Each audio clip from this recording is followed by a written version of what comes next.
Okay, we are recording. So I'm here today with my dear friend Hannah, who is a life coach, personal development coach, and she's been helping me with lots of stuff behind the scenes and in front of the scenes with DDP for the last, I guess it's been a few months since we met through Jacques and Vive. She is a very gifted person who's been helping me more clearly and effectively express DDP ideas. And some tips she gave me today was to have focused intention. Don't just ramble for hours, Gary. Get to what we need to. And I guess, yeah, what it is that I'm trying to speak into tonight is my 11-year goal to have the DDP exist as the most inclusive party possible. So, assuming you know what the DDP is, we will just jump into it.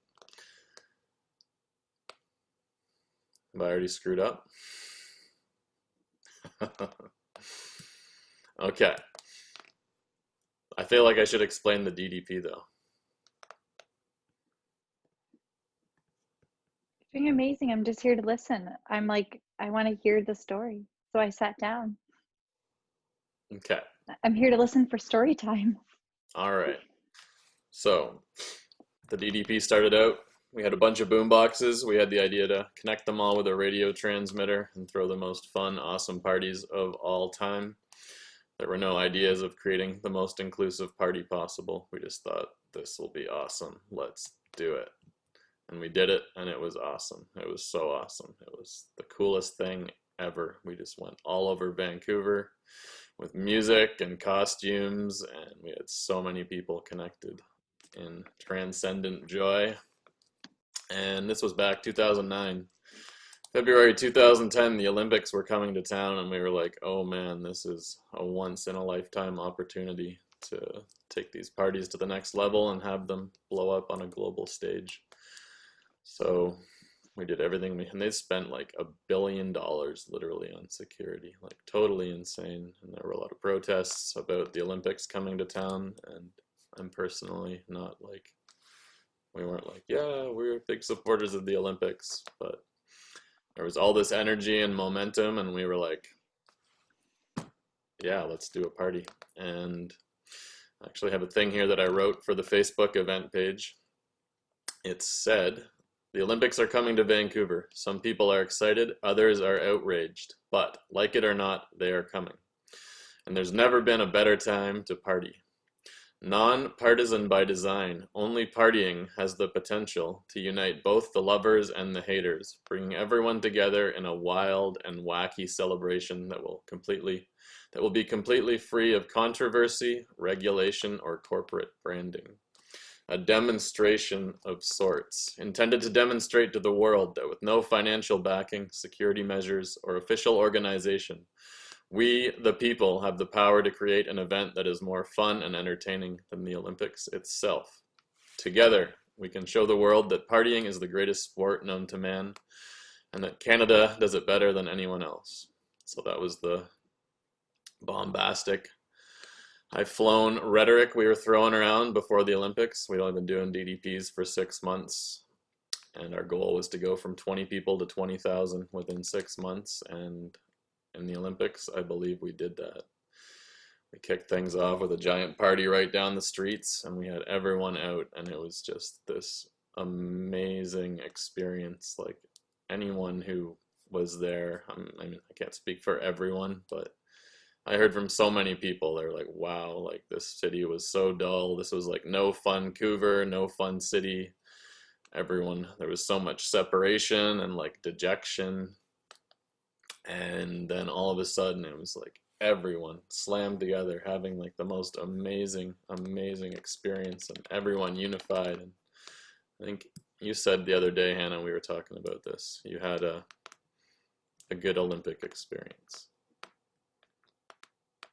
you don't need to speak to that, but you were echoing these thoughts, and yeah, there was so much unity, there was so much life and so many good vibes, and I personally don't think it was really anything to do with the Olympics. It was just we had this possibility and this relaxing of social norms, and all of a sudden we were all united. And it really echoes. I had a friend in South Africa, Baden, and they had the World Cup, I think, a few months later in South Africa, and that's a place I was down there actually, met him in South Africa, and there's a lot of issues with racism and division there. It's pretty tense. And he said, man, like, same thing happened in the World Cup in South Africa. It was like everyone, black and white, everyone together, everyone forgetting all these divisions and coming together. He's like, man, you need to come, we need to figure out a way to keep this going. And I was like, yeah, I know. Like, same with the Olympics. We want to keep this spirit going. It's like the most amazing thing. How do we do it? And I think in both cases, it wasn't about the Olympics, it wasn't about soccer, it was just there was something that allowed people to unite. And it was definitely partying that did the uniting. But Hannah has her hand up. Is that just to celebrate? Can you Okay. see the background? Oh, there it is. I was high-fiving. Such celebration. Yeah, I was trying to high-five, but my hand is disappearing. I need you to do better next time. Okay. So, we had taken the party in Vancouver from 20 people to 20,000, and we were like, what's the next step?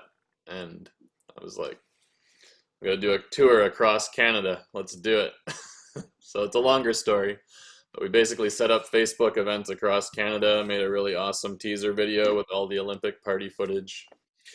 And I guess in the Olympics too was the first time I'd really seen. Before then, it was mostly us, like our young, wild crowd that came out to the parties. But this was like everyone, every background coming together. And I had this one specific memory of we were in the ice rink, the Robson rink, playing Scatman.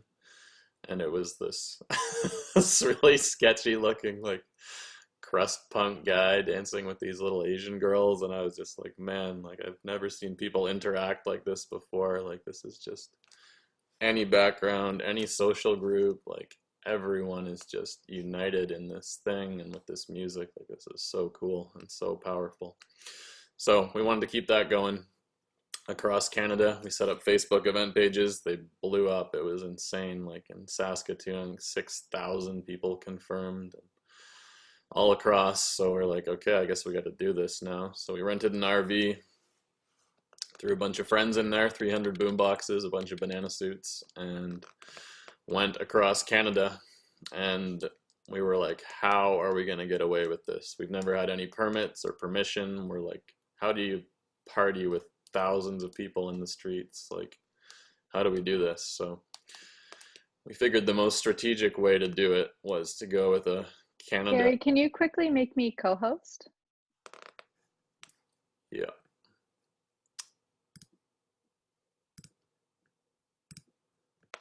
You are co-hosted.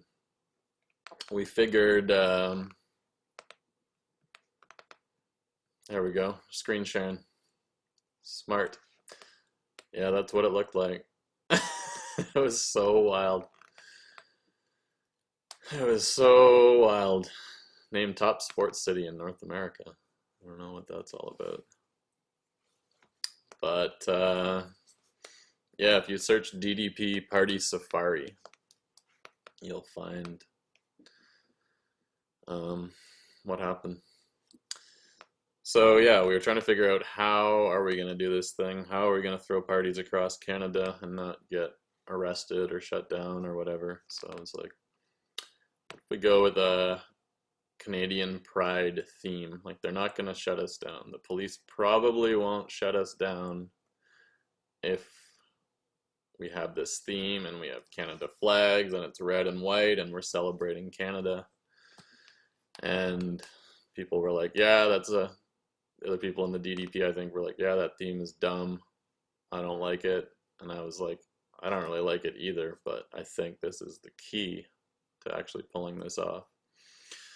And this is way before any like fundamental party philosophy was formed. We were still just experimenting. We're like, what is this thing? It's amazing. It's magic. It unites people like I've never seen.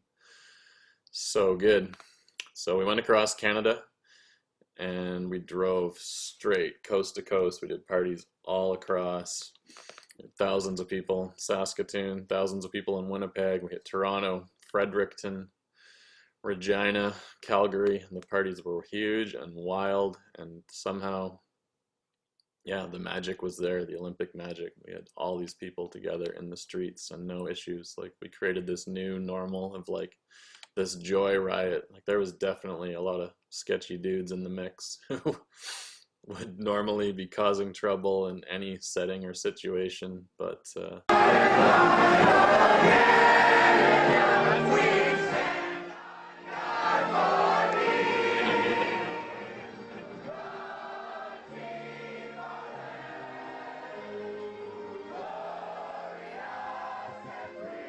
there it is.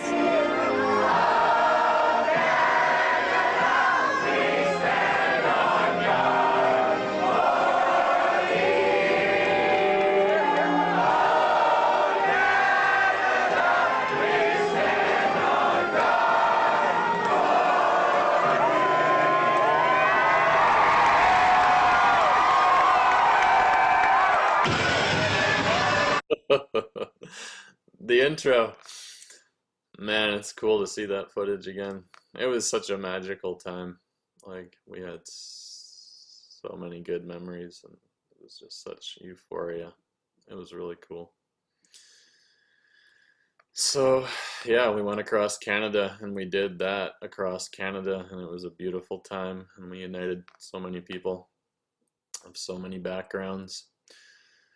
And yeah, after that, really, I was like, what is this thing we have on our hands? Like, this is so amazing and powerful. And through it all, I was like, oh, someone's going to see what we're doing. And some eccentric millionaire is just going to see the beauty in this and the potential. And they'll probably step up and help us out. And that didn't happen. I ended up basically spending all my savings. I lost like 10, well, invested like $10,000, pretty much everything I had to make this thing happen. A lot more details to that we don't need to get into, but totally worth it. And yeah, I got home and I was like, wow, like we did that. Let's figure out what is like the essence of this thing. And that was when I wrote, it was this thing called How to Party Right, which eventually became the Party Manifesto, aka the 7 Commandments of Successful Partying. And it basically distilled out these 7 essential elements to hosting the best party ever that dissolves the ego and lets you into this amazing childlike state of innocence and joy and wonderment. So the elements are costumes, props, music, atmosphere, and behavior. And the last element is alcohol. And the philosophy is that if you get these elements together in the appropriate dose, you will lose your inhibitions through the party instead of needing substances. When you said alcohol, I just wanted to clarify, did you mean alcohol must be there, or alcohol is a must to be executed from this experience? Yeah, it was a little unclear. So there's these 7 commandments. Look how happy that guy is. Yeah, the 7th one is alcohol, but it's not saying you need alcohol. It's saying if you have all these other ingredients that dissolve your inhibitions, you can have a transcendent party experience without needing any substances, ideally. So we're not anti-substance. We're pro creating the best party experience possible. Yes, it sounds like we're leveraging humans being together in proximity to create a celebration of unity. So we're leveraging people together, this closeness, this proximity, so these experiences where people are together. And Gary, there was a reason you were making this video today. I wanted to hear about why it was that the DDP is choosing to take a step back from Canada Day and not encourage this going out, but actually encouraging people to kind of have the party within, Yeah, it it's sounds crazy. like. It's crazy to see this footage and just be like, man, we could have created this again. Well, there is a pandemic, but we could have created something pretty special on Wednesday. I guess that hasn't been mentioned. We have canceled. Well, I thought you were doing this on Saturday, and that you've been doing this for week after week, and actually creating the decentralized dance party along with other virtual leaders, and bringing this experience online. Is that not true?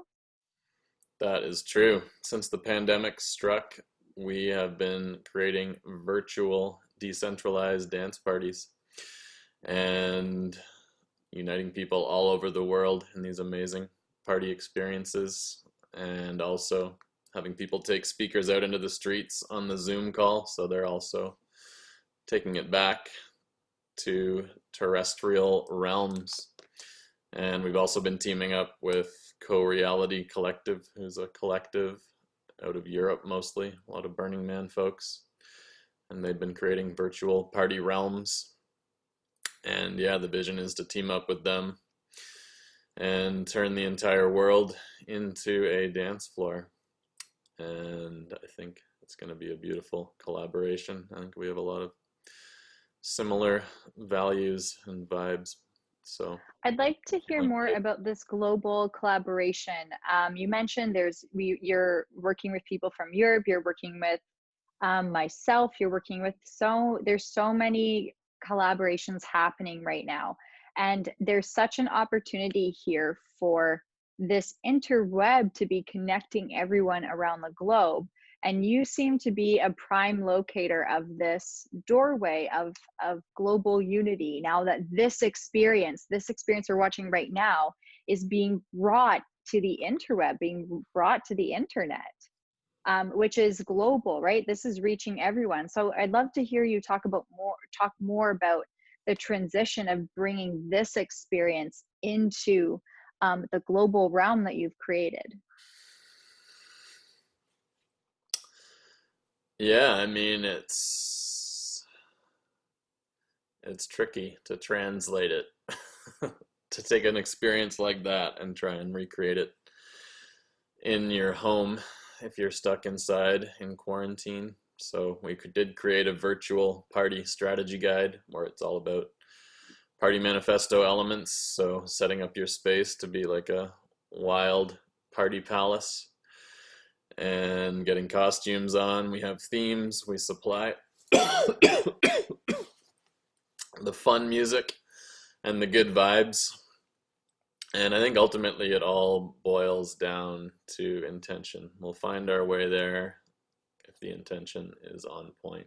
So the intention and the magic at the core of the DDP is to create the most inclusive party experience possible, where it's all about just embodying the solution to the biggest problem in the world today, which I see as division, separation, dissociation, depression, all the D words. And I think that communal celebrations are probably, I won't say the best, but Yeah, and how has the digital platform served your ability to serve this intention of inclusion? You talked about this global division, and you can let that play if you want. Oh yeah, let's go back to this. I trust your moods. I mean, it really helps with the inclusion. Like we have Jenny, our dear friend, who uses a wheelchair, and I don't think she has a lot of mobility available, but every night at our parties and your Joyfest parties, she is okay, there. I just actually need to just stop you here. So it's okay to share about a person as an experience you have with someone. But when you say their name, you're outing their anonymity, and we cannot do so in such a way in a public format without their consent. I just figured it was okay because we've done all No, these public live streams with no, your no, no, we can't out people in that way. We cannot specify them and out them with their name unless you've had a permission with them to use them as like an outed story with their name and face attached to it. Because if it's their story, it should be their story telling it, unless you're sharing like your side of an interaction with a person who inspired you in such ways, and for such and such reasons. Um, Yeah, I mean that's all I think I was doing. Just saying that they were this amazing light in the parties, and we probably have a very hard time accessing a roaming street party normally, but they can be there every single time to enjoy our party experiences. So in terms of accessibility, that's huge. And just did a family, I hosted a Zoom call for my whole family.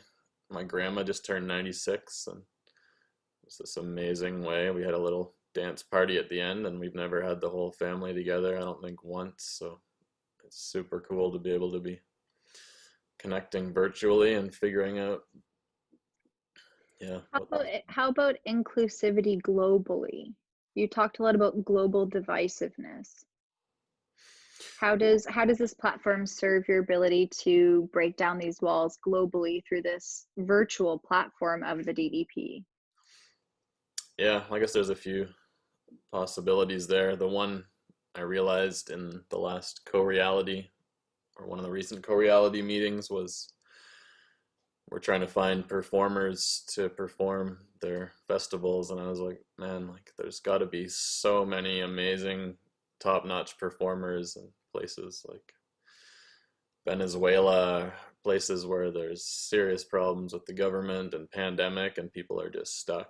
But I was like, if we could find a way to get them a good internet connection and they could perform at these parties we're doing, it could be an amazing way with cryptocurrency, especially to send them donations. Like the parties don't bring in that much money, but to them it could help feed their families for a long time. So that's a really cool possibility. Another one goes back to, do we have time for a little story here? It's a very interesting story. I was just saying stories are the best way to share information. Stories connect us to our roots. And so I'm so excited for story time, Gary. Okay, this is a crazy story. Just keep it direct. So get your focused intention with this story and keep it poignant so that we can really benefit from it. Hashtag keep it poignant. Okay, so it was 2017, and my friend was hosting a decentralization conference in Tel Aviv, Israel, and he invited me to come. I guess it was to come do a DDP and maybe speak, and I was doing a video blog, so all those things. So I was like, yeah. Not a good story. Anyway, we flew in there, one-way tickets. My dear friend Dave Niven and I, who's my spirit animal, and the guy who made so much of the DDP's image, the power bands, costumes, crazy guy. So we flew one way, and the idea was to just roam around the Middle East after that, because we'd always wanted to use the parties as a device to unite people who were separated by wars or other kinds of division. And we're like, yeah, I've been to like 85 countries, but never really spent much time in the Middle East. So let's see what's going on. What a powerful intention. Yes. And so, yeah, we flew in. We had a bunch of banana suits, a mini transmitter, boom boxes, and let's do this. So we did the conference. We did a small DDP at the end of the conference in the streets of Tel Aviv, and went pretty well. There was people didn't really join in, was the one thing I noticed. I don't know if it was because it was smaller or there was like a big pride event happening the next week. So I think it's a lot of very religious people there. So I think they might have been hesitant to associate with the party for that reason. It was definitely interesting. Huh? There was low interaction, but the people that were there had a great time. And Speak into it. uh, Speak into it. Speak to the magic. I want to hear about the magic. the magic. Talk about the magic. Talk about what's You're right. next for us. What are we in for here?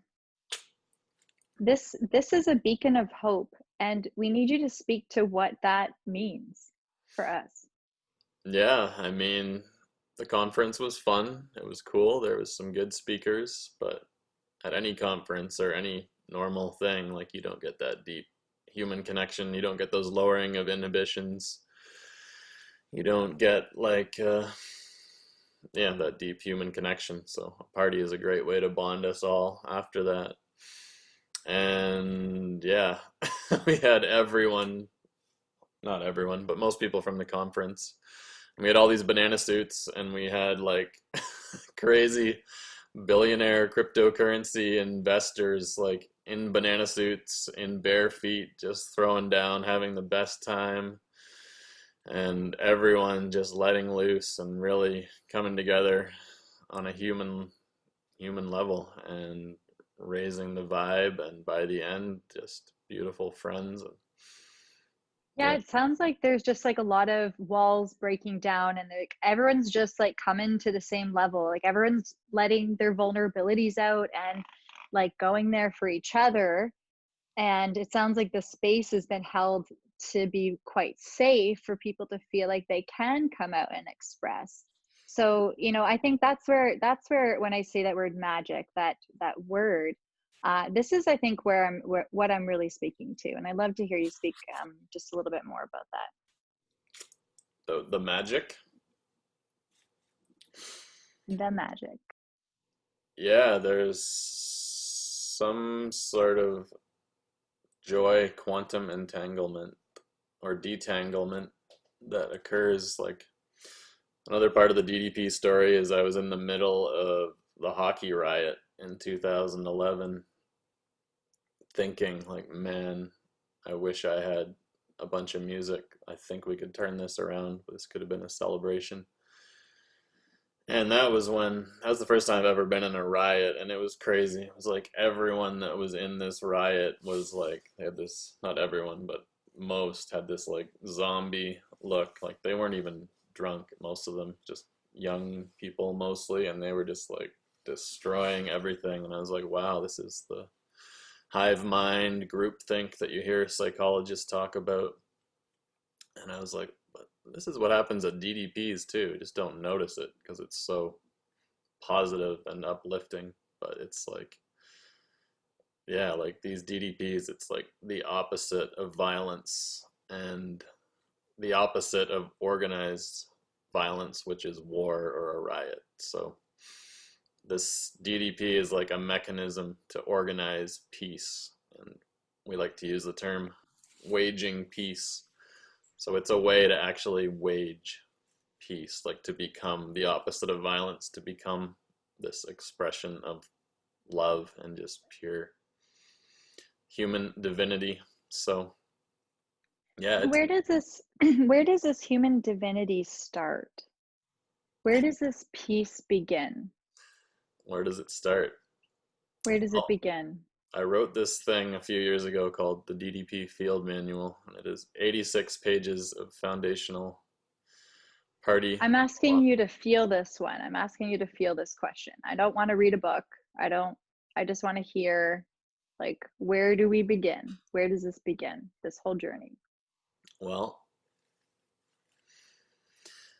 within the manual, it talks about this phenomenon called the energy throughout creation. And you can take that two ways. It can be the energy flowing throughout all human creation, or it can be the energy that has animated the universe since its creation point. I think that's how I broke it down. And yeah, like what is creativity? What is inspiration? What are these things? What is consciousness? And yeah, I think What that, does that funnel down into? Where does that begin? I mean, I think you see it in pure creativity. You see it in kids like all day long. Kids are just partying and singing and expressing, and they have no filter. They have no What else do we see conditioning. children do that we don't see adults do as often? So it's singing and dancing and playing and adventuring. Yeah, so this is the issue here is they stare off into the trees. They stand at the top of a climber and just gaze. They run and then they stop and sit and breathe heavily on the side of the wood chips, where they can feel the breeze of the wind on their face. Do they? Yes. I was There's unaware. so much there's so much slowness in childhood. Um, and it's something that's lost in adulthood. And right now, I feel like we are called to rekindle that relationship with rest and like reflection, where it's like we've when we do have a really active day, sometimes it's nice to just slow down and like reflect on it and process all of those like big wonderful things that have happened and things that we've learned. And those wonderful, the best part of life is like when all those learnings kind of meet together and blend in our reflections. And this has really seemed to be like a very nice time to reflect and go inside.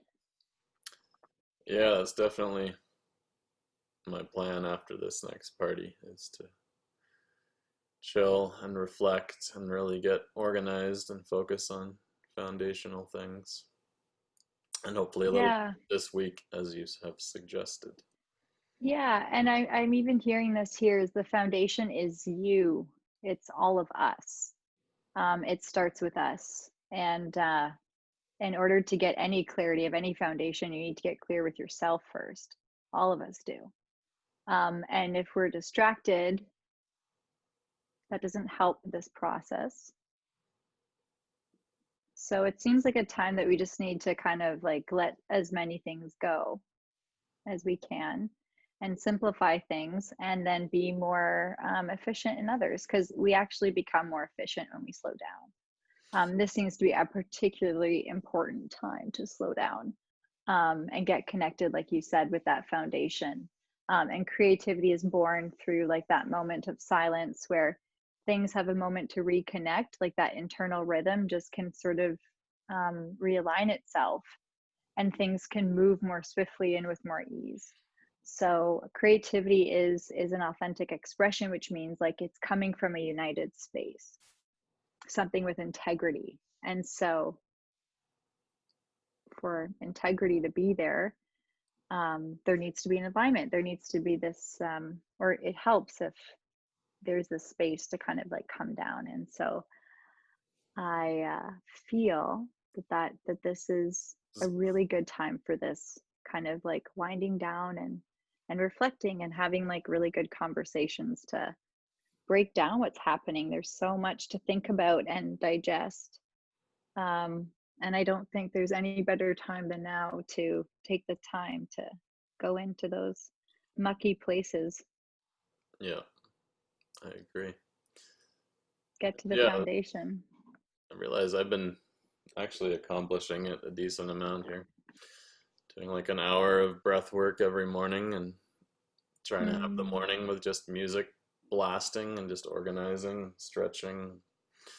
It's when a lot of the ideas and inspiration comes through. So there's ways to do it day to day as well.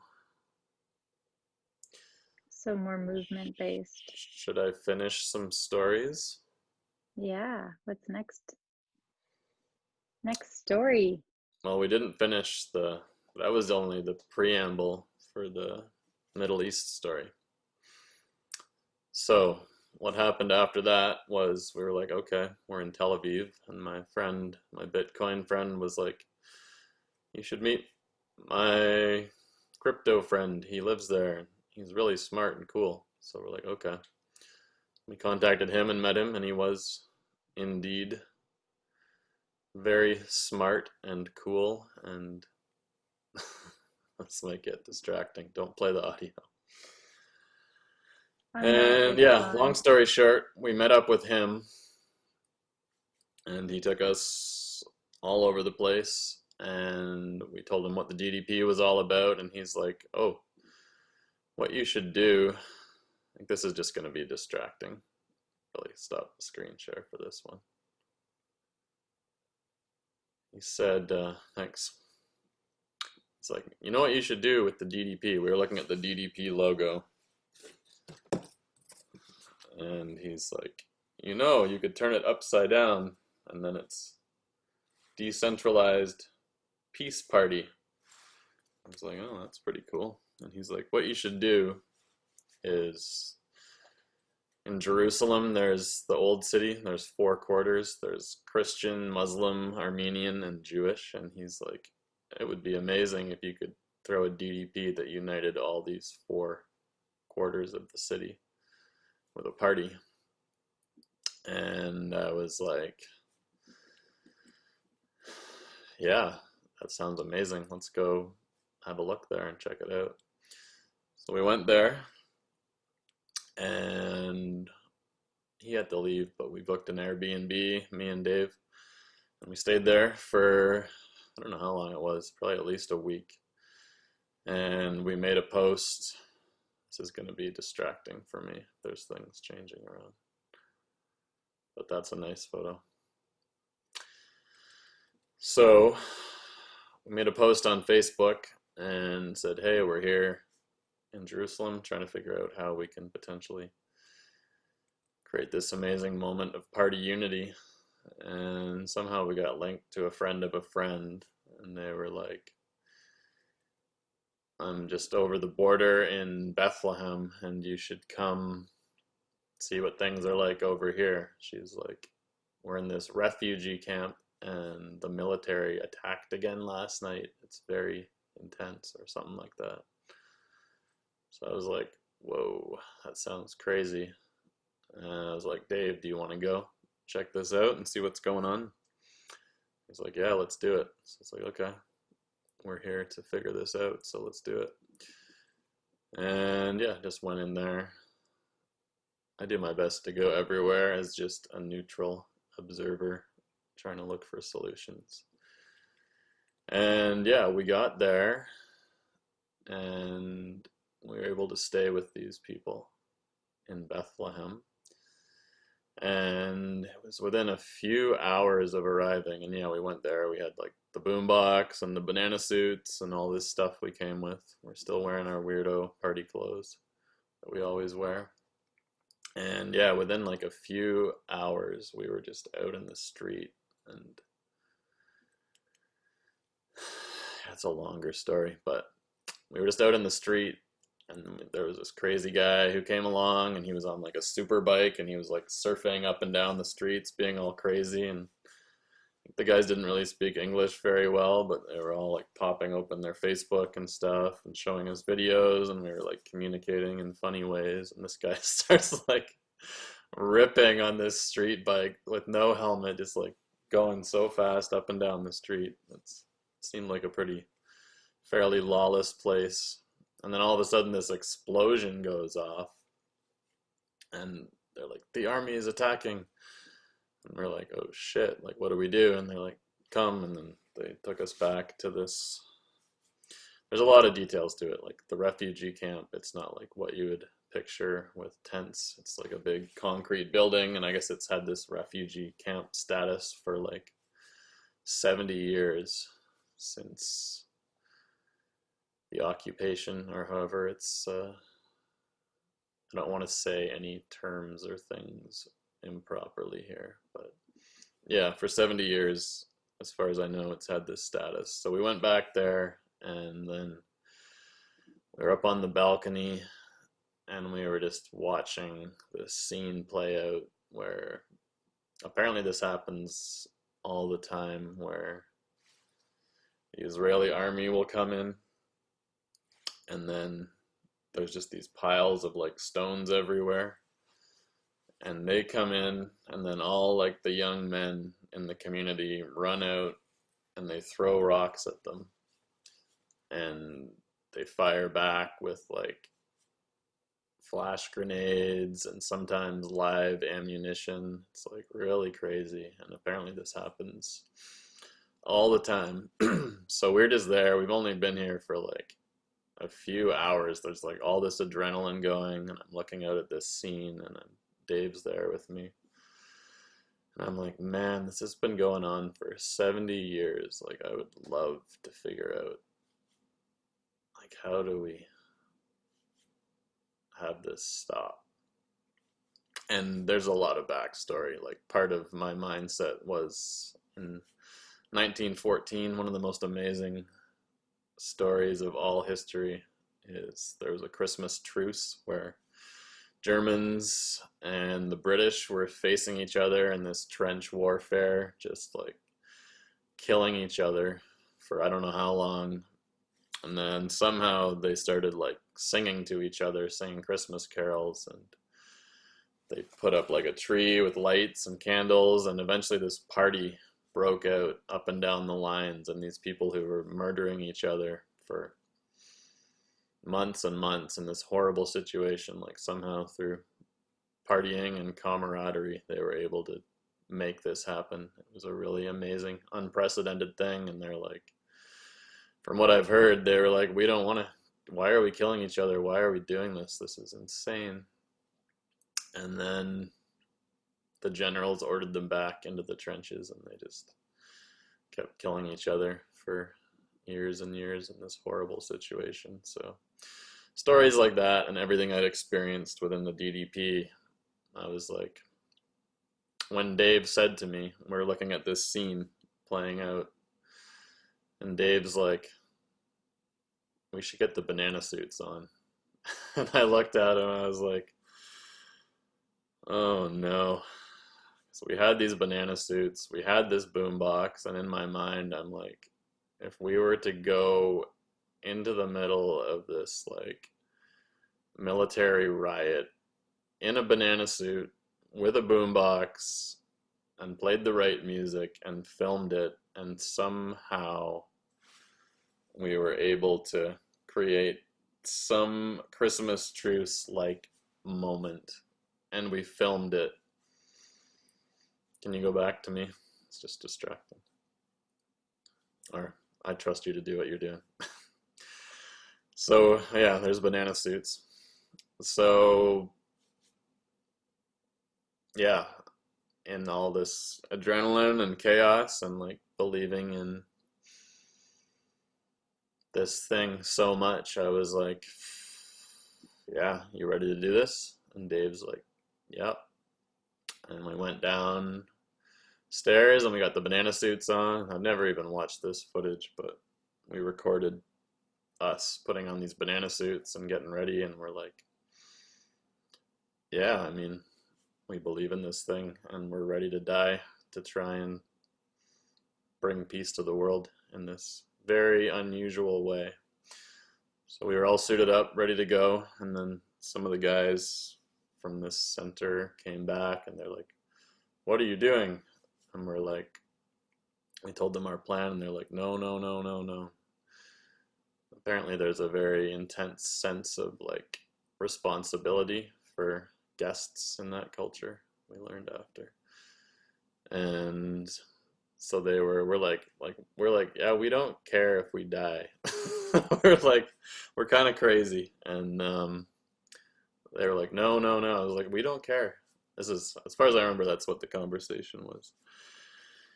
And then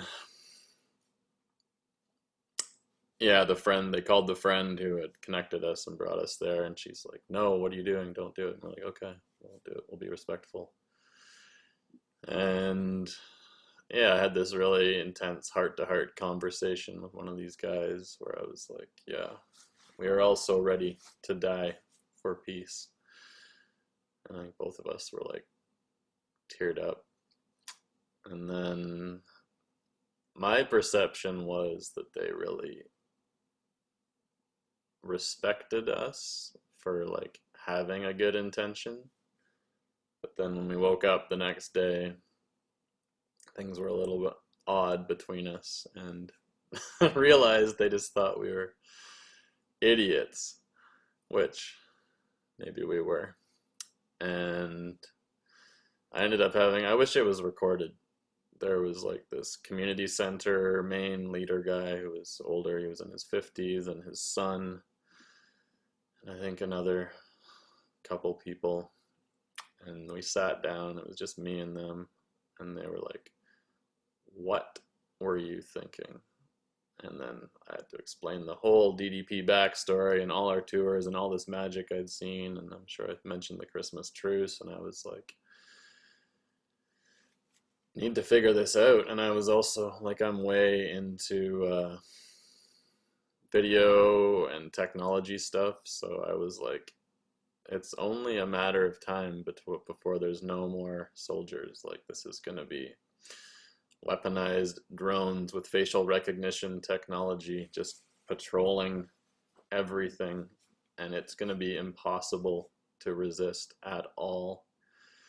So, I mean, there's not a big timeline here, and I'm just looking for solutions. And yeah, I told them the idea of trying to unite everyone in the old city of Jerusalem. And I mean, this is just one quick conversation. We were only there for a few days, but the guy was like, I was like, yeah, how would you feel about this? And he's like, I would find it very upsetting and disrespectful, something like that.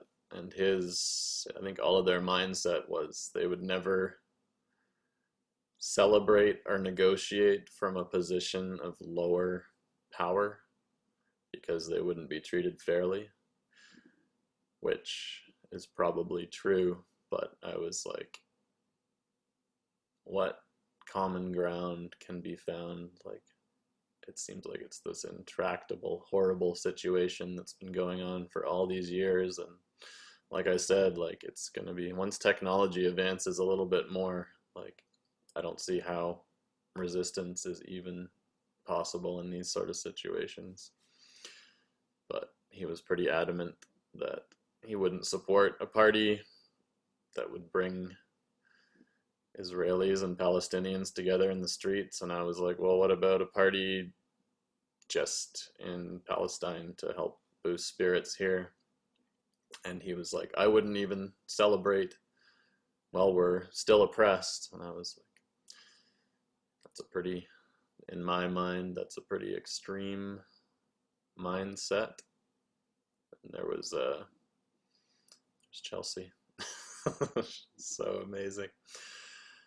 And yeah, Chelsea, it's funny you bring, of course you bring up this video of her. I was talking with her recently about not this, but something, and she was like telling the story, like, yeah, during the Holocaust, in these concentration camps, like, a way people kept their spirits up was just like partying and celebrating and pretending like they were eating like some sort of horrible food, but they would apparently get together and be like, oh, I'm eating this amazing gourmet meal, and they would just pretend and laugh, and it was like humor and celebration that got them through this horrible ordeal.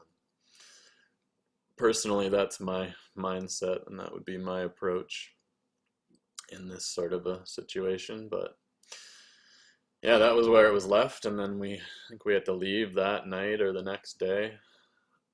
We had to fly out, so that's kind of where that was left. And I was like, man, I have less hope than I did before I got here that there is a good resolution to this issue. I also asked him, I was like, is this like your personal mindset? Like, what percentage of people living in Palestinian territories have this mindset, and I think he said like 80% or something like that. So apparently the majority, I don't know, I'd have to double check that. And everything I say, I like to qualify and so forth. I speak very carefully about these topics, and this is just my experience. But one idea we did have, I don't know if it was then or later, I was like, what if there was a way, like it would still make this guy not happy, but if there was a way to connect Israelis and Palestinians to dance somewhere and like broadcast it. I think I had this idea way back then, 3 years ago. It's like, what if we could do like a virtual party that united people in this conflict or any other conflict, and if they agreed to just come together and not be bringing flags or any kind of religious icons if it's a religious dispute, and just came together following the party manifesto, just like dressing fun in silly ways and just acting like kids. And that could be a powerful way to really humanize each other, because that was a big problem here too. Like all the Israelis that we talked to, they're like, I can't go over there, they'll kill me. And the Palestinians were like, we can't go over there because it's really like nearly impossible to get out of this place. So the only interactions that ever happen really are like between military and civilians, and then just the news casts that show just this violence, and it's very dissociated and dehumanizing. It's a real tricky situation. So yeah, I've actually been talking to, I haven't read it, it's an unopened chat in my WhatsApp right now, but my friend Christina was connecting me with some people who will hopefully are open to helping orchestrate this. And such a tricky thing, because like you want to try and do this good thing and bring people together, but at the same time, like people are going to be pissed off that you're trying to do it and saying it's inappropriate. So there's no really good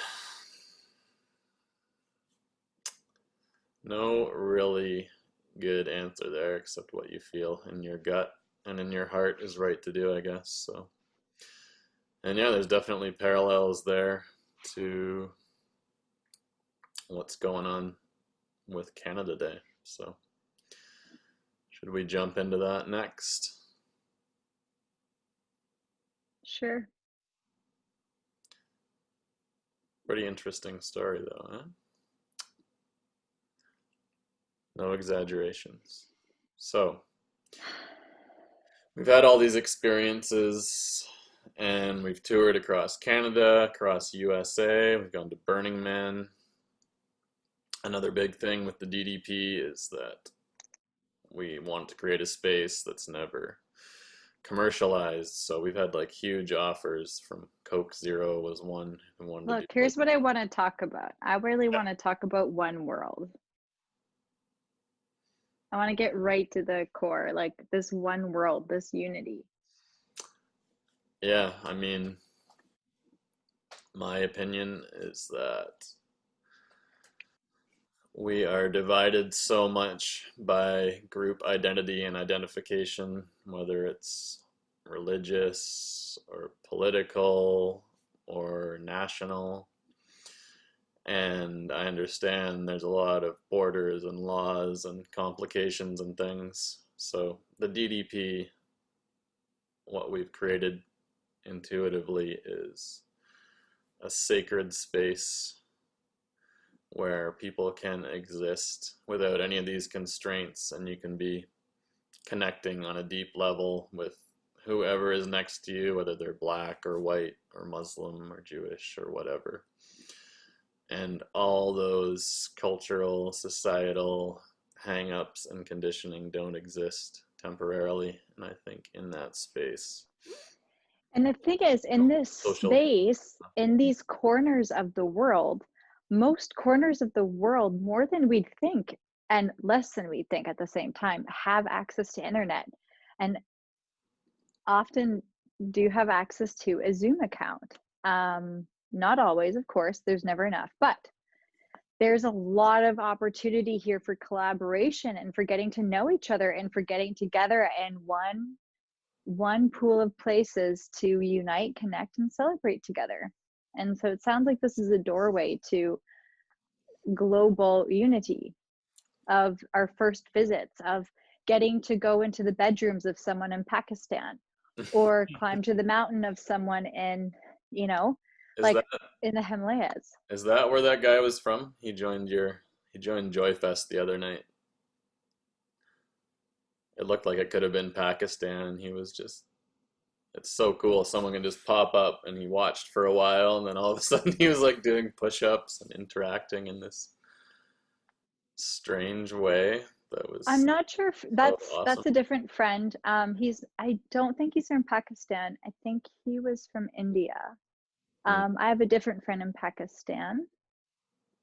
I have a few friends in Pakistan right now. I have friends from all over the world because I've been um, just putting myself in opportunities to have conversations and be available to talk with people and hear from their stories and their points of view.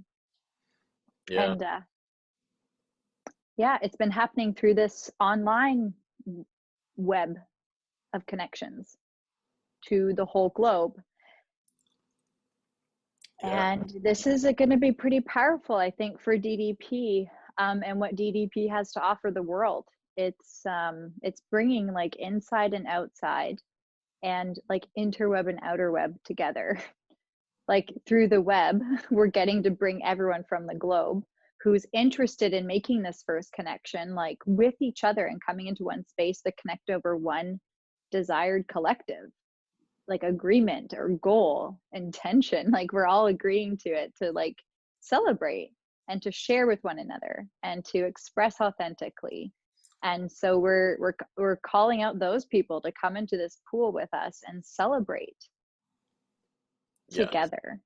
And hopefully from there, those inspired individuals are going to take the sound boxes out to their community if it's safe for them, wherever it is that they might live and whatever they can afford.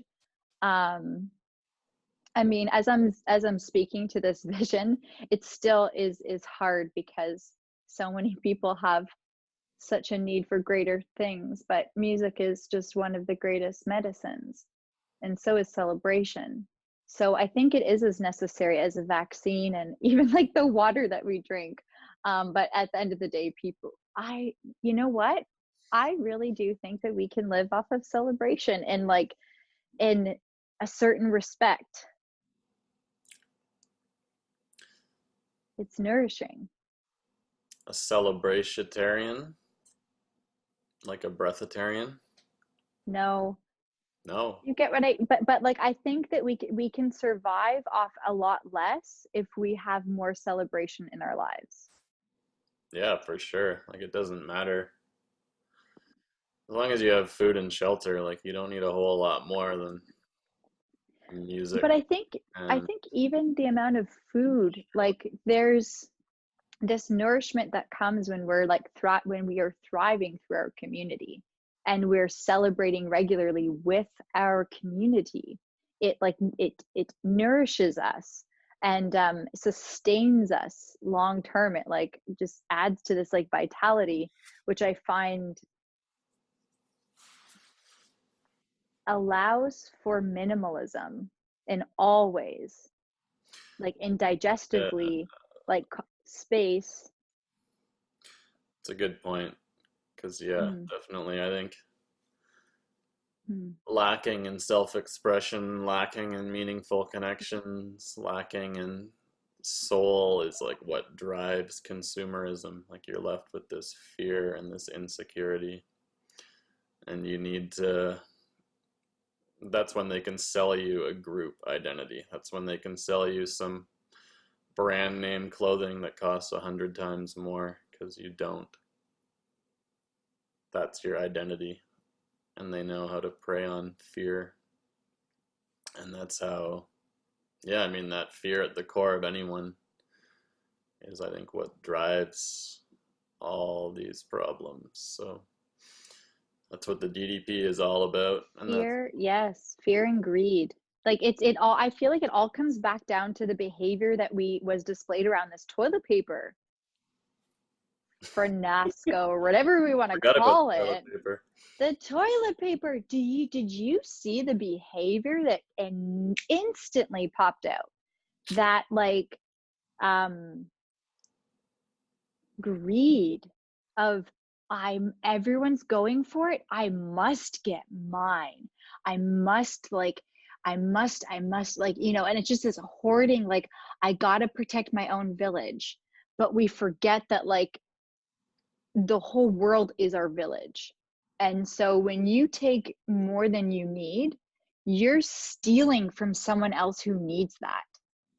So greed is after fear. You got it, dude. Gary, fear's first. We fear that we're not going to have enough. So we fall to greed and then we rob it from those who need it. Yeah, I think my perspective on that is, I mean, I've thought about this a lot. Like when you go to the grocery store and you're looking through like the fruit and vegetables, usually you go for the ones that look the nicest, right? Is that what you do? No, I usually get the ones that smell the sweetest. So what you're doing, I mean, no one really even thinks about it. Like, why wouldn't you leave the nicest ones for the next person? And I think there's always But going to be but this. nobody picks fruit like I do. I often I'm like I often actually do that though, because I'm like, oh, the nicer ones usually are the ones that are the most artificial. So I usually pick up the one that looks like healthy but little lived. And then I usually like smell it, and if it's like effervescent, like if I can smell it, I might have used the wrong word, but if I can smell it from just like holding it slightly from my nose, and I can like just absorb that in, then I'm like, oh, yeah, that one. And then I put it in. And so they're usually kind of like funny or like a little bit disfigured. And I really like those ones. And they often are really sweet. Uh, so I do that with my apples and I do that with my grapefruit. I love grapefruits. You do that with your dates. Dates, like, It's a funny double entendre. Just being silly. well, I put dates in my smoothie. I can't tell if you're I talking think about. I think we're going off track here a little bit. Um, as much as I like hearing about your culinary selection process. Well, Um, you were talking about how we select food. You were asked, I thought you asked me a question. we didn't need that much detail, I don't think. If we are keeping each other on track in this conversation. Well, it's an analogy. Aren't we studying an analogy? Yeah, but I don't think we need that much info. Um, but I could be wrong. Um, yeah, I I mean, don't think anyone who's watching people, this is in a rush. I think they're and if just you've made it, enjoying this if they've made it conversation. this far, they're gonna. If they made it this far, they're enjoying this chat. And so a little bit of banter is fine. What a great chat. And I hope they smell their fruit. I Yeah, hope they I smell mean, their fruit when they buy it. Don't go by their cover. Smell them and pick the sweetest ones. I think people are always going to want what's best for themselves and their family and their friends, and that could be termed greed. And there's definitely like excessive, like, how much toilet paper do you need? But I think that's a constraint to work with, and that's this whole decentralization movement that the DDP is a piece of. It's all about decentralizing your means of survival. So my vision for this thing is like decentralized home is now they have 3D printers. You can 3D print a home out of concrete for under 10,000 bucks in like a day. You get solar power on that decentralized energy. You use this energy to fuel vertical farming with LED lights. So you got your food, your shelter. You can also purify water with it. So you've got all this basic life stuff taken care of forever, decentralized. Just figure out a way to get internet.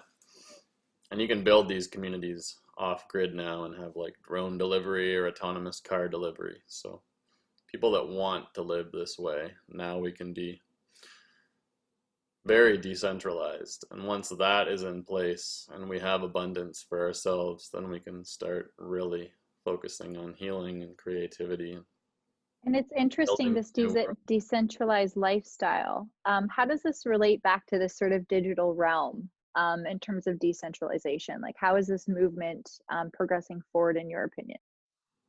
Yeah, I mean, there's a spectrum of decentralization. So it goes from closed and centralized to open and decentralized. So a closed and centralized institution would be, like, an example is, we could start with media, or why don't we start with money? So closed and centralized money is in every country on earth, the government creates the money supply and they say you have to pay your taxes using this money, and a lot of places they outlaw other currencies. So it's this closed, centralized system. The central bank creates the money, you're forced to use it. And an open and decentralized alternative is cryptocurrencies, something like Bitcoin, where it's this open source software. So there's a protocol that's used to create the money, and you can take this and use this to create your own cryptocurrency, and you can have value exchange. But that's not the best example. So the best example is like like a normal media station. It's closed and it's centralized. And then you got something like YouTube that is closed but decentralized. So YouTube lets anyone on earth become their own TV broadcast station, but it's still closed, like it's still controlled by this corporation. So it's only halfway there. But using this Bitcoin blockchain technology, now they're building open and decentralized alternatives. So like open and decentralized YouTubes, like there's one called DTube. There's a new one called Library, LBRY, that I want to start experimenting with. And this is like the transition from closed, centralized, hierarchical, force-based, coercive systems to open and decentralized systems. So it's like from this rigid, owned entity to like a community commons of everything, like knowledge. Like the Wikipedia is this open, mostly decentralized encyclopedia for the whole world that anyone can contribute to or access. And I mean, the vision is that that happens with all knowledge, all medical knowledge, everything anyone has created throughout all human history, I think, that can be digitized should be open. Like every movie, every piece of music, everything possible should be shared and should be in the commons for all of us to learn from and remix and evolve and adapt. And that's why, like Elon Musk, Yes, Tesla. Gary, this is what I was saying before about the sharing of wealth, in terms of like, if we just like, if we shared and just gave everything to the world and spread it across, like spread the wealth of and all the facets of wealth, that's what I'm envisioning, is like seeing the world as not as countries, but as one place that like that is all designed to be cared for by each other. Because this like separation of countries and this what's the word for, we have an obligation to our other humans to give them safety and protection. I'm a voluntarist, so I'd say Say more. if you feel called to do this, you should do it. But I don't believe in forcing people to do things. And there's like a big issue. Like I would like to see a totally open world with no borders and everything. And that used to be the case, apparently. Like 100 years ago, there weren't really passports or anything. Like if you just went to a place, you could live there apparently. But there was also no social safety net from the governments. It was just like if you go there, it's like the Wild West. Like you're this frontiers man or woman, and like you got to make this happen, and you're very decentralized, and you have to make it go. But then, as societies progressed, the government started providing healthcare and all these things. And once you have this system where people can just come and potentially use all these resources that are set aside in this way, it becomes a lot more problematic to have anyone coming in at any time. Because, I mean, you're seeing it in Europe right now. Like, if you had the option to just go from a place that's very chaotic and lawless, and yeah, for sure you would want to go to a European country that has all these amazing things. But the transition, it can't just be like overnight, close the borders down and let anyone go anywhere. It's like a big, complicated I'm not problem. referring to the space sharing. I'm referring to the wealth, like the education, the access to healthcare, the access to roof over your head, to clean drinking water, to sewage.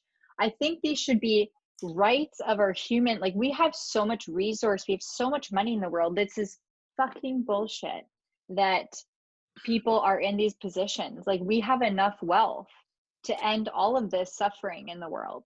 Yes, So I'm more referring to the spreading of this wealth and this, like whatever it takes for us to just unite in terms of taking care of each other. So it's like give of those things, and like let's just like all live in more simple homes on more simple land, and like spread this throughout the world so that everyone can be safe. there is a solution, a decentralized solution. Please share, Gary. So right now you've got a lot of developing countries, and there's a lot of developed countries that send foreign aid money, but in a lot of those situations, these countries are super corrupt. And this aid money that goes there, most of it just goes to some warlord dictatorship, and they use it to buy weapons and all kinds. A lot of these, like foreign aid sounds nice, but a lot of it comes with strings attached. Like you have to buy items from corporations from the country that gives the aid. So it's also kind of just like a funnel for this money going from government to corporations without any agreement from the public. Or it just goes to weapons that these warlords use to stay in power, and very few of them So dollars. what's the solution? Yeah, What's the like where do we there's need to go? there's a solution. So with decentralization, with this Bitcoin technology, blockchain technology, there's a way that you can tokenize anything, like your house, your car, a road, any kind of infrastructure can be broken into like 1,000 or whatever different pieces digitally.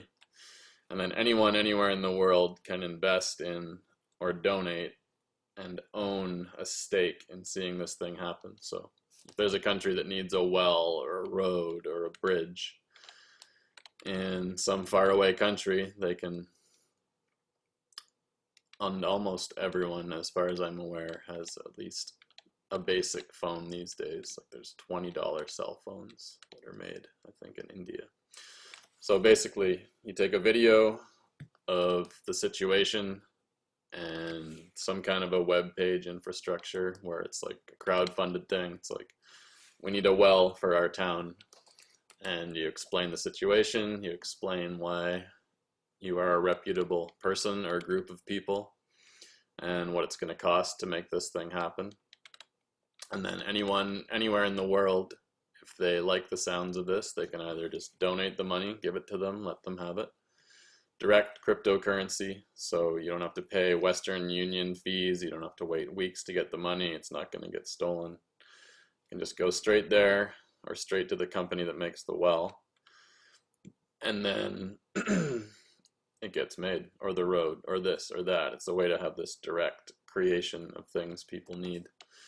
And the way to really make it intensely powerful is if it becomes an investment thing, because then you can use this greed that people have to do impact investing in all these projects. And they'll be like, if they can say like, if this well gets made, then we can do this, and we can send you back even more money than you invested, and you can be a part of this cool thing. Like, I think that is the way to voluntarily uplift the entire world, and it's this huge thing, and most people have no idea that this is even a possibility. So when I see, until now, Gary, yes, now we're they all have connected, heard it. we can friggin' party together while the well is pumping water in the background on the Zoom call. Yeah, let's give ourselves a day. A day for when this will happen. Reflection, to really think about this, to listen to this podcast, this talk. It's a great first step. Yeah, I mean, I've been thinking and saying this stuff for a long time. Like, one of the notes I have on, People haven't been ready, and I think they're ready. I think this is the time. I hope so, because it's been a long time of like feeling like I'm taking crazy pills all day long, man. Like, I could tell you this other story that was on the list here of, Why do you do it? why do I keep living my truth and passion and purpose? Yeah. Why would you go through all of this?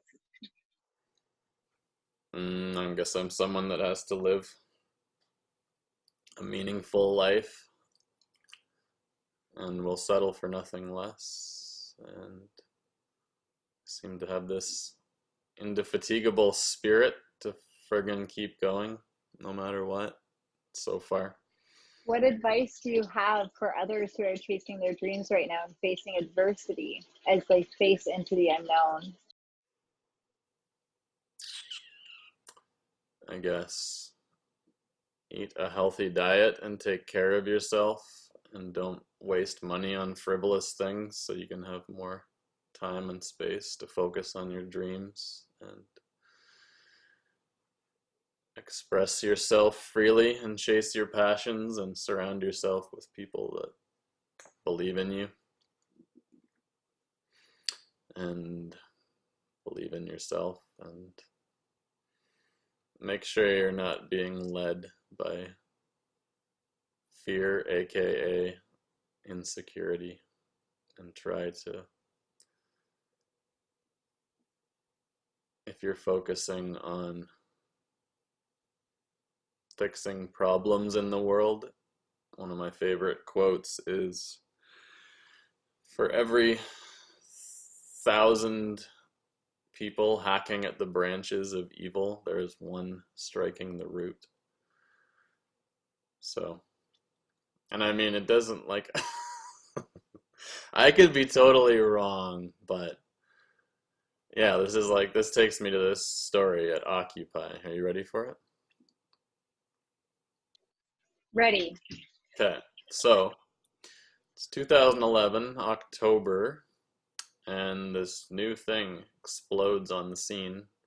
Back then, the narrative had been that these millennials are so entitled and they don't care about anything. This is like a lost generation. They don't care about anything.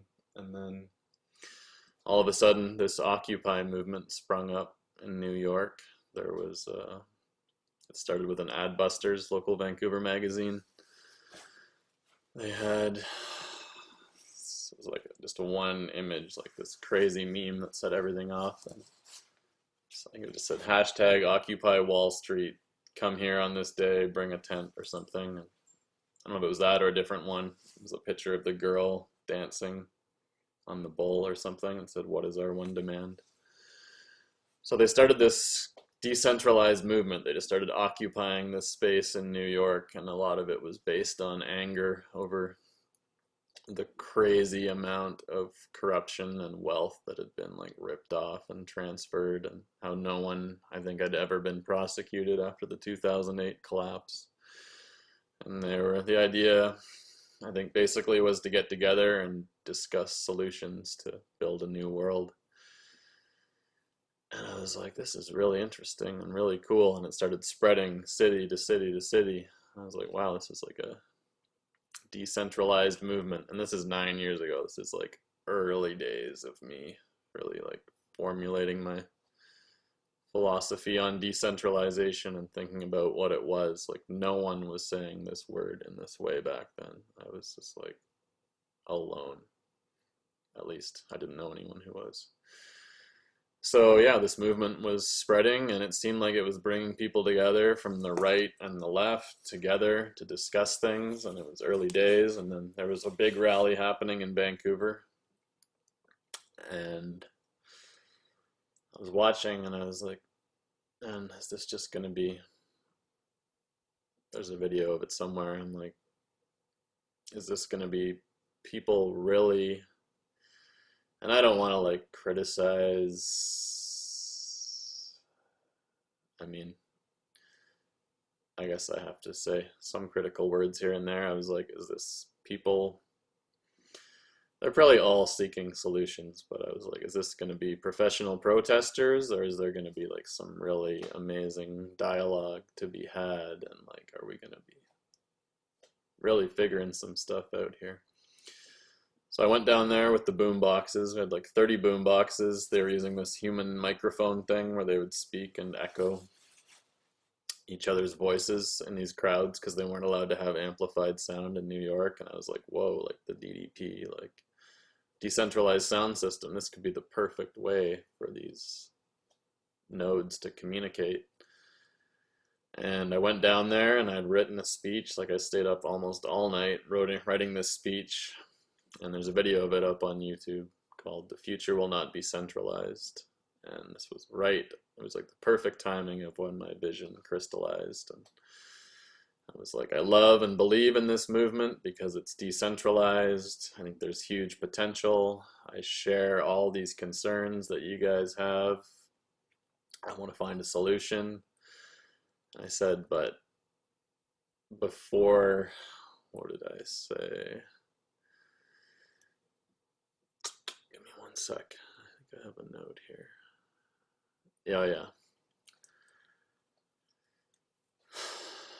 Yeah, I said, the culmination of it was, I said, our fight, I think that the message of this movement, it shouldn't be anti anyone.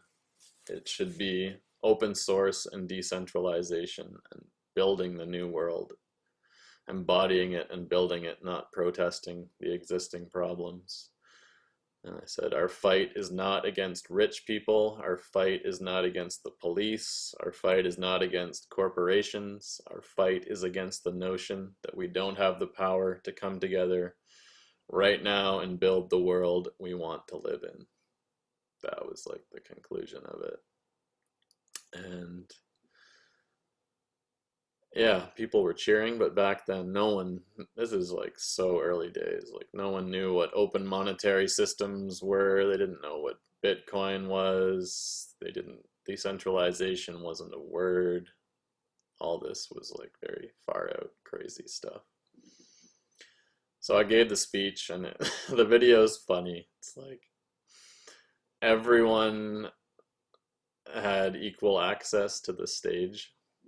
And it was like a stage with like thousands of people watching. But they were very big on equal access. So there was definitely some amazing speakers, but there was also some of the like, I know crazy is not an appropriate word sometimes, but there was some far out people, and everyone got 5 minutes, I think. And the guy before me who talked was so drunk, he had literally like pissed his pants, like he pissed all over himself. And they're like, here's the mic. So he got up there and he's like, things are really things are really fucked up and this and that. And I was like, this is such a weird, zany scene. And then I showed up. I was like, hey, I got a speech prepared. I got all these boom boxes. I got this amazing, like, innovative technology. I love this movement. I believe in it. I'd love to share these ideas. And then partway through the speech, they're like, 5 minutes, you had 5 minutes. I was like, please, I'm trying to give this, like, this speech that I think could change the course of history. That's like so valuable and important. And the video is really interesting to watch if you want to watch it. But I've just like begged my way along and finally got all the words out. And then some people listen. But yeah, my perception was that there was a lot of amazing people in the movement. A lot of my good friends and a lot of amazing projects came out of it. I don't know if you know the history of it. It kind of eventually burned out, and a lot of people, the public perceptions that, oh, it was a failure. But I know a lot of amazing things and connections, and a lot of great stuff came out of it. But a big problem with that movement was, in my opinion, like the most angry and determined and loud people, a lot of them stuck around, and a lot of them were the ones that got, as soon as the news cameras came in, they're like, let's find the weirdest, like, craziest person we can and like interview them and this, like, and yeah, as I was watching the movement as much as I could, as we were like preparing for this other DDP tour and all this crazy stuff, and I just kept seeing like anger against corporations and rich people and police and these systems, and I was like, I get the sense that people, they want to protest the problems, not embody the solutions, and I clearly see in my mind the solutions are open source and decentralization and togetherness and community, not any group identity or branding of people as rich or bad or evil or whatever. Like, if we can decentralize everything with this philosophy, like, that's how we build the new world. And that's, I'm not aligning with anything else.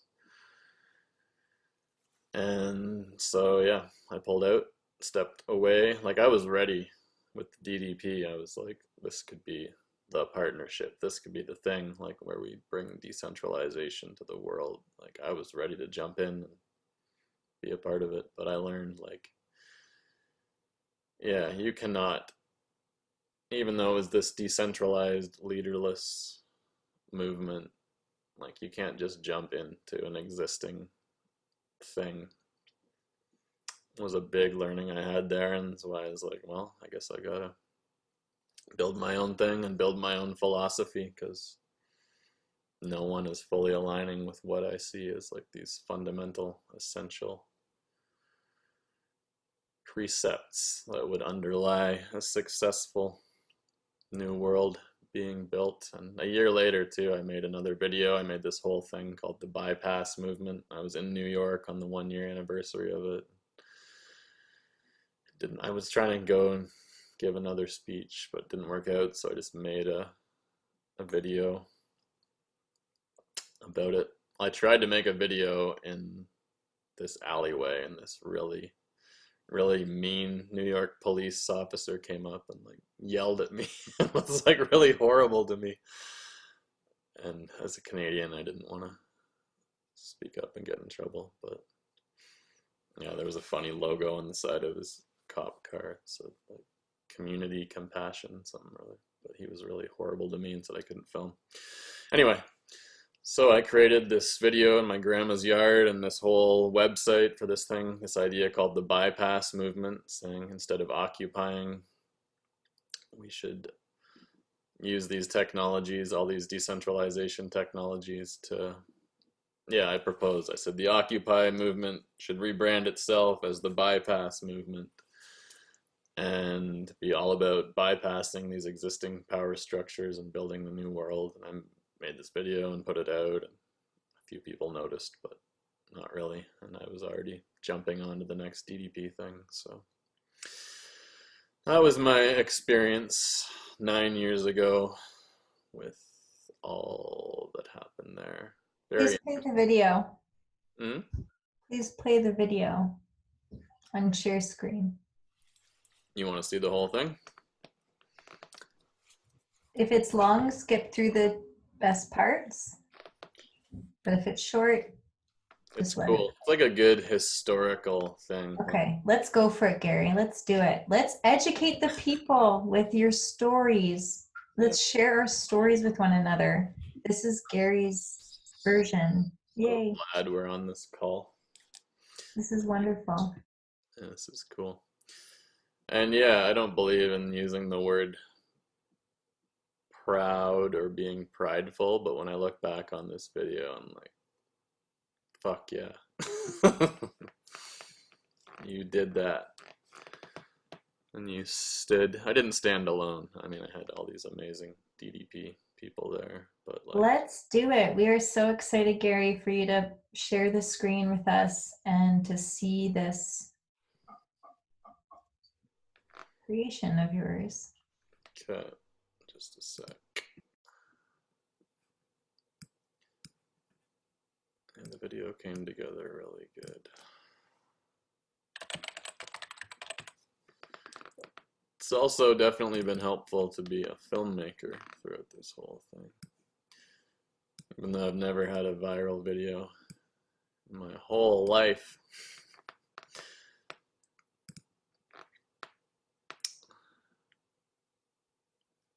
Share screen. Hopefully it'll do audio.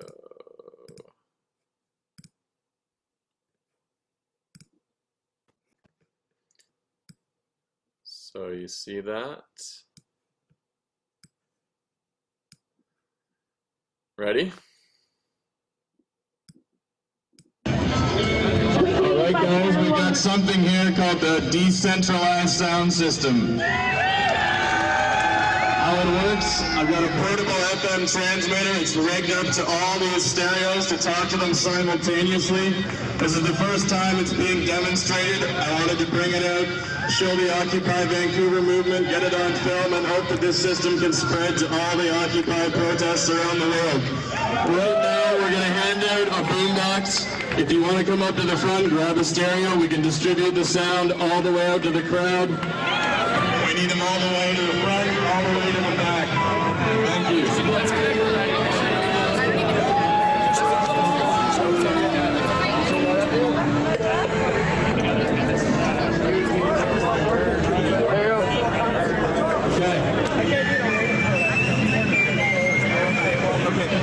Mic check.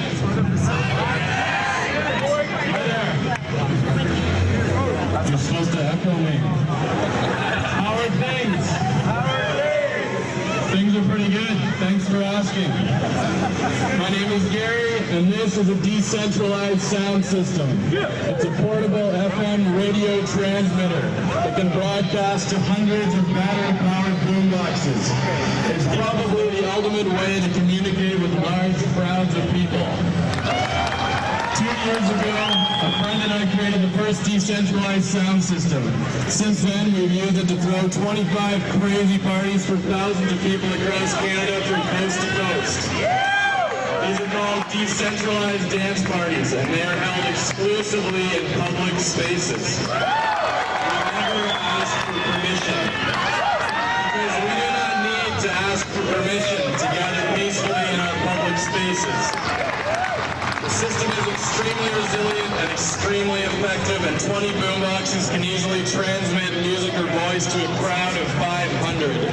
It's infinitely scalable, completely portable, and can also be rigged to broadcast silently through headphones when noise regulations are an issue, as they're currently facing in New York. All the equipment is compact, inexpensive, and readily available, and it can communicate twice as fast as the human microphone.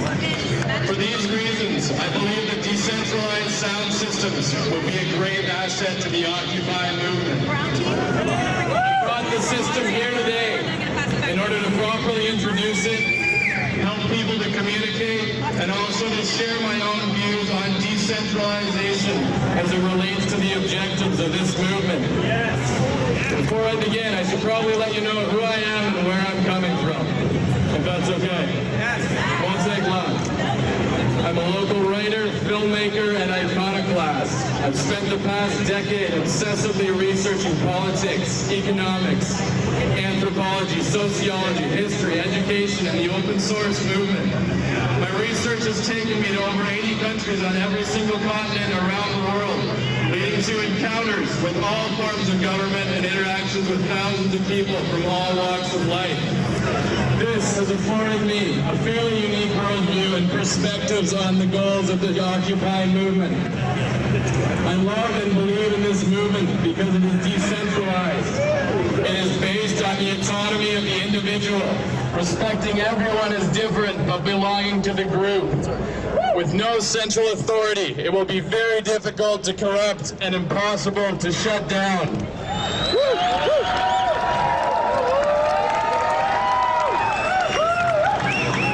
This revolution is unique to history and definitely has the potential to change everything forever. And I want to do whatever I can to help it grow and flourish. I've spent the past week learning everything I can about the Occupy movement and would like to share my views on how I think we can best tackle what seems to have emerged as the defining issue. How to put an end to the corrupt rule of the global corporate oligarchy that is destroying our economies, our planet, and the very fabric of our societies. History has proven that power corrupts, and absolute power corrupts absolutely. So logic decrees that we must never allow power to become concentrated in the hands of the few. For this can only lead to tyranny and destruction. In order to put an end to this, our global power structures must be decentralized and radical transparency implemented in those that remain. I'm going to speed it up, I'm sorry. We can do this. We have the technology. Some hold the opinion that capitalism is to blame for the financial crisis and many of the woes currently plaguing our societies. I strongly disagree. The problems we currently witness, the wars, the pollution, the inequalities, these are the global fallout from the ever-expanding blight upon our lives that is crony capitalism, also known as corporatism. Yes. Corporatism is the collusion between private corporate interests and monolithic state power.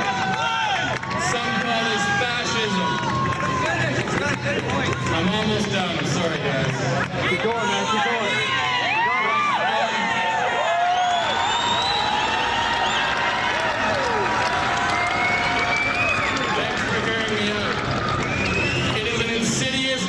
Problem affecting all citizens of the world. Yes. Corporatism has enabled the 1% to accumulate and maintain a perverse concentration of wealth and power. Corporatism allows them to manipulate the monetary system, subvert the legal system, destroy the environment, exploit the population, and drag us all into wars without end. We are not asked to discuss the issues publicly and to decide what should happen. Some would say that the election system does that we have representation. But how many of us truly feel represented? Shouldn't we feel represented? But the manipulation and exploitation of the many by the few has been a constant throughout human history, even before the advent of corporations. This is because our power structures have always been centralized. You were cutting into a meeting. But that no longer has to be the case. I have one more paragraph. One more. Can I read my one last paragraph? Is that okay?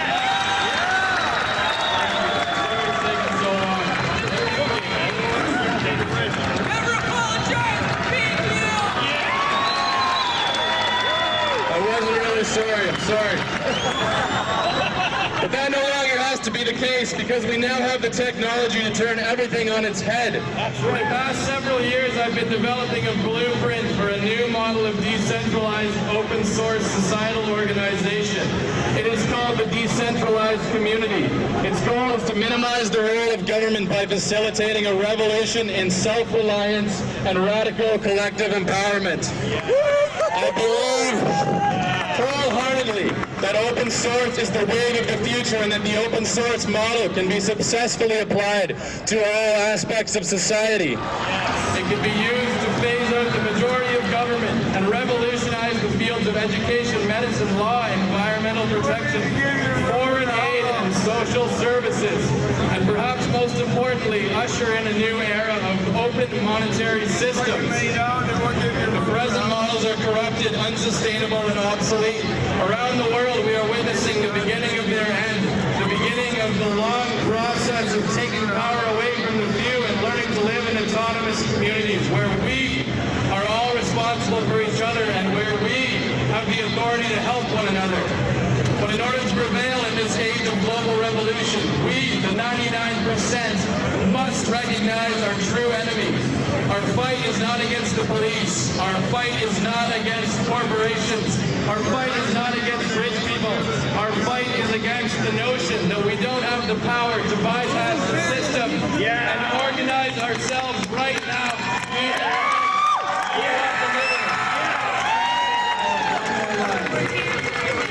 We must join together and become the change we want to see, not beg our governments to create it for us. It starts here, it starts now.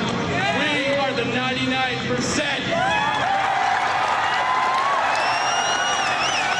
And if you would like to discuss these things further, I'd like to talk to you later. We'll also be playing tunes later tonight, so let me know if you have any requests. Thank you.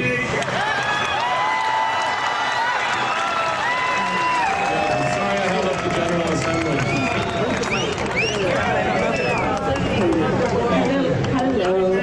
We are going to start in literally 5 minutes. In the interim, if you can translate, including sign language, please step forward. Anywhere you want.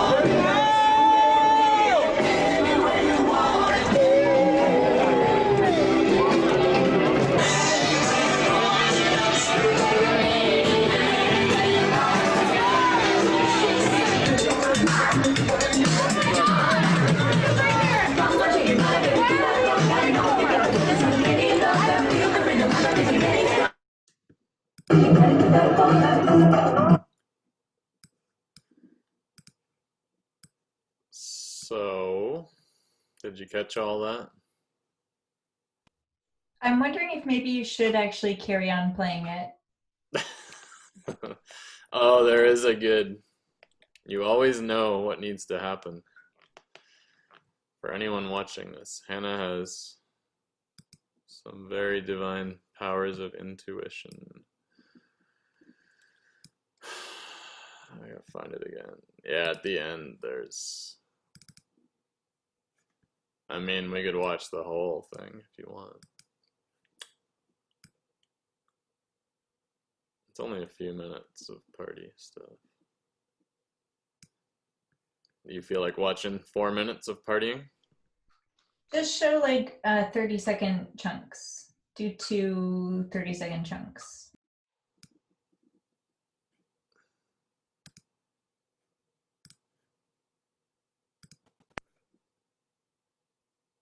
Don't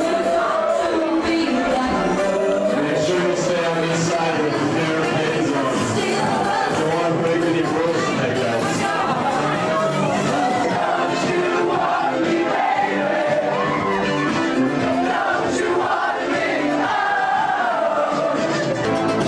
me?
Mamma mia, let me go. Nothing really matters.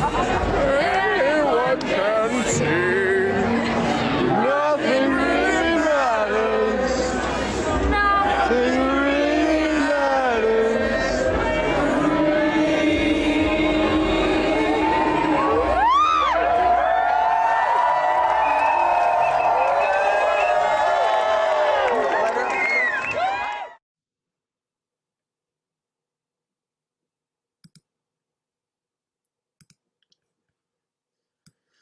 So yeah, my favorite part of that is just the guy's sign at the end. A better world is possible.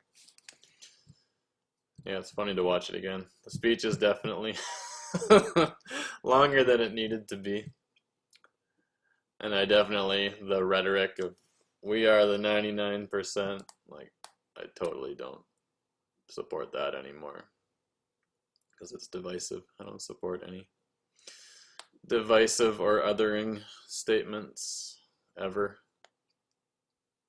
And I mean, if you want to be like angry at people that have an inordinate amount of wealth and control, it's like the 1% of the 1% that are really running the show, as far as I understand it.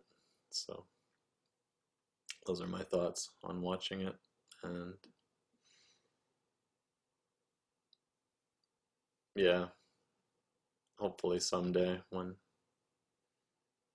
decentralization is further along, people will look at that and be impressed. It's actually, be impressed is not what I was going to say, though. Just the fact that I went up there and was saying this stuff and just being yelled at and told to stop talking, saying 5 minutes, it's like, can't you hear this person out? But whatever. And it's funny to focus, like my brain focuses on the negative. Like I didn't even remember. There's a lot of people that were cheering and being like, yeah, keep going. So you gotta watch your brain doesn't do those tricks to your memory. Focus on We the are only negatives. but what our consciousness is. So what we choose to think, see, is what we believe, which becomes what we say, which becomes back again, loops back into what you think and what you are. So this is our most important foundation, which is why the call for quietness is so key right now, to clear through that muck.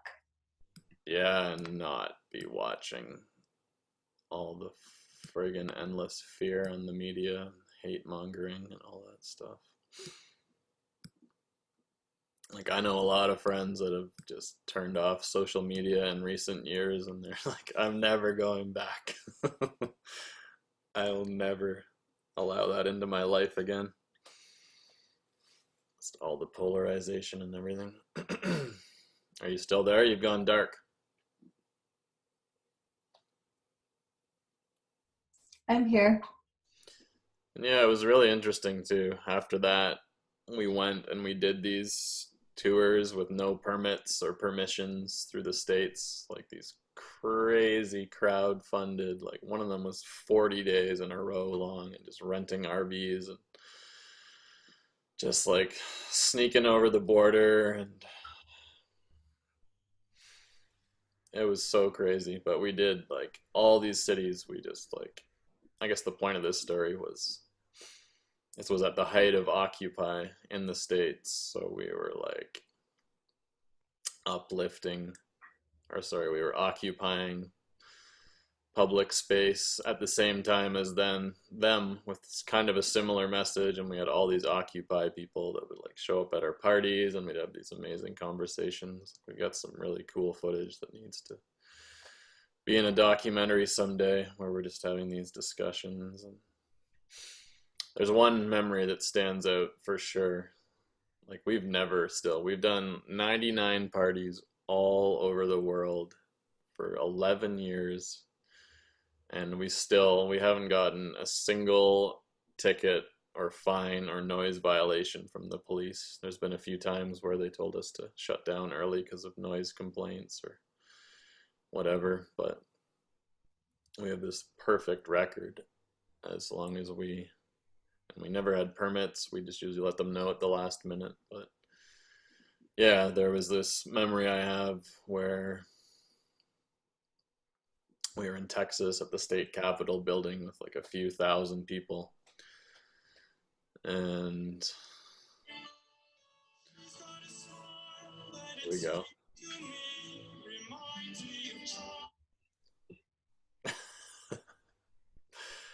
So we're there and we're doing this party and we're getting along.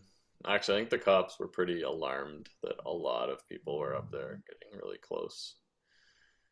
And then there was these guys, all these Occupy people, they wanted to start a chant saying F the police or something anti-police. And luckily I had the sound system and I was like, no, that's not what this is about.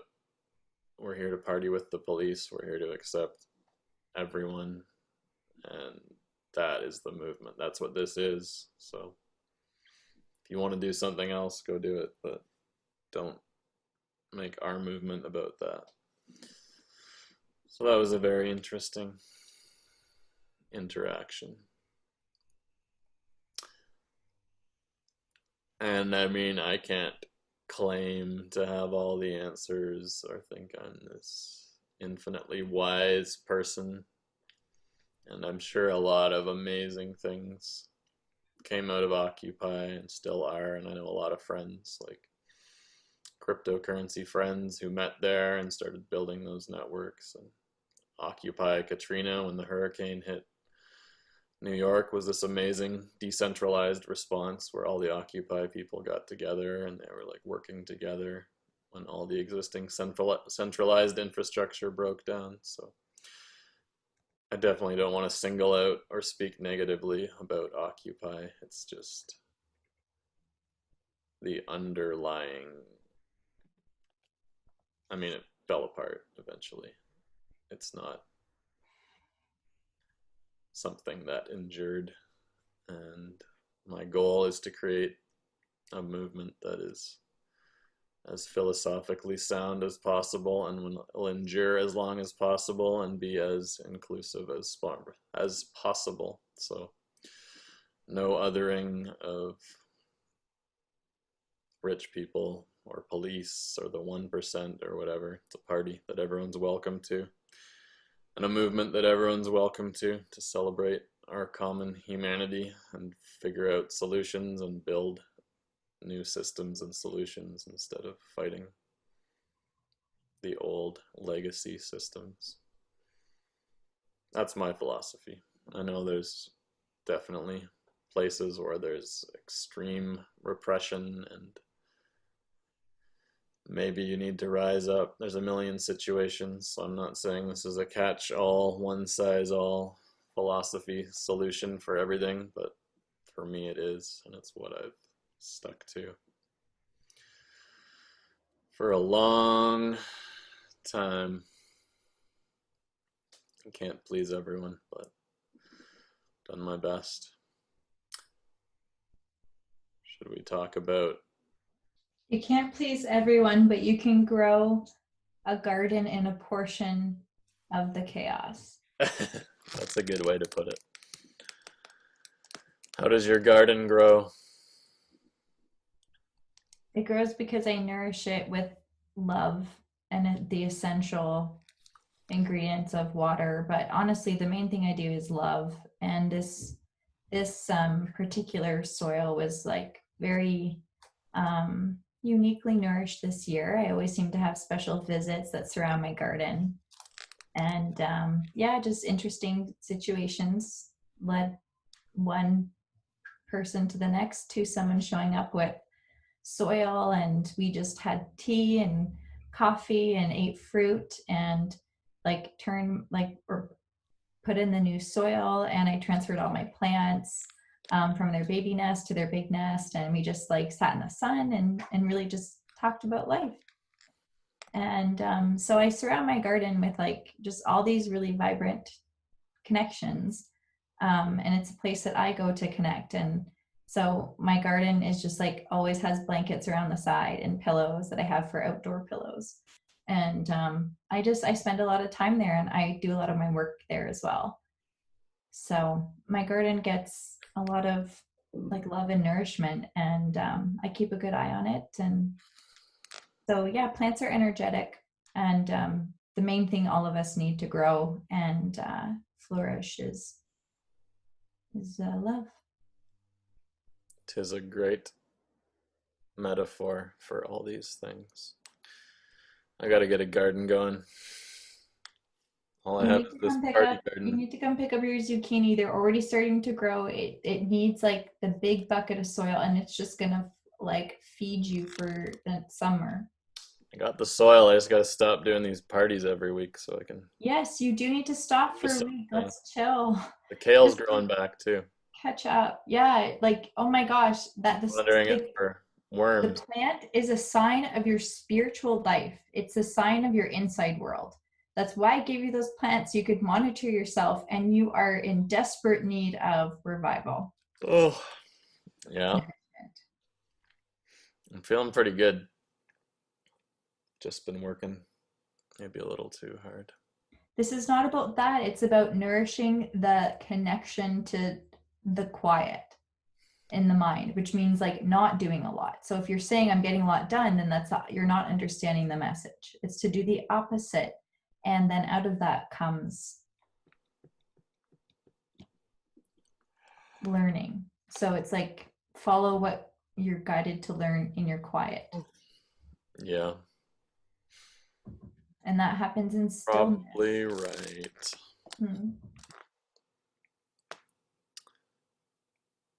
I forget what it was. I was gonna say.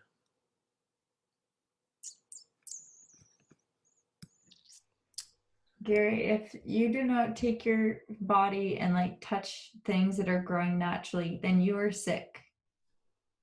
Yeah, I don't do that. That means that you are sick. Wait. I found a thing growing naturally.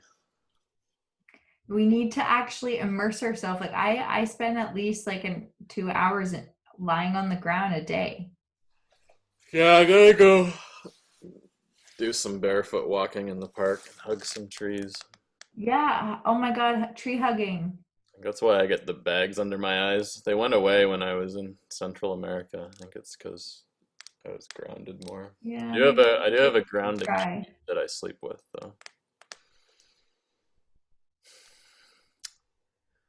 I missed that. I couldn't hear. I have a grounding sheet. You plug it. You know oh how my you're. Goodness. You people trying to like no. You remember how you said men are dumb and women are crazy? You men in this moment is dumb. I didn't say that specifically. You are not transferring a mat to putting your body on the dirt and on the ground, or to be hugging a tree amongst the forest. There is no comparison, dearest Gary. Love you, but over and out. But I think the mat is good. It gets the whatever they are. The mat can be great. Electrons. It's not a substitute for being outdoors and touching Mother Nature with your body. I never claimed it was. I just said I have one. It's out of context for me. It's just a surprise note to the conversation.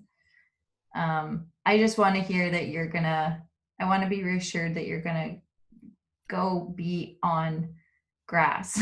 Like sit down is the only thing I'm at. Is stop what you're doing. You go to the park for a couple hours a day and just chill. No, you just start with 5 minutes at a time. And if you need but I go and I have my computer and I just end up wandering through all my tasks and I get lots of progress always, but I'm doing it with ease, with peace, and with like infinite supply of energy. So in order to have infinite supply, you need to like move and work within the rhythms, and you need, and like being in connection to nature is a part of that rhythm. And it can't be like a once in a while thing. It can, but you're gonna get sick. Yeah, So if you value lost my way. if you value your health, the easiest and most important thing to do is like put yourself in the center of natural beauty and just sit and take it in and observe and just breathe and be there. And you will like start slowly being filled up with new energy. Revival. I believe. And I will obey.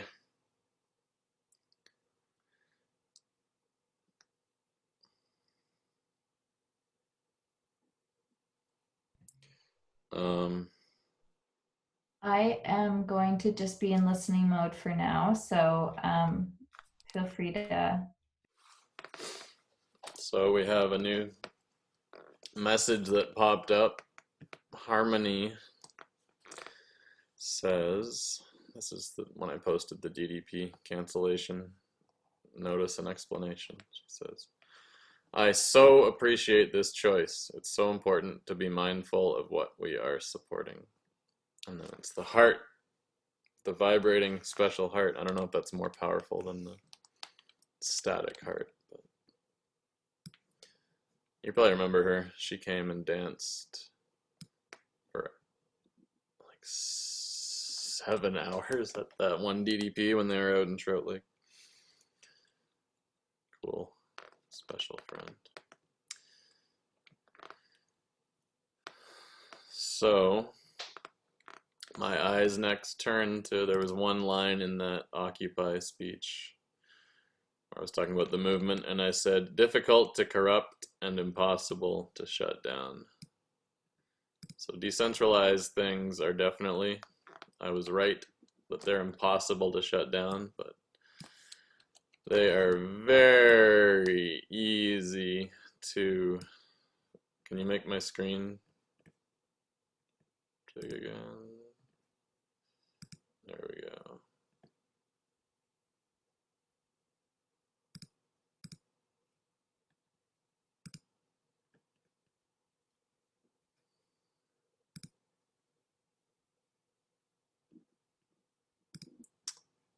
Can you stop the screen share? It's not letting me stop it.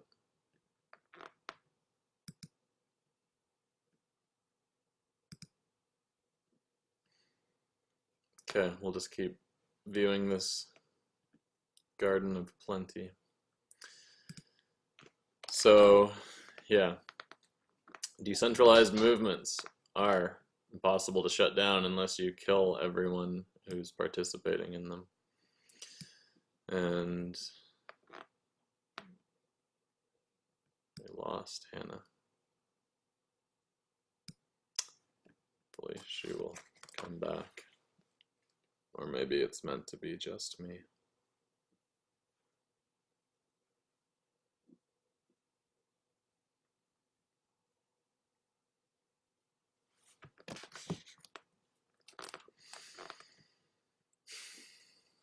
We are 2 hours in.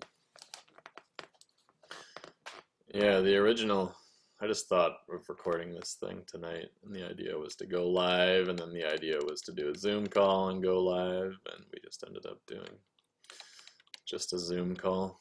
But it's pretty amazing how perfectly and fortuitously things often fall into place when you're doing magical projects with magical people like Hannah. So you just gotta relax and trust in the unfolding, and that is what's happening here. And that's what's happened with the whole DDP. Like, it's been crazy. It has been a struggle and a battle, and it has taken like everything I had to keep going. And there's times where I didn't really keep going. I definitely needed to recuperate. But yeah, it's just been magic the way things came together, the way like all the pieces, the bizarre, all the stuff, all the materials to build the transmitter. I was just like, I should buy this, I should get this. Like things were just coming together in the way that like the weather always perfectly worked out for the parties, the way we like got over the borders and did all these impossible things, and it worked out, it worked out, it worked out. Every time needing to be what it needed to be. And yeah, the weather in this one, we were in Oregon, Portland, early 2000, late 2011. And there was just like this horrible stormy weather, and we had this route planned and there was no really good cover, and luckily it was this one window where we were able to do the party, and then it started raining right after it ended. And this has happened so often, but someone told me later, they're like, yeah, I looked at the weather report and it was like the whole state or the whole area around there was just like all clouds, all raining. There was just like this one hole that opened up for the party to happen. And it's happened so much where it just, at least it feels this way to me. Everything falls into place, everything aligns, even if it feels like it's not always aligning. Like there's so many ways this thing could have completely derailed and blown up, and I could have been dead a bunch of different times, or arrested, or permanent things that would have ended it. I don't know if Hannah's coming back, but yeah, one of the things I wanted to say to her in terms of like fear and life purpose, like I don't believe that death exists. If you do, it's a pretty strange existence. So I think our divine purpose here is just purely divinely expressing your truth, expressing your light, embodying the essence of that, and uplifting humanity, yourself, and by extension humanity. That's like what we're here to do. And you're gonna die at some point, so you might try and take some shortcuts or do some silly things, but if you dedicate your life to that, I think the universe will open up and provide for you. And even if it doesn't, you're living in integrity, and that's the most beautiful, exceptional, perfect thing, perfect way to exist. So you're winning every day. But once you're out of integrity, once you're living in fear, once you're living in insecurity, that's when things go sideways. When you get pathologies and addictions and all sorts of spiritual ailments. So I know for me, this path has not been easy. It's taken all my time and all my energy and all my patience and all my money, and just, I made a video blog for a while called Don't Stop Believing, and it hasn't been easy, but that is what you gotta do. I think a huge part of it has been eating a healthy diet, not really drinking alcohol, surrounding myself with amazing people. And just by doing this thing, by living your purpose, by living your essence, like amazing people will just keep showing up. People who are on this path. And they might not necessarily have their lives perfectly together and their egos and emotions perfectly in check, but these are beautiful people, and all my best friends. So yeah, all these thoughts. Looks like Hannah's not coming back, so it's a really interesting way to record and share things. I'm really loving using Zoom as closed and centralized as it may be, it works really well so far.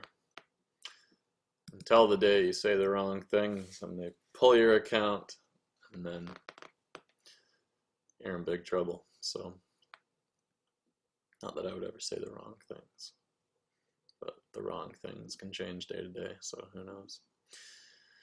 But yeah, hopefully switching to a more open and decentralized alternative ASAP. I think I got on a tangent there. Difficult to corrupt and impossible to shut down. Decentralized organization. So this is what I've spent the last 9 years since Occupy thinking deeply about and doing my best to embody and adhere to. Hannah says, after you listen to this, I will consider it.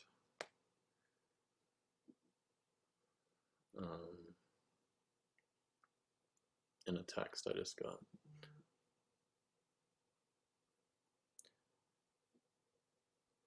"7 minutes, in you go."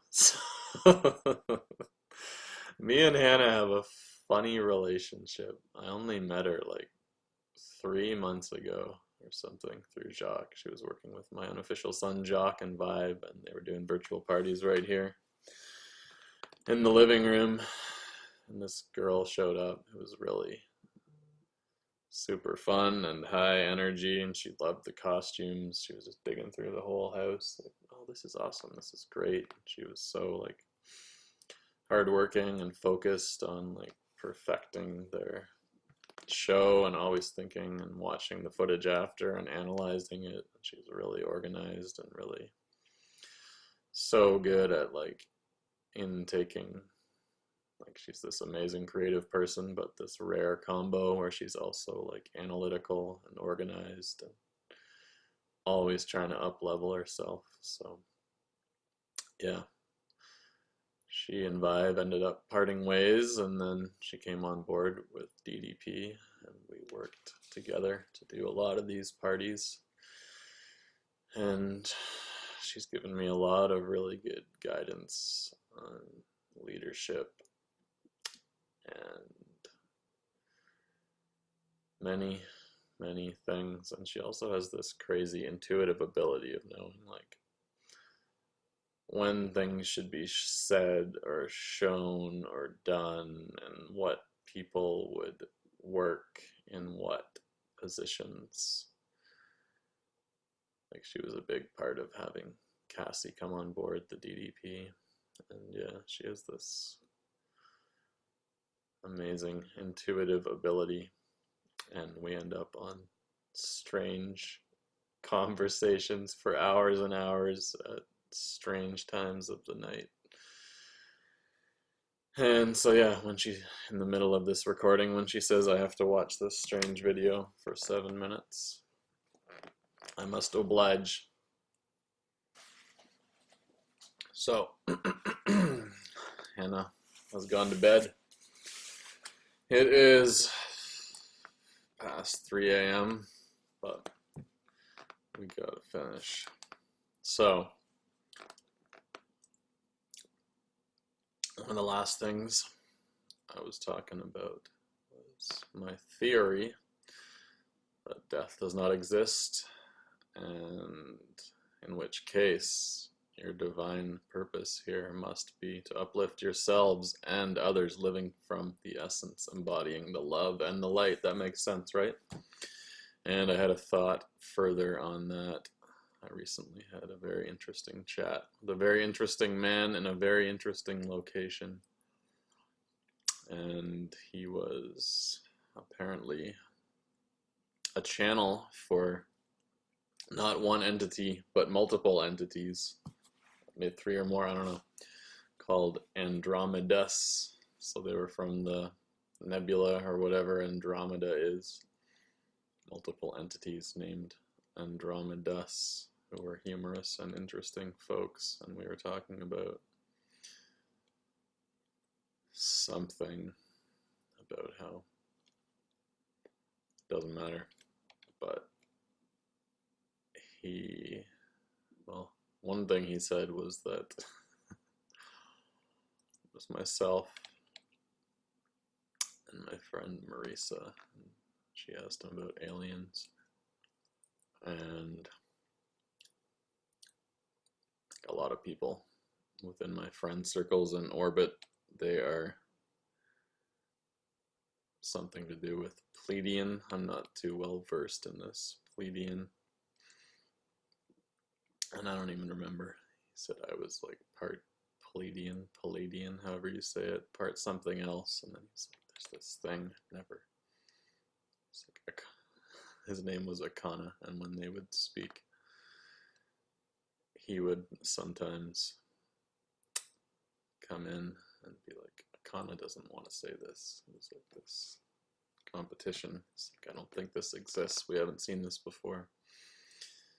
So he said that I was part Palladian, part something else, and part, the word was Sidian, like rhymes with Gideon. I haven't even like, I tried to Google it briefly, so did Marisa, found nothing. I don't know why this came up. I wasn't planning to talk about this. I forgot this even happened. But so that happened, but the thing I was trying to remember to speak on was, and yeah, if you know anything about this Sidian business, let me know. It's interessante. So, yeah, somehow we got in this conversation where it's like, when you're playing like a virtual reality game or any sort of game, and you wander around and you see this environment around you, like the computer isn't generating all the stuff in the background. It's not going to be like processing someone like walking down the street if they're not within your eye shot in the game. That's how, like, no computer can handle that amount of processing. And basically what was proposed to me is like, maybe your life is like that. How do you know that things you can't directly see and experience even exist? How do you know all these countries exist, all these news stories, everything? Like, you can go to the places and verify the events, but there is a possibility that your entire life is some kind of simulation, some kind of giant test of your integrity and worthiness of some sort of ascension, up-leveling, something like that. So this is just an interesting theory that I've been pondering lately. And I don't know why that came up, but there it is. If you've watched this for 2.5 hours or whatever, let me know if you have any thoughts on that.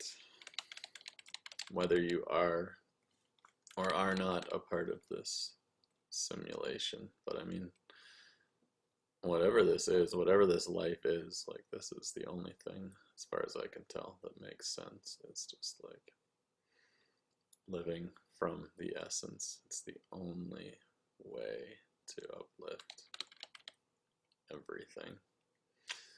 And that's what I have been trying to do and create. And it ain't easy, but that's what's up. So we were talking about the Occupy movement, and I went in there and I gave my very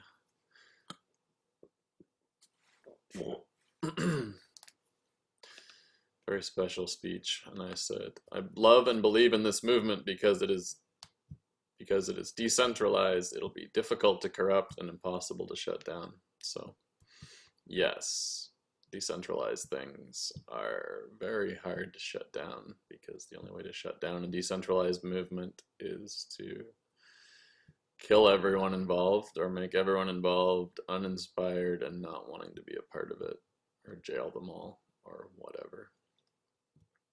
But in terms of difficult to corrupt, I got that one wrong. I think it's very easy to corrupt a decentralized movement, and corrupt is a subjective word. But to me, corruption would be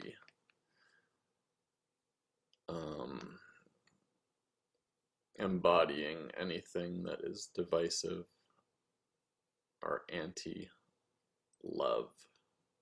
if that is the objective of the movement. I mean, there's a movement maybe you're all about just being angry or overthrowing some government or doing whatever thing that seems like you should do.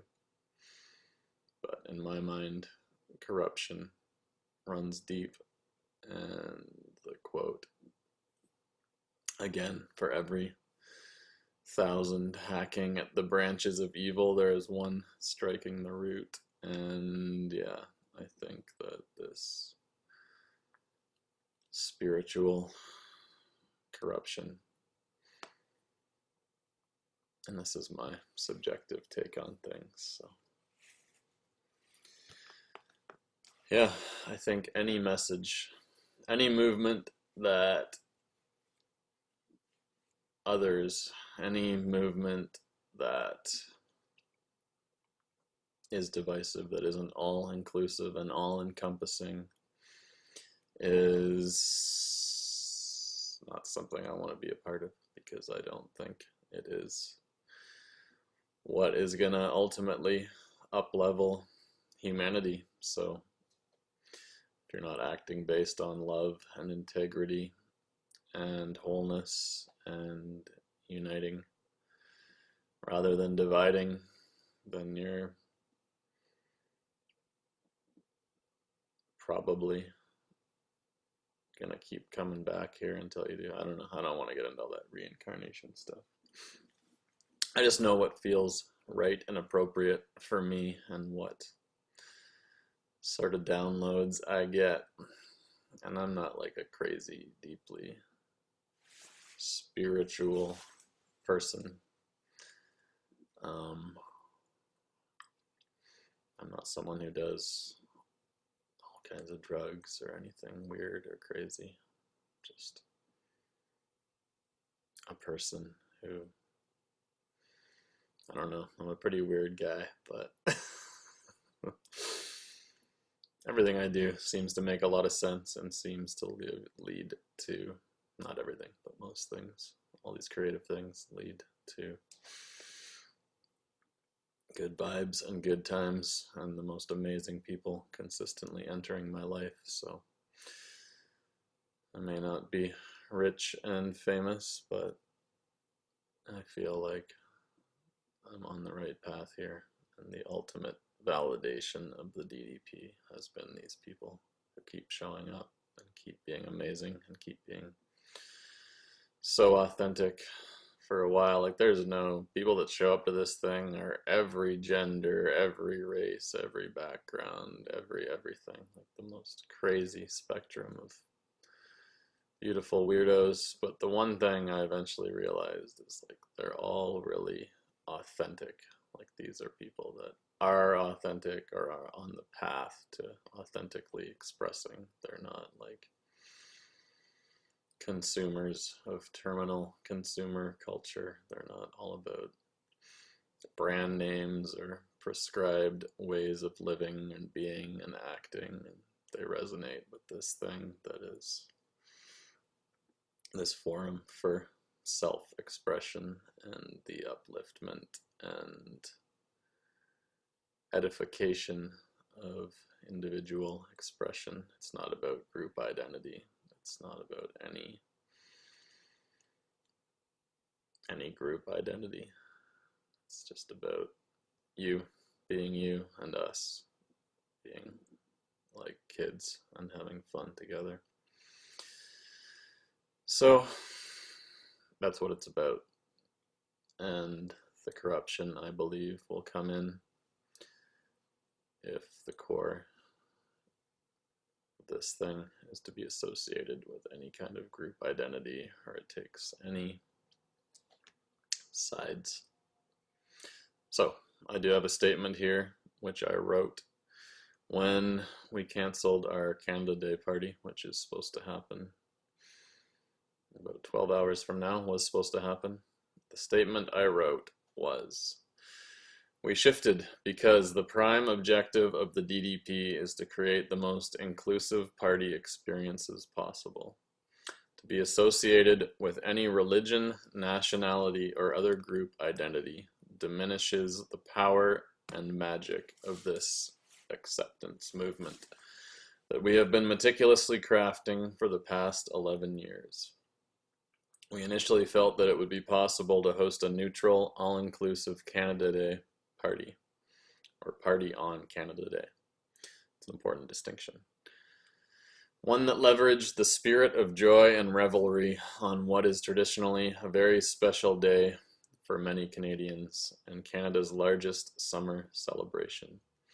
But after receiving calm, constructive feedback from a variety of sources, it was realized that there was no possible way to host a DDP on this day without alienating a large number of people and compromising our core mission.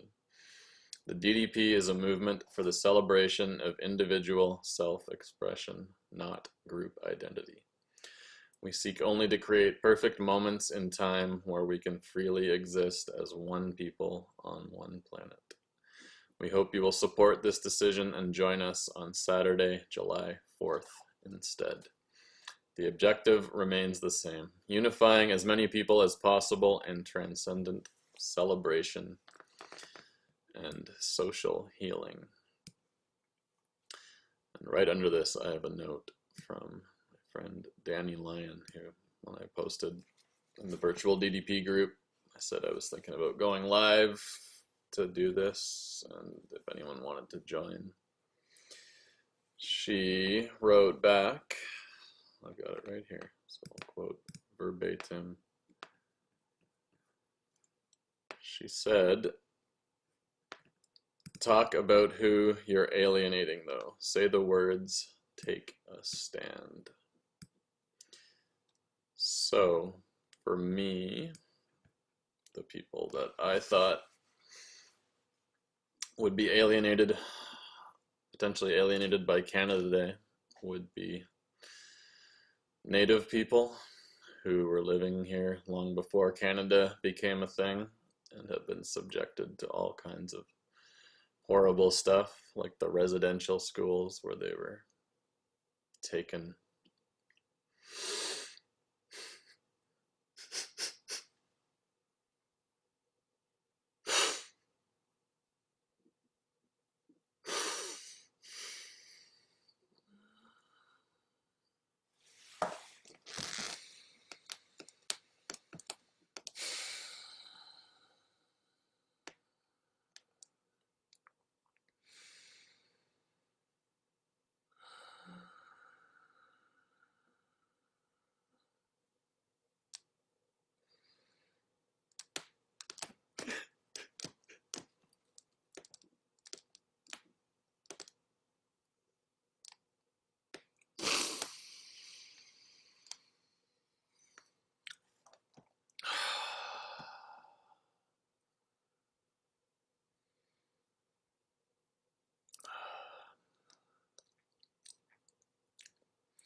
I didn't see that coming.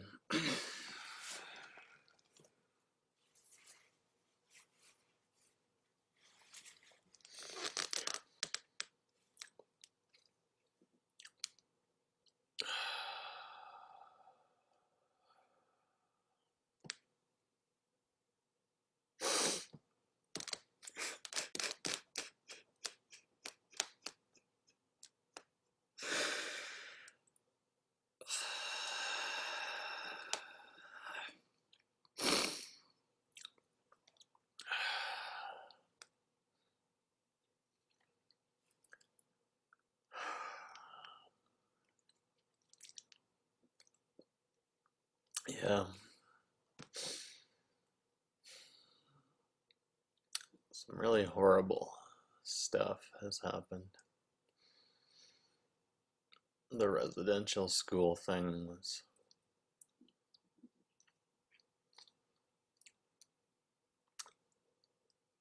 program where the Canadian government took all these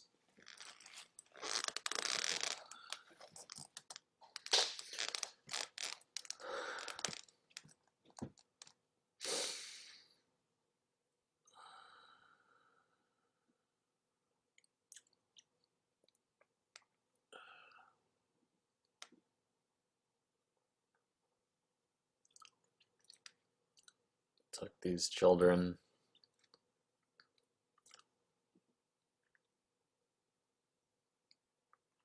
away from their families and took them to these residential schools where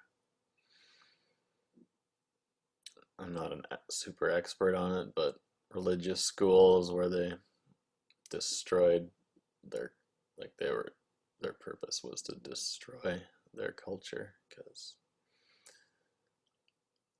these centralized religious institutions saw their way of life.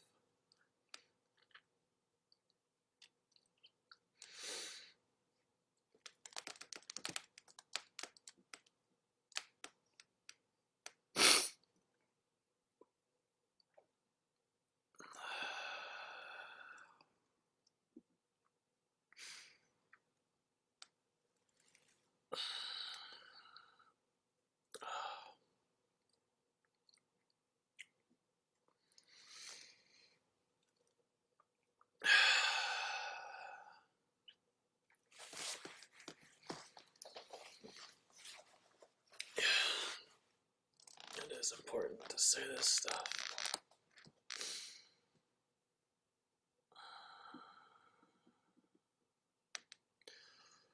Can't talk.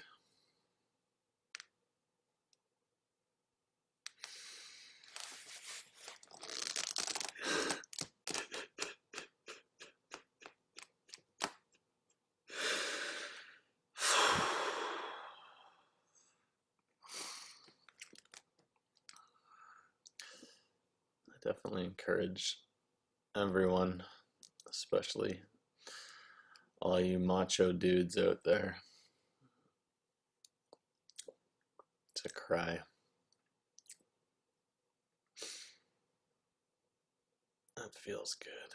You gotta let this stuff out. I didn't even know this was in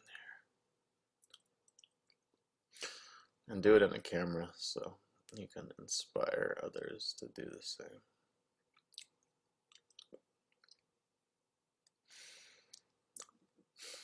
Yeah.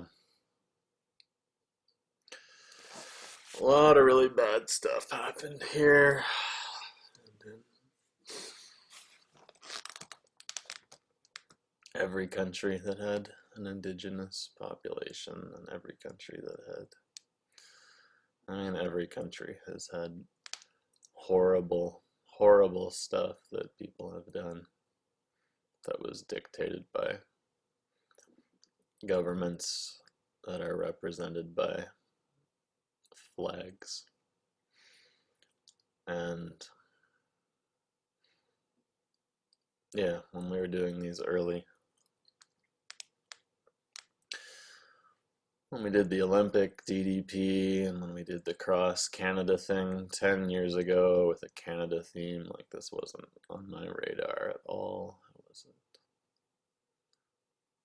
thinking about it.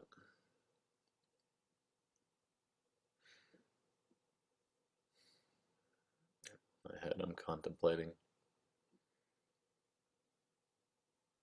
whether I should apologize about it right now. I mean,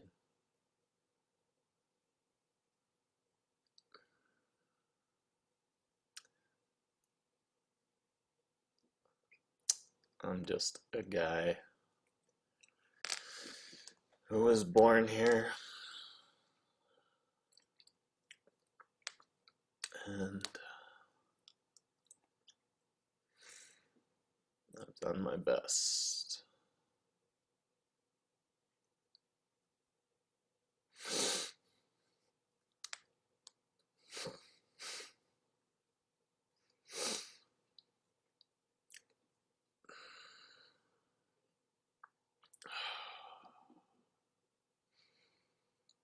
I've done my best to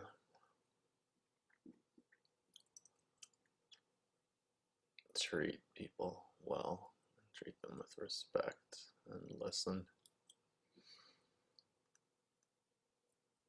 and consider them. So, when we've done parties in the past that had a Canadian flag on them, I'm sorry for anyone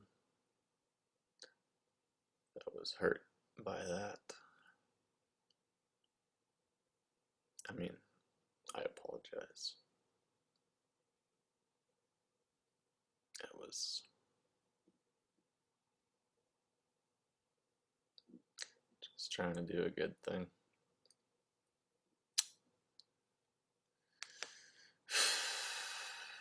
And yeah, I mean, it's tricky. There's a lot of people that fled really messed up countries and came here and think this is heaven on earth, and they're so happy to be here, and they see that flag, and it's a beacon of hope. And yeah, when me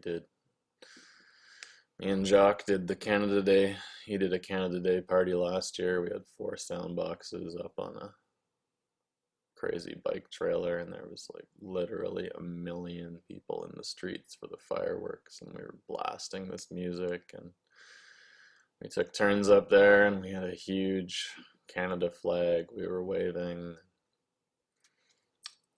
There were so many people overjoyed, so many people, like every ethnic background, every age, and they were so happy and so excited. And I mean, I don't know if it was they were born here, moved here, if they were excited about Canada, or it was just a thing, just an excuse to cut loose. But yeah, this has been a really tricky thing. And like the backstory is just been working really hard doing these virtual parties. I haven't even explained what's going on here, so maybe we'll back up a little bit again.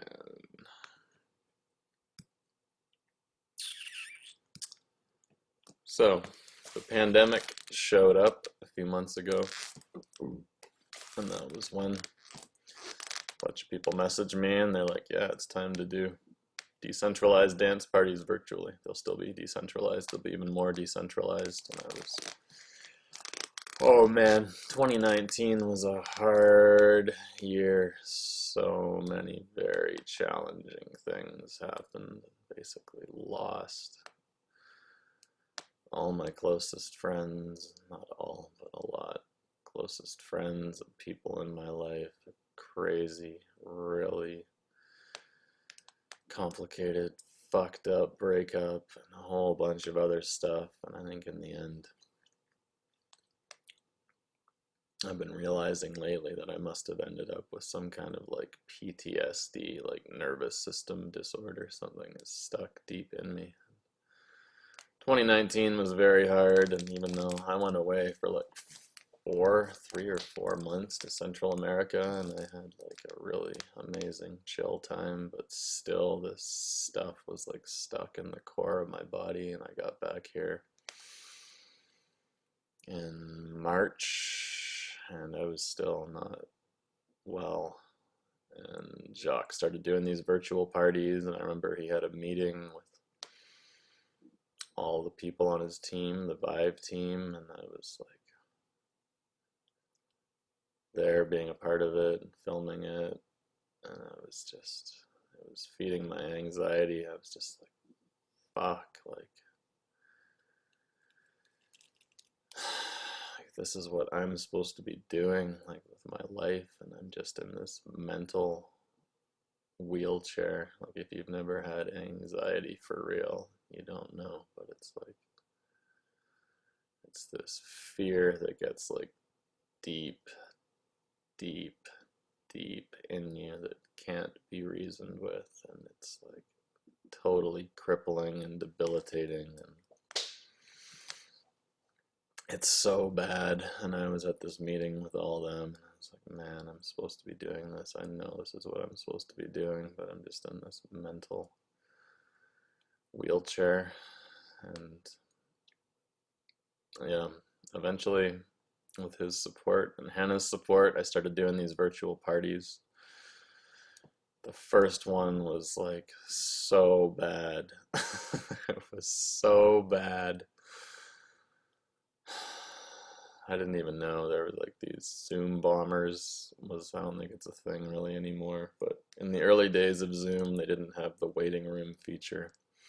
Zoom is what we use, the video conferencing thing for these parties, and like, so we're starting out my first virtual party that I'm hosting kind of myself, and I didn't have enough stuff prepared. I didn't realize like it's not like DJing a normal DDP in the streets. It's like you have to have your playlist out because you're like focused and spotlighting and doing stuff. They're really tricky to host. It's like my friend came up with the term human DJ. So you're not just playing music, you're playing music and you're like selecting the people to plug in at the right time to build this storyline. It's like you're directing a movie, in a live movie in real time. So it's intense, there's a lot to it. And I was just thrust in, and we were, yeah, immediately like this army of trolls came along, and they were just like blasting all these horrible images on the screen. I was like, oh my god. And there's all these like sub menus, and like it's really hard. It's not intuitive to figure out how Zoom is, how to find it. I didn't even know what I needed to look for. I didn't even know, I don't think, what the waiting room was back then. Luckily Jacques did, and he's really quick and he took over, but there was this happening. And like, I've got my friend messaging me saying, why are you allowing this horrible imagery in your party? And I was like, yeah, I was like, I don't know. We're trying to stop it. Like, this is crazy. And I was like, we should shut this whole thing down. I got another guy, a friend messaging me saying, don't shut it down. The party needs to keep going or something like that. And Jacques is trying to figure it out, and I'm just like on the side trying to like, and we're trying to still like run a party and pretend like things are okay. And luckily Jacques moved quickly, and we figured and like got them out of there, and like sent this footage to the police, and like had waiting rooms activated after that. We've had this whole team of like virtual bouncers behind the scenes watching everyone that enters the party, because I really want to be able to guarantee that the people who come to these will have the safest possible environment. I mean, you can't guarantee anything 100% on the internet or in life, but yeah, that party was a horrible experience. And by the end, I was like, no, I'm never doing this. This sucks. Like, I suck at it, and it sucks. And no. And then a bunch of people were like, no, it was actually really good. I had a really good time. People were understanding. They're like, yeah, that was messed up, but it's the internet. Sometimes things get weird. So I had all this support, and they were like, you gotta keep going. I was like, really? I thought that was horrible. I'm like, no, keep going. So I was like, okay. And it took a lot of work and a lot of learning, but yeah, for 11 weeks in a row now, we've been doing these virtual DDPs and starting to take them back into the streets with these giant soundbox speakers. So everyone who's on the Zoom call, all these screens, they can be nodes out in the world with a phone receiving the Zoom audio and video. And with those big speakers, they can project the audio back into physical space. So I realized the ultimate dream of the DDP has been to host a simultaneous global dance party, and this was the way to actually do it, I realized. And that was super exciting, and yeah, we've been experimenting with that every week ever since, getting more and more people out in public, and it's been going really well, and I've actually surprised myself, become a pretty good host, I believe. Like, when this all started, like, I was always a shy kid, didn't like the camera, didn't like the spotlight, didn't like any kind of stage. It was kind of weird. I'm sure I'm on some sort of autism spectrum or whatever, or Asperger's or something or other. Maybe, who knows? You don't need labels, but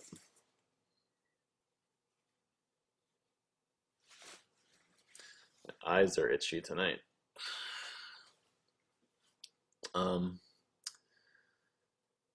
Yeah, I never thought I'd be giving speeches in front of people and saying all this stuff and fearlessly like looking into the camera and talking into it. When the DDP started, like, I wasn't the guy on the mic, it was Tom. And when he left, I got forced into it. And I was like, I can't talk on the mic. I'm not funny. I got this monotone voice. Not enthusiastic. Not that Tom was a very enthusiastic dude either, but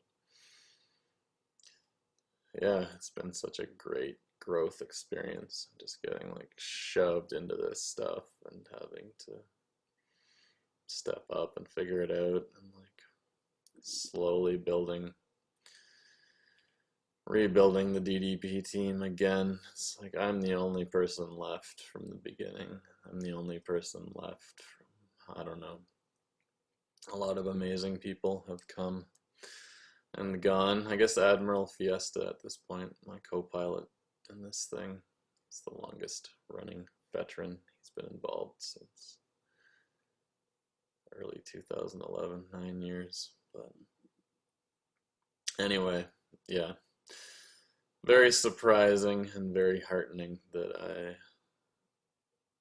have been able to step up and do this. The lesson here is that you do not know what you're capable of until you try. So you might fail, and you'll probably fail, and I've friggin' failed a lot. And that first virtual party was horrible, failure. But luckily I've had some really good supporters to keep me going. And yeah, so we did 11 VDDPs, and Tom, the newest Tom, there's been a bunch of different Toms over the years, which is, while we're here, why don't we tell that story too? So the original Tom was pretty much my best friend. We grew up in a small town in rural Ontario, and for some reason we were always into the same bizarre music, Faith No More, Mr. Bungle, and always this ridiculous 90s dance music. And we moved to Vancouver, and both of us like to wear ridiculous neon clothes and be really silly and really weird and really authentic. Like, we were not letting any social norms slow us down. Luckily we had a bunch of crazy friends too. We were just these weird dudes, and then had the idea to do DDP together and call it Tom and Gary's Decentralized Dance Party, and we friggin' did it. And we went hard. We went across Canada. We did the Olympics. We did all this stuff. And I won't get into details, but things didn't work out. He moved on. I had to step up and be the guy on the mic. And then since then, there's been a bunch of different Toms. One Tom was the guy, Kyle McDonald, kind of famous Canadian dude. He started with a paperclip and kept trading up until he had a house. Amazing, genius dude. He was involved for many years. Another guy was from the States. He was an Iraq war veteran. and just loved the DDP, and he was a huge support and huge help, and he's the reason we were able to do the tours through the States.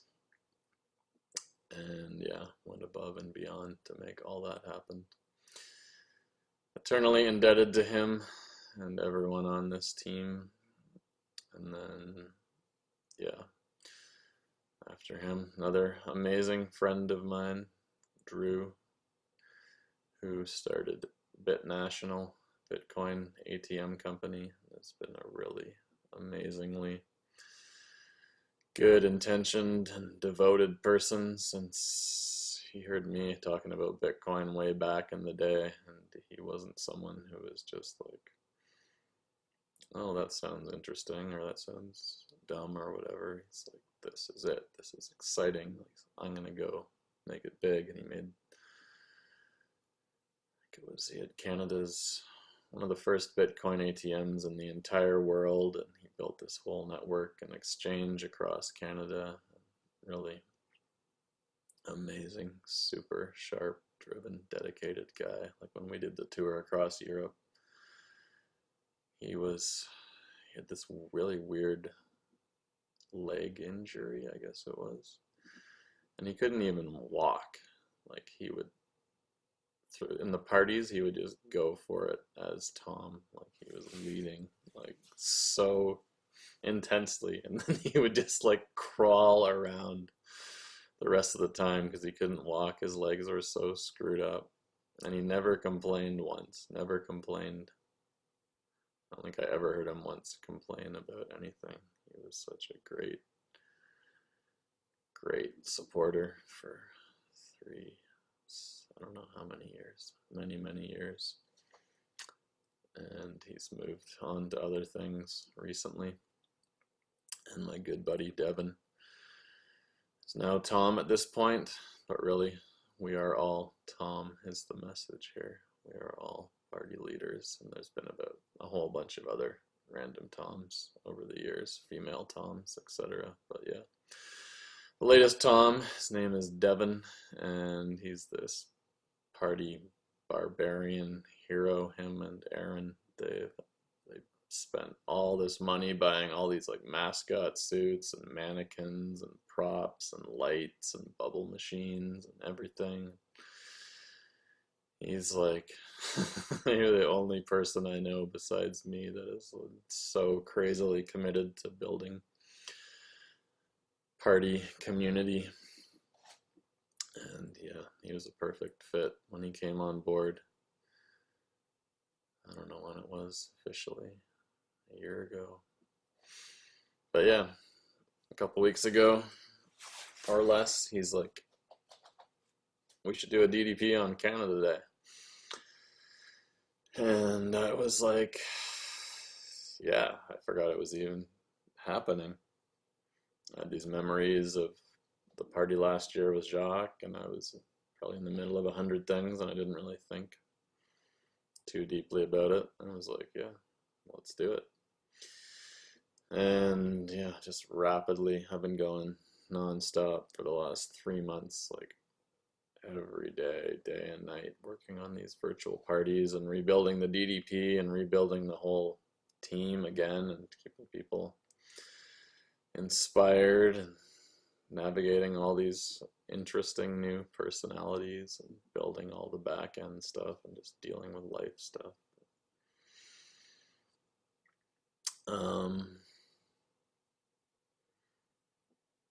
Yeah, a nice shout out to Canada, and a reason we are really lucky to live here is that they've been giving out this CERB payment every month to people who lost their income because of the pandemic, which definitely have no longer able to do parties in the streets, and the virtual parties are not making any sort of income. Thank you to everyone who has donated along the way. It definitely helps. But yeah, we're definitely lucky to live in a place where people have that kind of support. I know a lot of places don't, so thumbs up for Canada there. But there's also obviously more to it than that. I heard today there's a lot of people who are unable to access it because they didn't earn enough money last year, or all these complicating factors. And there is a question of at what point will the laws of physics and math catch up with governments creating huge amounts of money and the whole currency economy implodes, and then we're in a very messed up situation. But anyway, yeah, Devin/Tom suggested we do this party.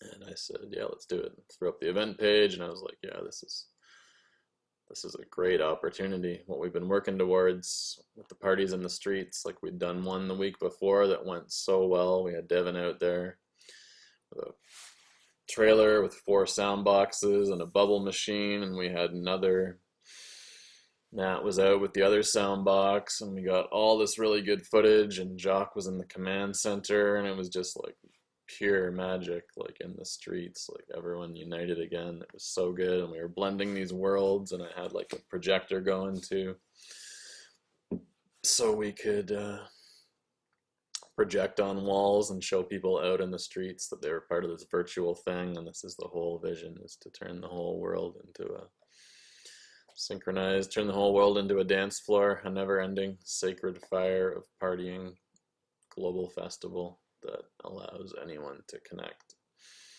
at any time and participate in these things. So yeah, I was fired up. I was like, yeah, Canada Day, this is a great opportunity to actually get some serious momentum, because it has been, like, I've worked so hard to get people coming out to these things and participating in these things, and this seemed like a great way to really build the audience. And wasn't thinking at all about Canada Day being divisive. Another factor was my native elder friend Kelly. I noticed that she had signed up as going to the Facebook event, so I was like, oh, well, that's good to see.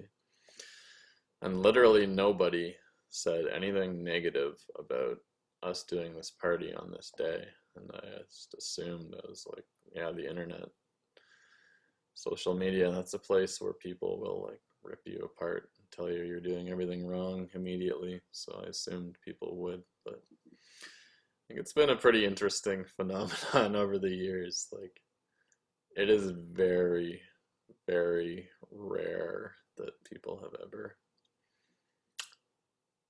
stepped up to criticize me or the DDP. I don't know if that's because it's seen as like a benevolent thing, or I'm some sort of figure that people just don't want to publicly criticize. I don't know, but it's an interesting phenomenon that I don't fully understand. But yeah, no one said anything. Everything was feeling pretty good, and I was just busy. I wasn't like, there's no time to like deeply contemplate this stuff in the space I was in. And yeah, things seemed to be aligning. There wasn't the growth I expected. The event page, I think it's only at like 400 people now still, which isn't that amazing considering our past. And we sent out like 160 press releases to all this different media, and like no one was picking it up. But I was still hopeful that it would get picked up. And then, yeah, it was like 2 days ago or something, and my good friend Cam, shout out to Cam, co-founder of Decentralization Space in Vancouver. I used to call it my home away from home. And yeah, someone who's also worked really hard to build community, and I believe leads from a place of goodwill and intention. And yeah, he was into he reached out. He used to be really involved, and he's like, how can I support you? Let me know.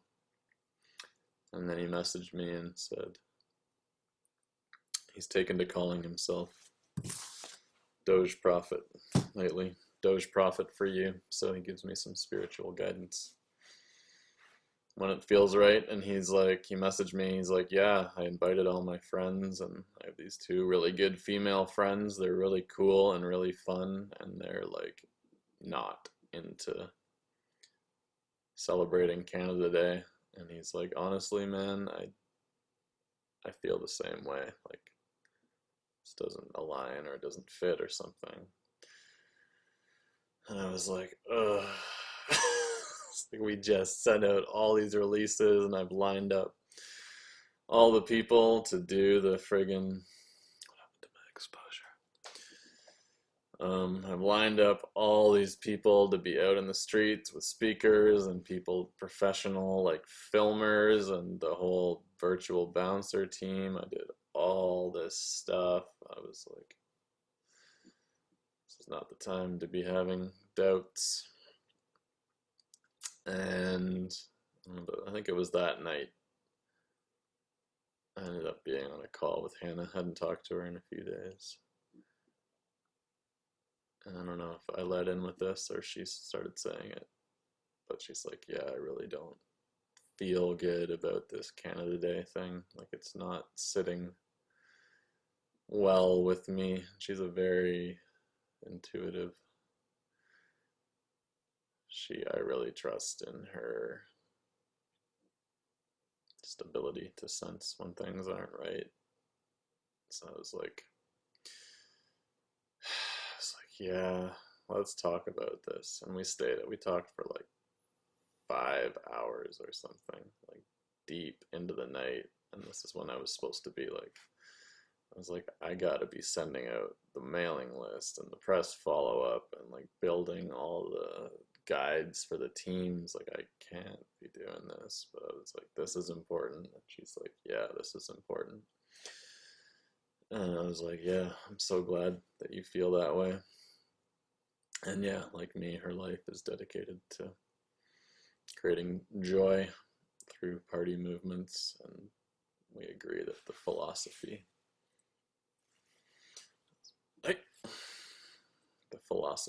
is so crucial. Sorry.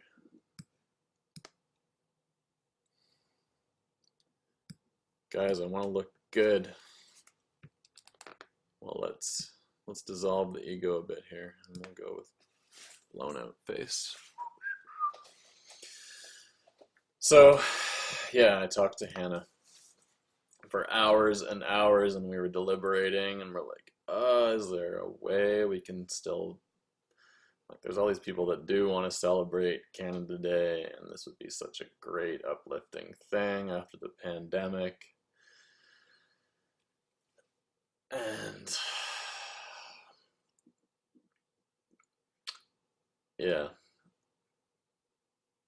she was also a little bit concerned about the pandemic itself, but Vancouver, things are very relaxed here. Like, they're allowing gatherings of up to 50 people indoors as well, I believe.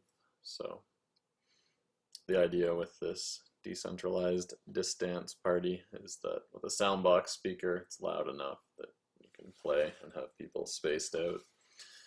And as far as I know, I've done tons of research. Like, from everything I've heard, outdoor communication is very low risk. So we figured that, or I figured that, given the supremely low number of cases here and the fact that I'd be training all these soundbox operators to, if people were getting too close or the crowd got too big, they just turn the volume down or tell them to spread out or whatever. I felt very confident that this could be done, and the rewards to humanity would outweigh the risks. So that's where that was at. And yeah, I talked to Hannah for hours and hours, and we were like, what if we do this? What if we change the name? Eventually I got on a call with another good friend, Carrie, who was involved in the DDP. Carrie Godmother, good friend, the person who introduced me to Devin/Tom. And we were chatting about it, and just like, what do you think about this? Like, what are the... And actually, I had reached out to a bunch of friends. I made this whole like statement of inclusion on the event, saying this is being held on unceded native territories, and this is not an endorsement. This party is not an endorsement of the government of Canada or the Dominion of Canada. We're just seeking to create an experience that will uplift as many people as possible, something like that. And I sent this to a bunch of friends. I was like, hey, what do you think about this? Does this seem okay? And no one got back to me. So I had like no grounding in any of this stuff. People who were like part native or like really close to that culture. So here we are, like 3 days before the event, at the 11th hour, and I talked to Carrie, and she's like, yeah, she went to a school where they did like some deep native teaching and studying, and she was pretty well versed in these cultures. And yeah, we talked till like 6 a.m., me, her, and Hannah, and eventually what we came around to was, I think we can still do it if we don't call it Canada Day. Instead, we would call it Canada Dance, save, what is it? Canada Dance, Change the World Day. And we would ask people to not bring flags to the Soundbox event. And we're like, yeah, this feels all right. We can still do it.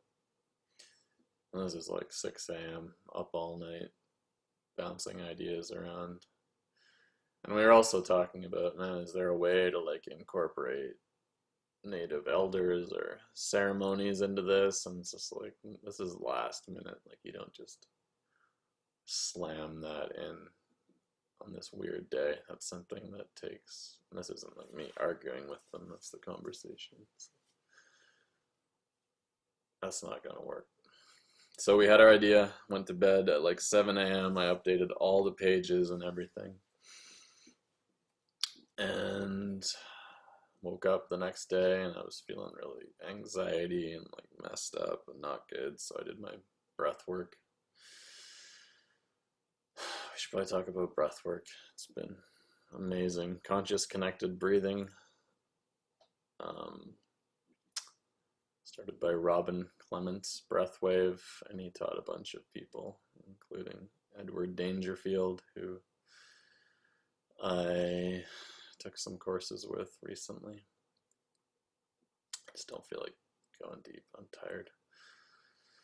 But yeah, check out breathwork. It's an amazing way to regulate the nervous system.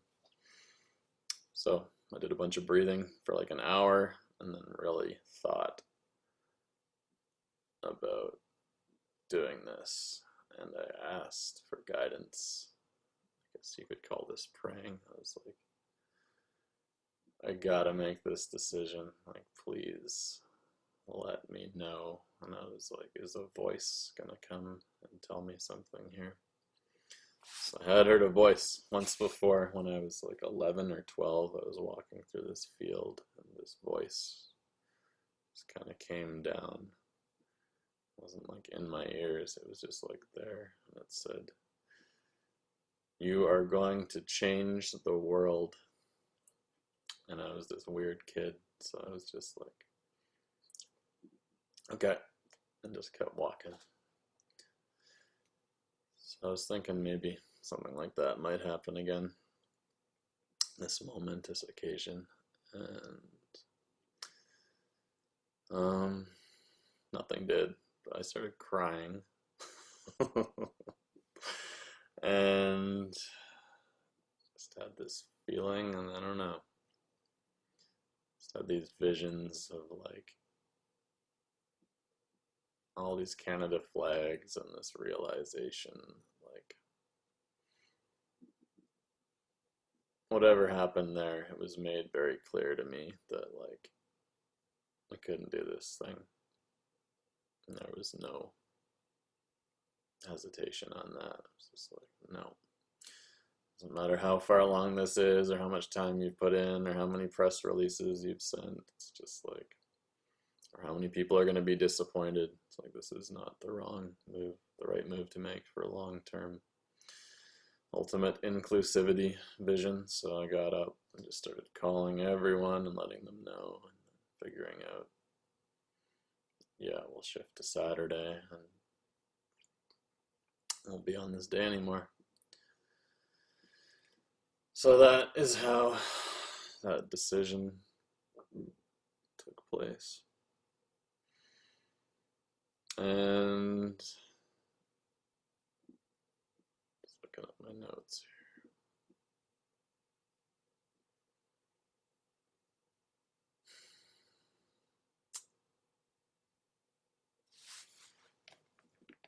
here. Yeah, that was 2 days ago or something.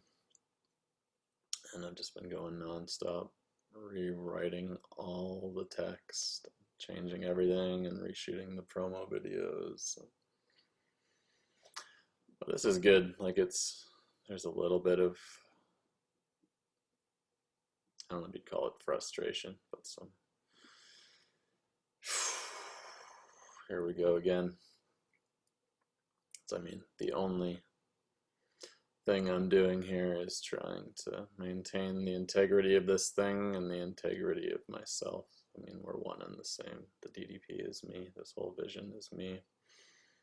This is my life. This is my purest expression of self. So my life is about embodying integrity as much as I can.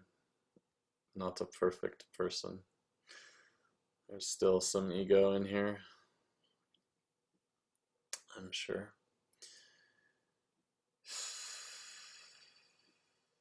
But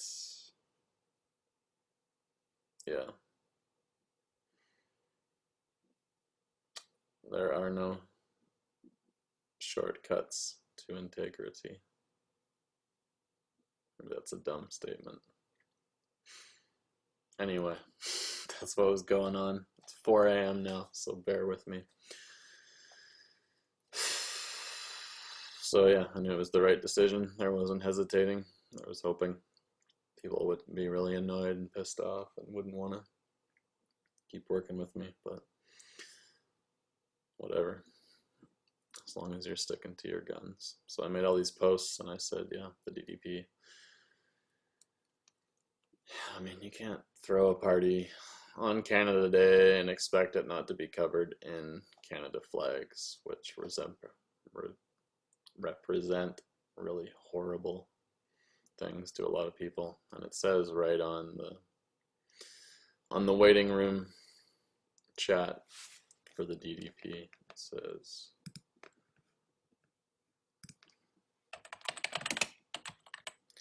for the virtual parties, it says, welcome to the DDP. Someone will let you in soon. Decentralized dance parties are spaces where everyone is accepted. We seek to create realms free of politics and division, sacred moments in space and time to be one people on one planet. To ensure that as many people as possible feel welcome, we ask that you please not share potentially divisive imagery and request no adult behavior or open consumption, as this is a family-friendly space. Thanks. So that was our character limit on the thing. Couldn't go into any details, but yeah, there's the term in there, divisive imagery and adult behavior. I think adult behavior, I mean, it's a little bit of a gray area, but yeah, these are the conversations that we've been having behind the scenes a lot. And adult behavior, like, for me, it's like what will make people feel uncomfortable to have their kids at the party. And obviously it's a balancing act. There's some very, what's the word? I mean, there's religions that don't allow men and women to even dance together. I'm sure there's some Christian sects that feel that way too. So right there you got a big problem. But in Canada and the US, a definite line we take is no nudity. It's only happened once or twice in 11 years. A girl took off her top at the DDP and felt I had to say, this is a family-friendly thing, please don't do that. And yeah, I mean, this is a venue for self-expression, and this is a thing at Burning Man too. Like, there's one of their core principles are radical self-expression and also radical inclusion. And it's this fine line between expression and inclusion, because I mean, one guy's self-expression could be to get buck naked and be doing all kinds of crazy stuff. And yeah, you could be like, yeah, way to self-express, but not many people are going to come to your party. Definitely no one's going to bring their kids to the party. And to me, the most magical, awesome part of the DDPs and the virtual DDPs is when people show up with their kids and it's actually a real community vibe to it and partying the way I believe our ancestors used to do, where it was a full-on community affair. So, I mean, beyond the nudity, it's kind of a tightrope walk of me or whoever's spotlighting these virtual parties deciding what is and isn't crossing the line on family friendly. And yeah, in terms of divisive imagery, that would be, when I wrote that, definitely one of the thoughts in my mind was flags or any kind of political statements, left or right. And yeah, so this was in my mind when I was talking about this. And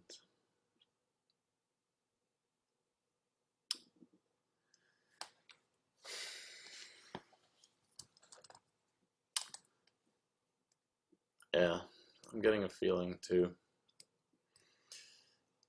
in my stomach that comes when it seems to come when I'm not fully expressing what I think needs to be expressed. So there has been obviously in the last few weeks, I guess it's only been a few weeks, there's been the Black Lives Matter protests, and I had a very interesting conversation with, there's a San Francisco node of the DDP where it was started by Admiral Fiesta, good buddy I mentioned earlier, many years ago, and he has run it very magically and successfully with another guy who's involved. And then he's one of the people who stopped using Facebook, so he stopped really running the Facebook presence.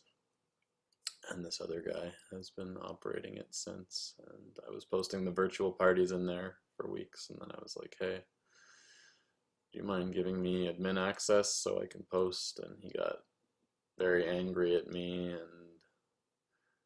I guess similar to the guy I talked to when we were in Bethlehem, he said, basically, I don't want to paraphrase and get anything wrong, but I think I can say it. Basically, he said,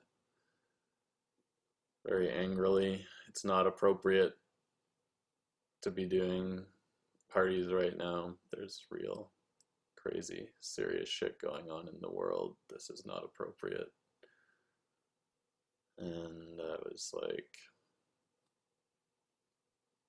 I don't know if I actually replied, because he was definitely not, didn't seem like he was in a place to have a conversation about it where he would consider what I had to say. I can't remember if I replied.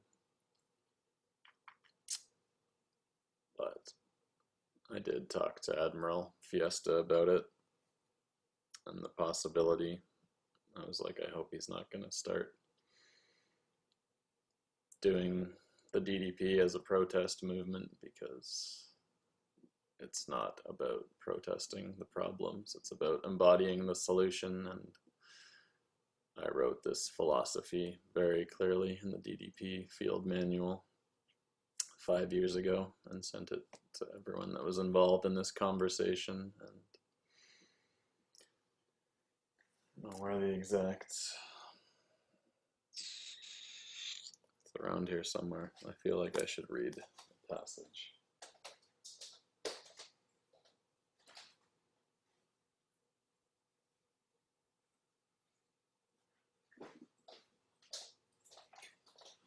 So this is the field manual. This is how deeply and meticulously and carefully I've been trying to build this thing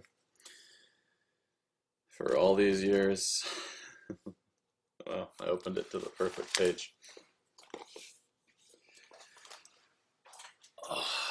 So this is 186 pages of capital P party philosophy. A comprehensive treatise on capital P partying and radical decentralization. There's a quote from Ozzy Osbourne: "There are no impossible dreams." So, this was written long ago when I figured these things out. Chapter 3, the guiding imperative, inclusivity. In true partying, all become equal.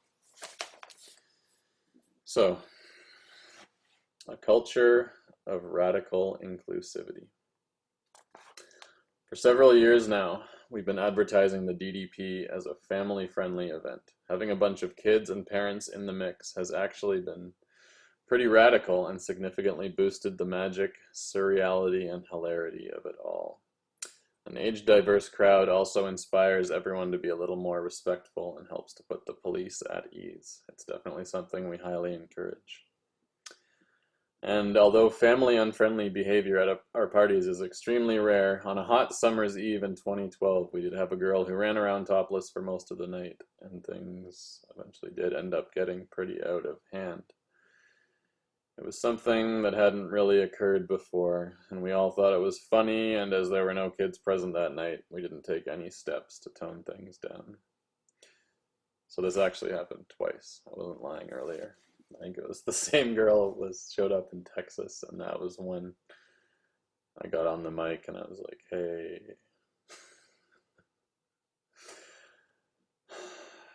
Anyway, I've already talked about this.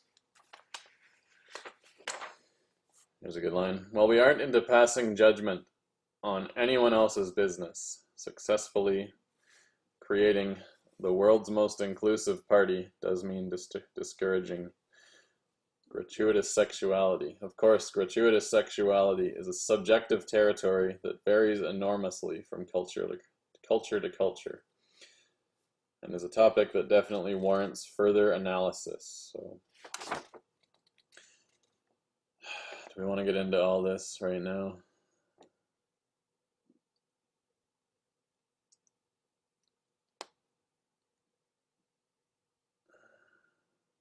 Yeah, why not? Obviously, we're all born without clothing on, and many of us were permitted to run around completely naked and carefree as children. But upon reaching adulthood, pretty much every human culture across the globe, broadly speaking, saw fit to cover their bathing suit areas and discourage overt sexuality in public. To the best of my knowledge, that is true. Why did they do this? Organized religion aside, and again, broadly speaking, probably for the same reason we engaged in any cultural endeavor. Our instincts compelled us to creatively differentiate ourselves from the cultureless animal kingdom, where social order is generally no more than a violent, sordid struggle for reproductive supremacy. So, culture can be seen as a collective attempt to control our primal instincts and advance beyond a social order governed exclusively by base animal behavior. Or, further along, an attempt to creatively differentiate our religious, ethnic, regional interest group from the rest of humanity's myriad cultures and subcultures.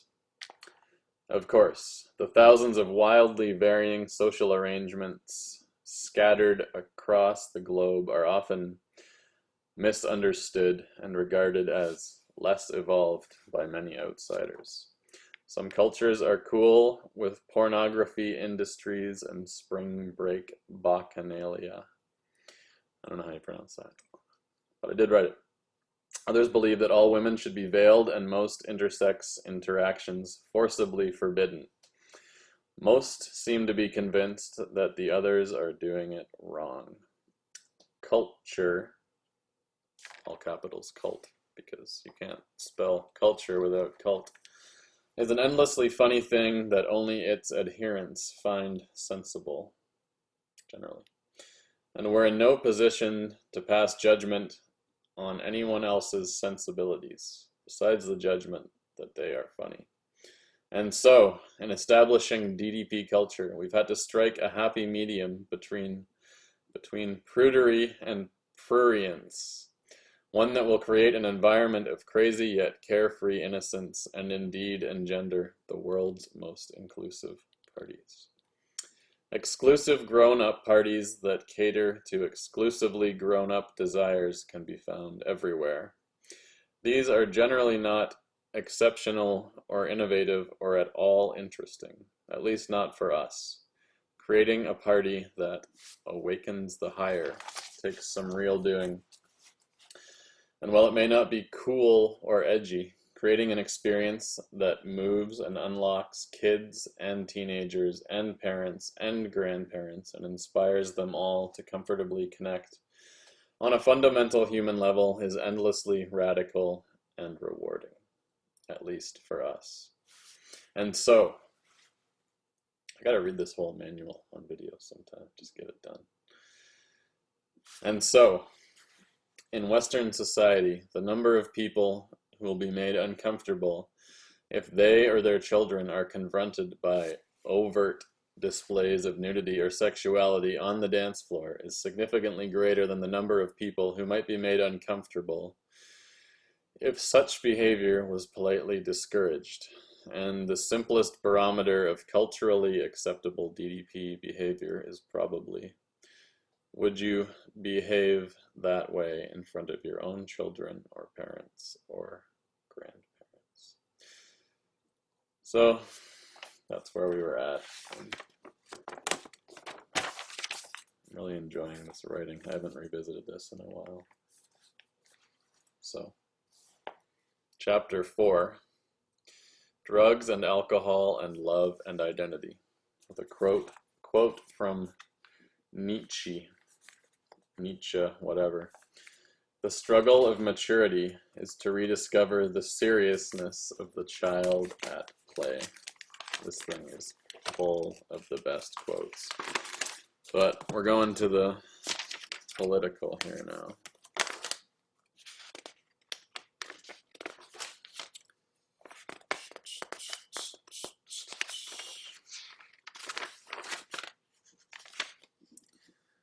There's a lot of good stuff in here, man. I wrote this in this crazy flow state these weeks. I just had the heavy metal cranked and I was just like,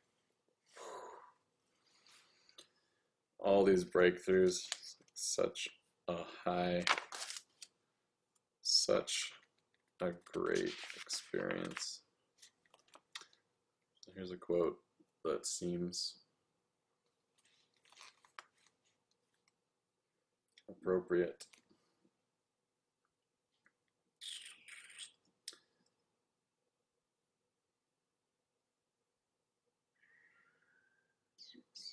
It's all about addiction. This is another whole chat. Yeah, this is interesting. And the stuff is all so timely and perfect right now.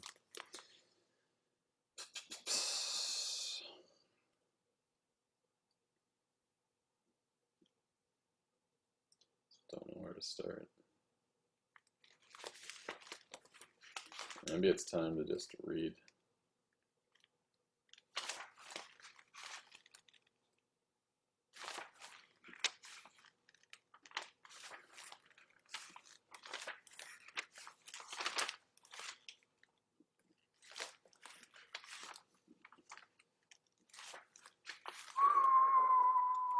There's a lot of stuff here. Oh, goodness.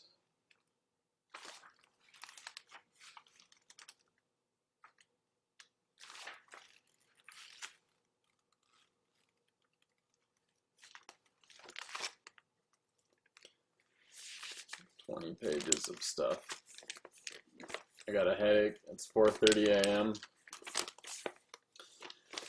Why not?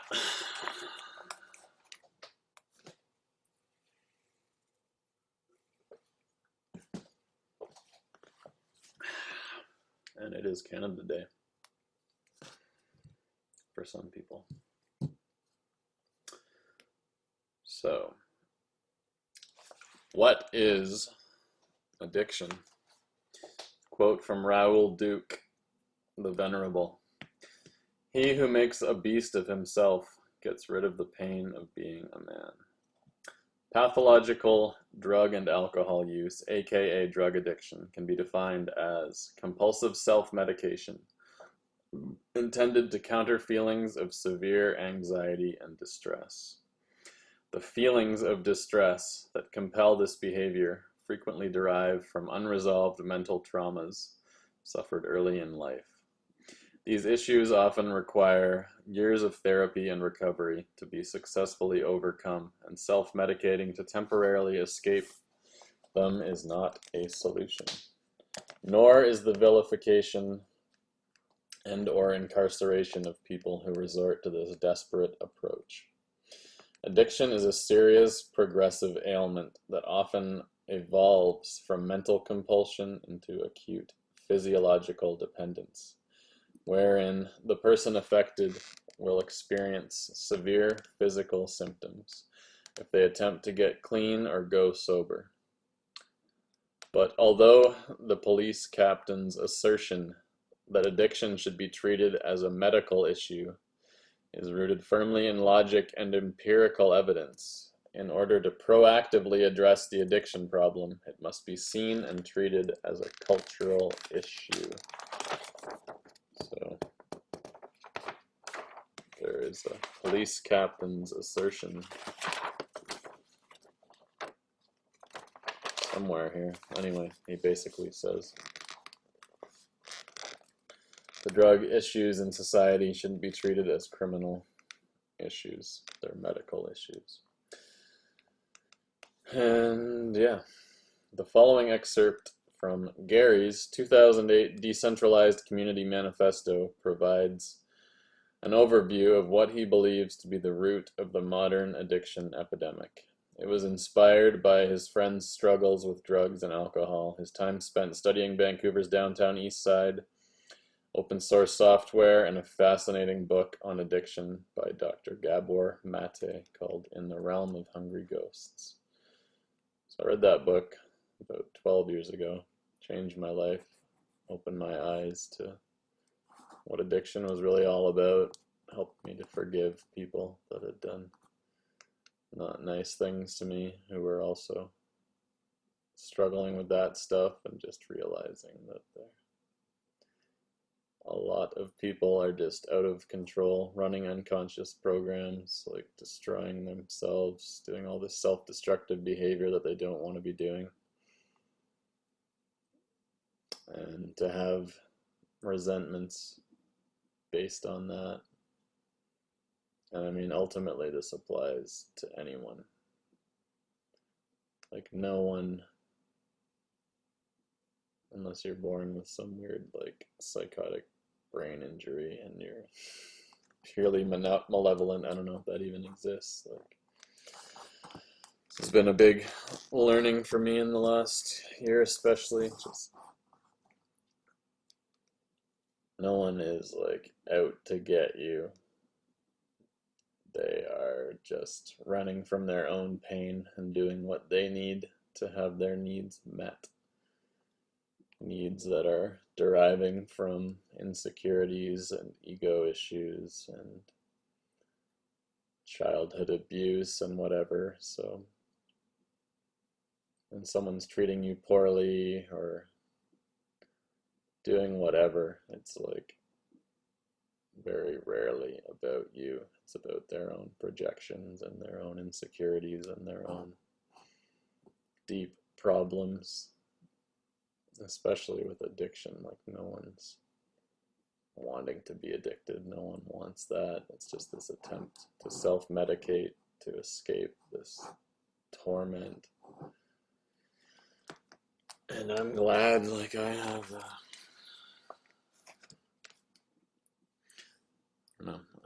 the guy who he tells his story freely, so I'm sure I can repeat it. But Ed, my breathwork instructor, he got trapped in an avalanche, and then he dug himself out and was really shaken and traumatized, and he went back to his partner at the time, and she didn't give any support and did the opposite apparently. And then this trauma got stuck in his body, and he started becoming an alcoholic and being all screwed up. Through breath work, he found a way out to not keep drinking and to extricate that trauma and get it out and not have to medicate to keep this anxiety at bay. So I think I just brought this up because I was saying I'm glad that I've discovered the breath, and there's definitely, when the anxiety was high, there was temptations to drink, and yeah, all those things. I don't feel like reading 20 pages of this right now, though. So I'll pick out the highlights. Addiction is violence. Violence, whether spiritual or physical, is a quest for identity and the meaningful. The less identity, the more violence. And this is when you see equanimity and silence and very calm speech and calm, calculated action. And yeah, you think of like religious masters, you think of like martial arts experts who, these are the guys and girls, they have nothing to prove. Like, you've got your big muscle guys out at the bar who, they got something to prove. They gotta beat someone up, they gotta have the biggest muscles or the biggest car or whatever. And it's all just, if you see it for what it is, it's all just badges of insecurity. And really, they're not that tough. I mean, they might be really strong, but yeah, like once you master a discipline, once you master like martial arts, and you have this intrinsic security and not insecurity, and you're like self-mastered, like you don't need the muscles or the tattoos or any of these other displays that you're a tough guy. You're just this silent person that they're not going to start fights. They're not going to they're not going to talk shit. But if you mess with them, you're in trouble. So I don't know why I said all that, but probably true. So, the true root of a great deal of our drug problem lies not in the drugs themselves, but in a significantly deeper and substantially more complicated identity problem. The pathological urge to harmfully self-medicate that derives from being trapped in a society whose primary function is to strip us of our identities rather than encouraging their development and expression.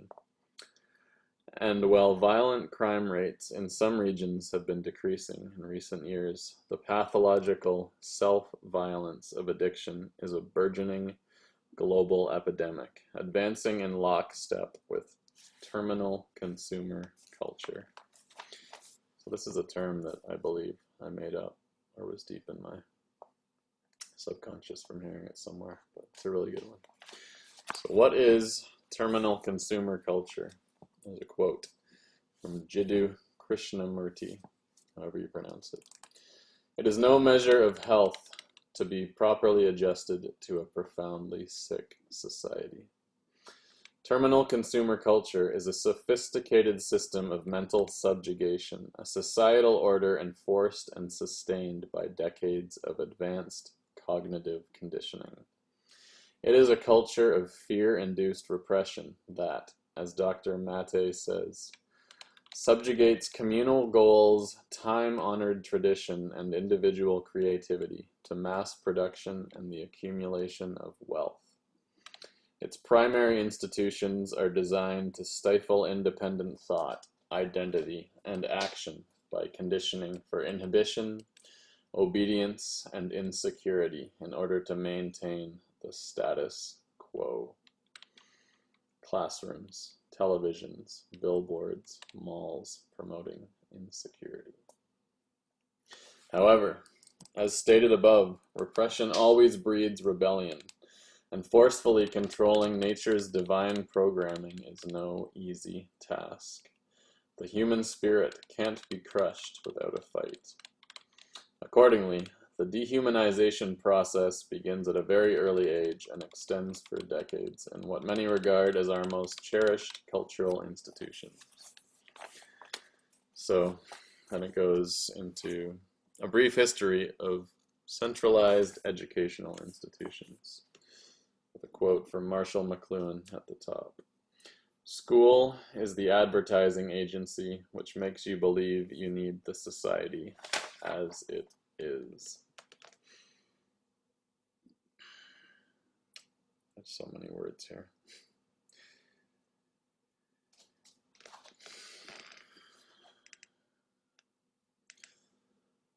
I am getting tired. So, as Hannah suggested at the top, focused intention. What is it you're speaking into? Yeah, I mean, here I was just trying to get around. This is some great stuff. Centralized educational institutions, centralized media institutions, centralized military institutions, the fallout. The medium is the message, and driving out the darkness. Darkness cannot drive out darkness. Only light can do that. Martin Luther King, Jr.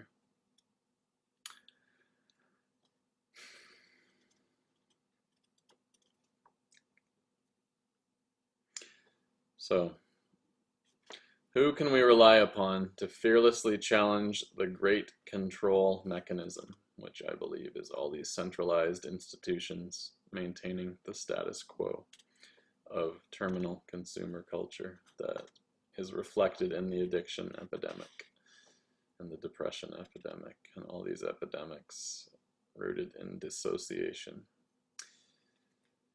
Who can we rely upon to fearlessly challenge the great control mechanism and inspire the shift beyond a culture that so many feel to be agonizing, miserable, and soulless?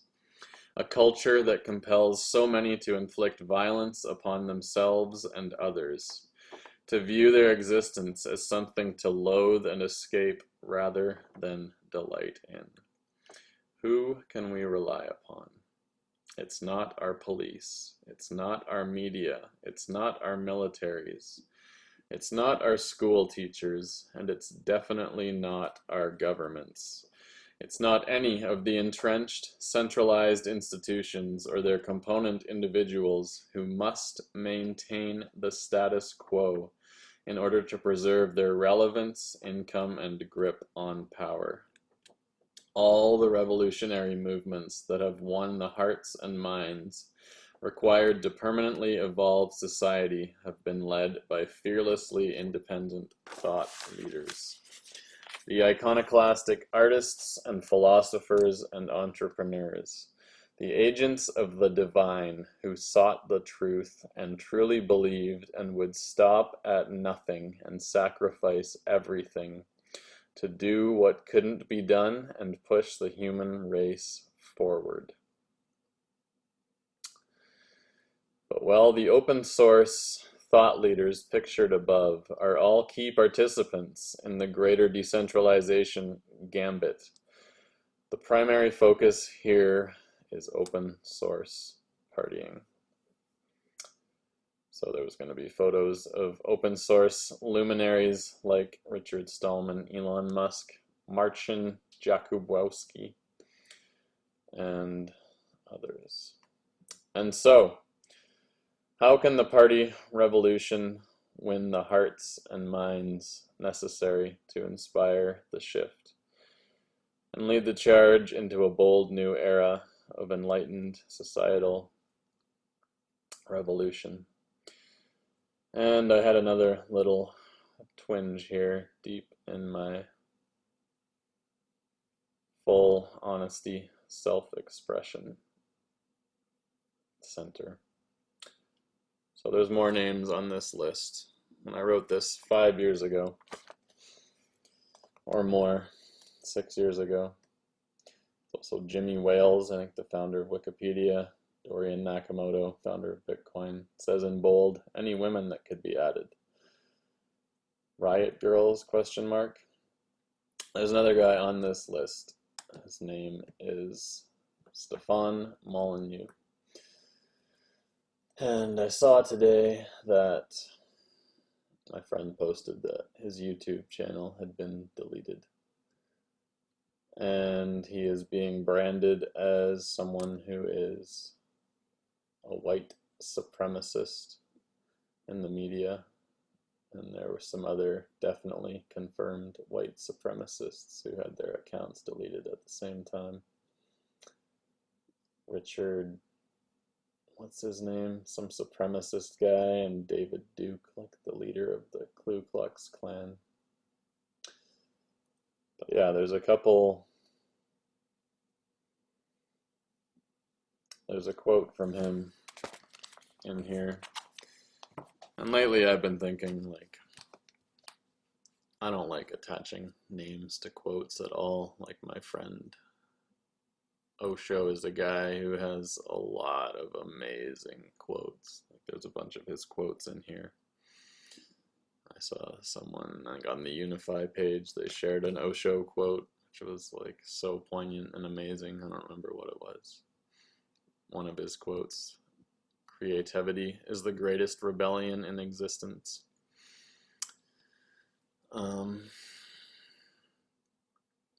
But yeah, there was an Osho quote that was really good, and then all the people in the comments are like, that's the weird sex cult leader guy, that's the crazy guy, that's this and that. So I really don't like attaching quotes to names. If you really want, you can like copy paste and search it, but when you have a quote, I don't know, it's a tricky thing, associating people with messages.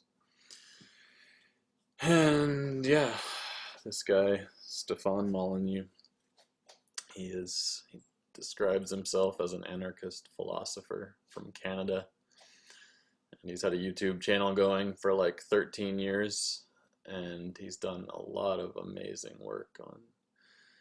A big part of his message is nonviolent parenting. He thinks that the way we get to a society free of violence is to not beat your kids, just to negotiate with them and raise them to be nonviolent people and create a nonviolent world. And that is like the term anarchist.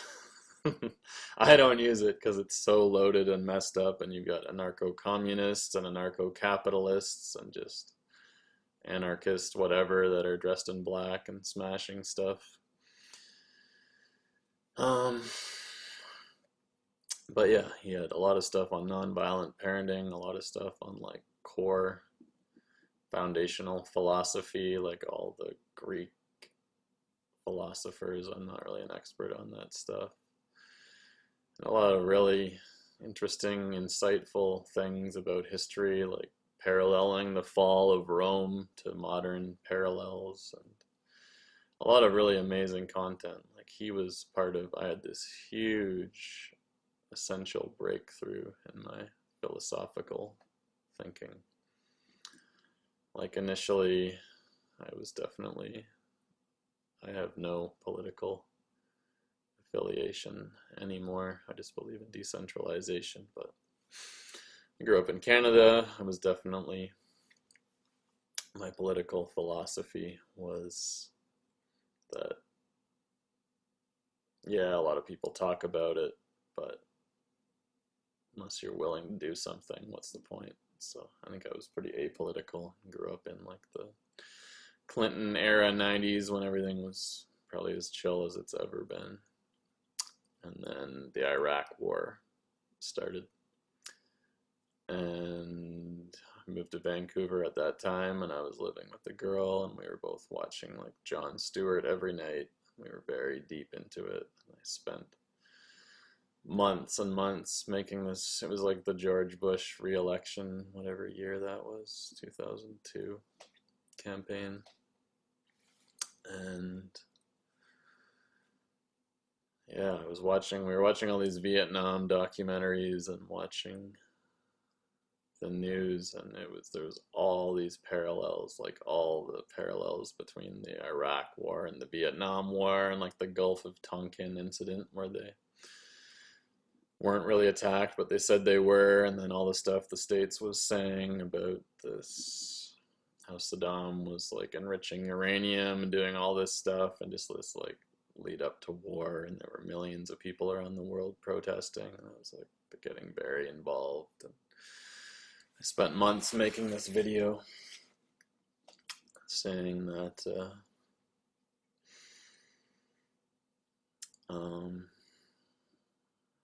yeah, comparing the two wars, and it was pretty, I'm always so hopeful and optimistic. I was like, this video can change the course of the election, please share it.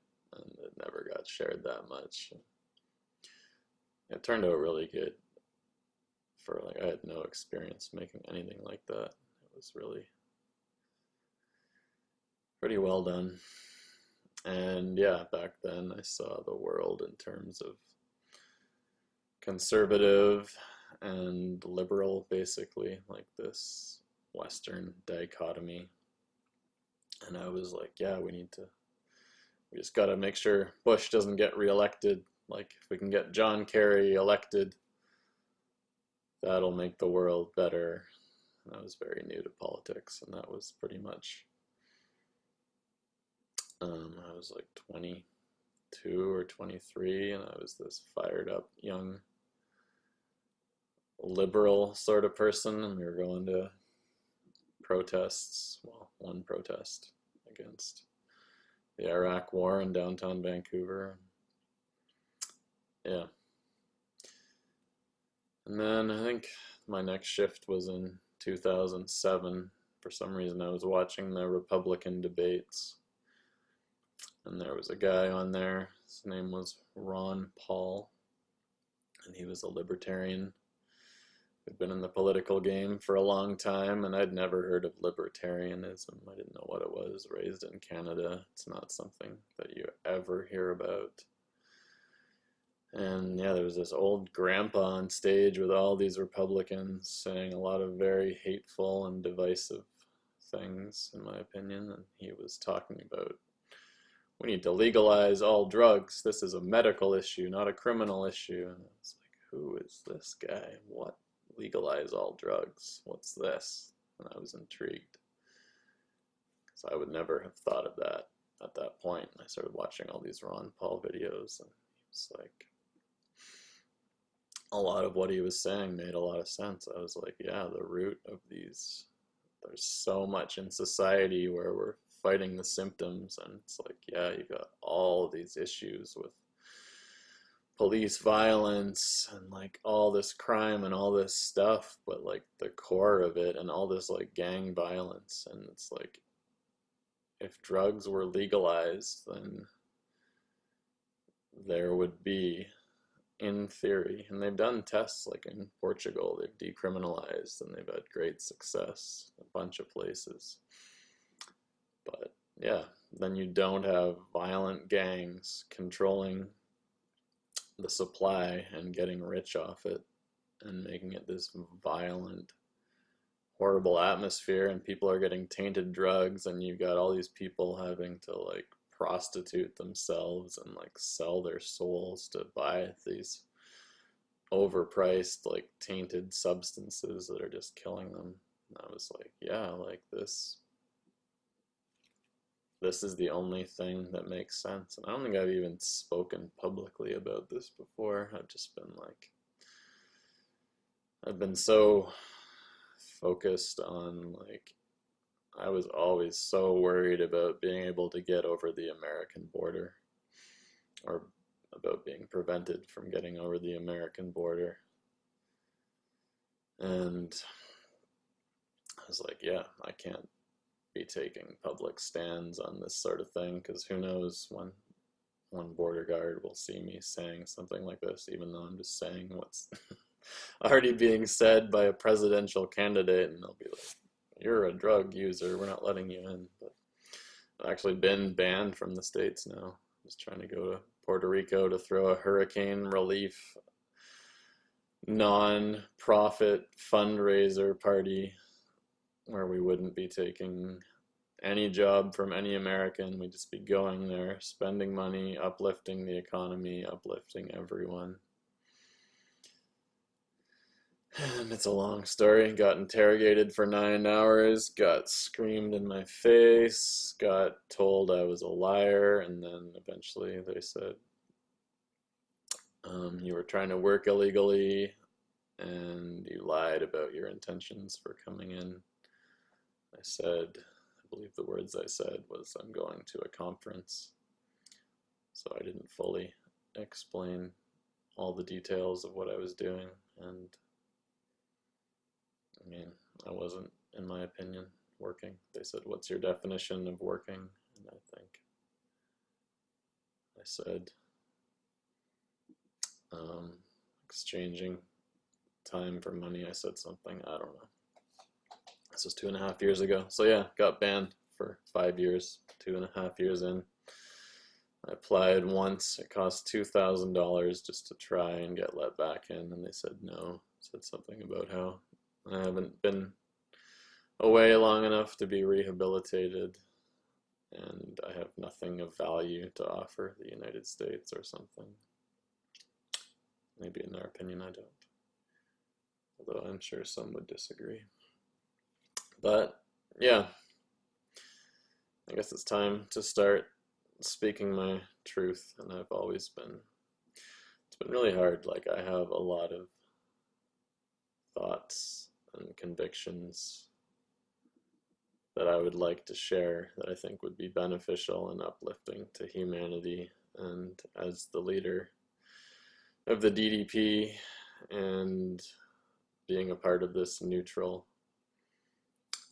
apolitical movement that is me, as I said earlier, totally reflective of me, I've just kind of kept my mouth shut publicly. I'll talk about things and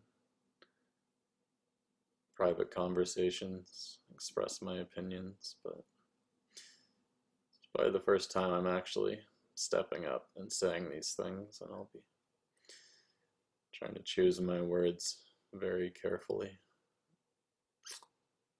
because this is very important to me. And it sucks, because I mean, anything I say can be taken out of context or used to show this or that. So at least it's good to have this whole long video as a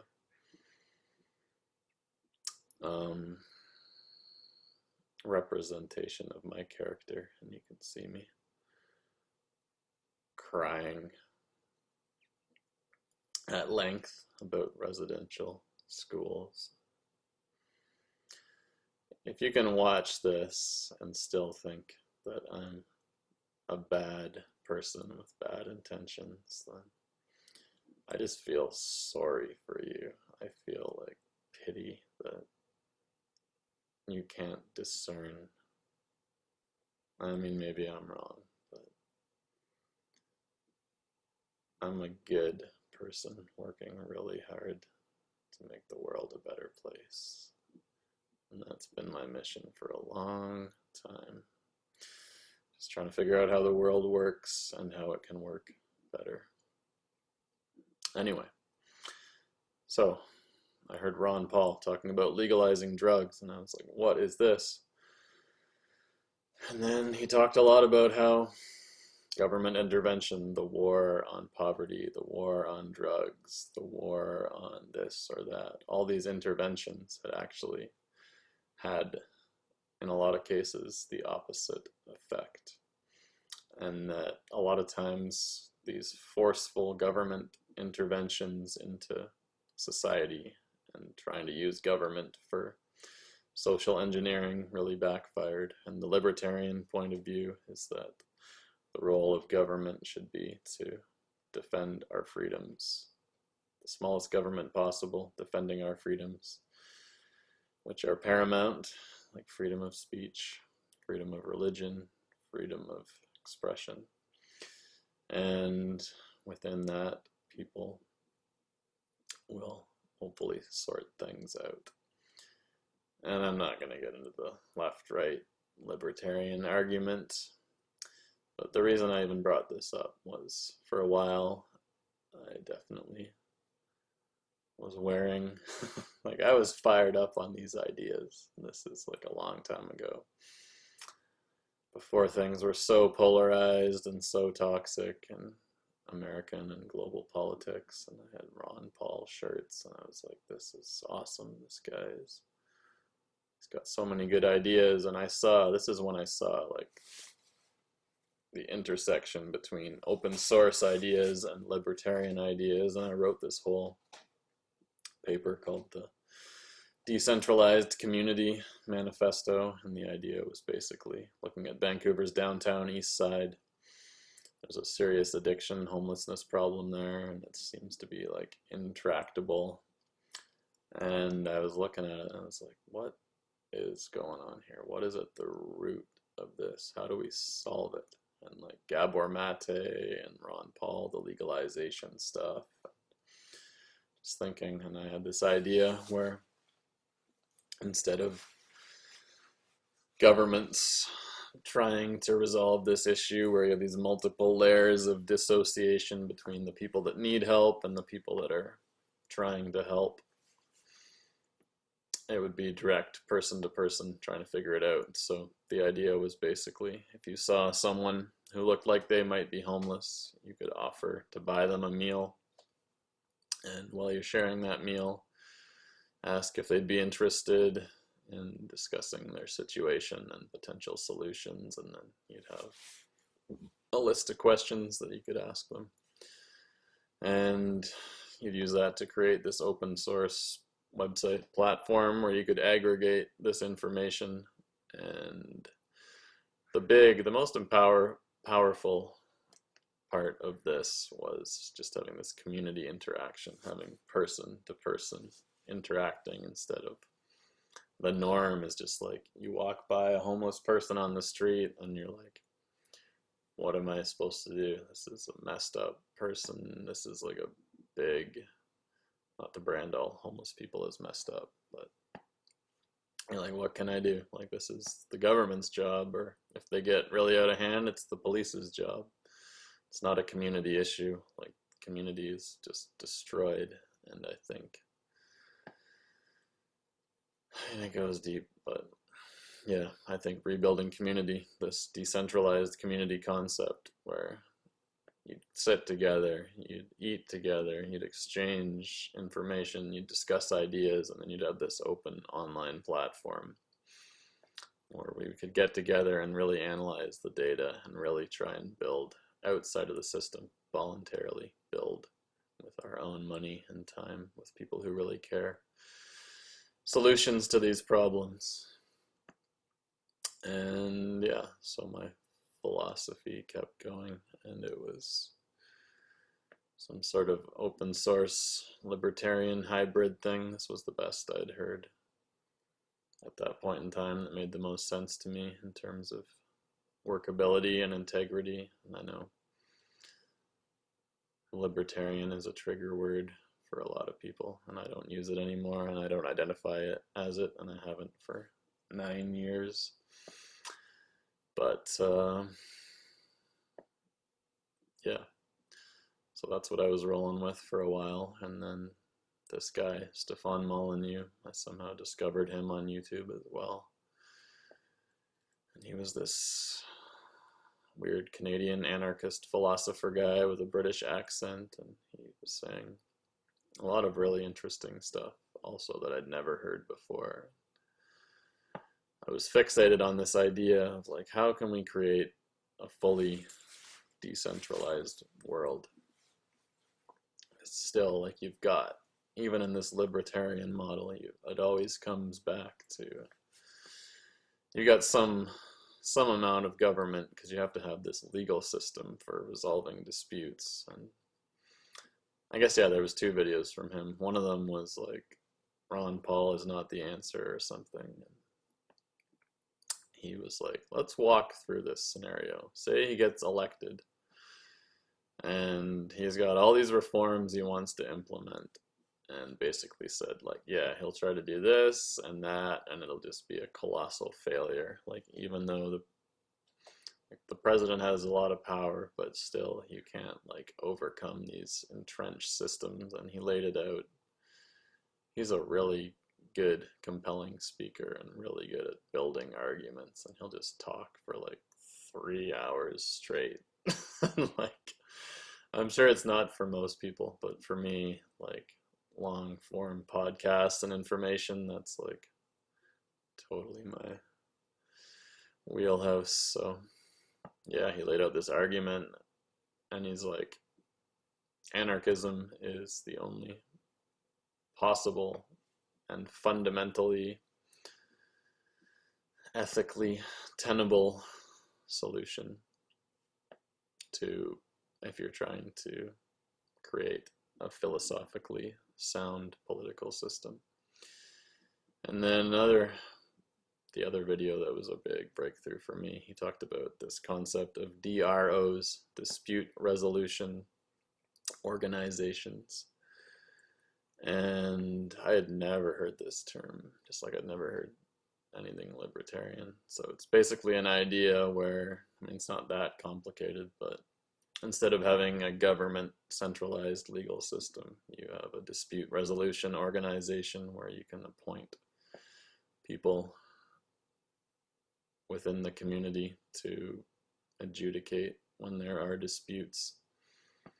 And this came together with another crazy vision I had for, man, there's a lot of information here.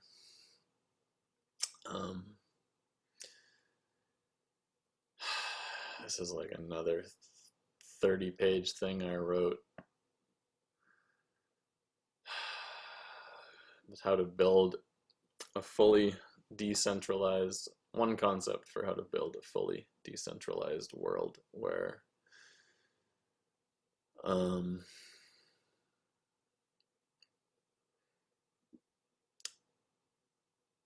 yeah, the legal system could actually be decentralized, because the people that opted into this society agreed that things that occurred in public would be filmed and things would all be transparent. And I wrote this because I could see before anyone I'm aware of that in the future there were all these technologies. This is like when the Edward Snowden revelations were first coming out, like 2013.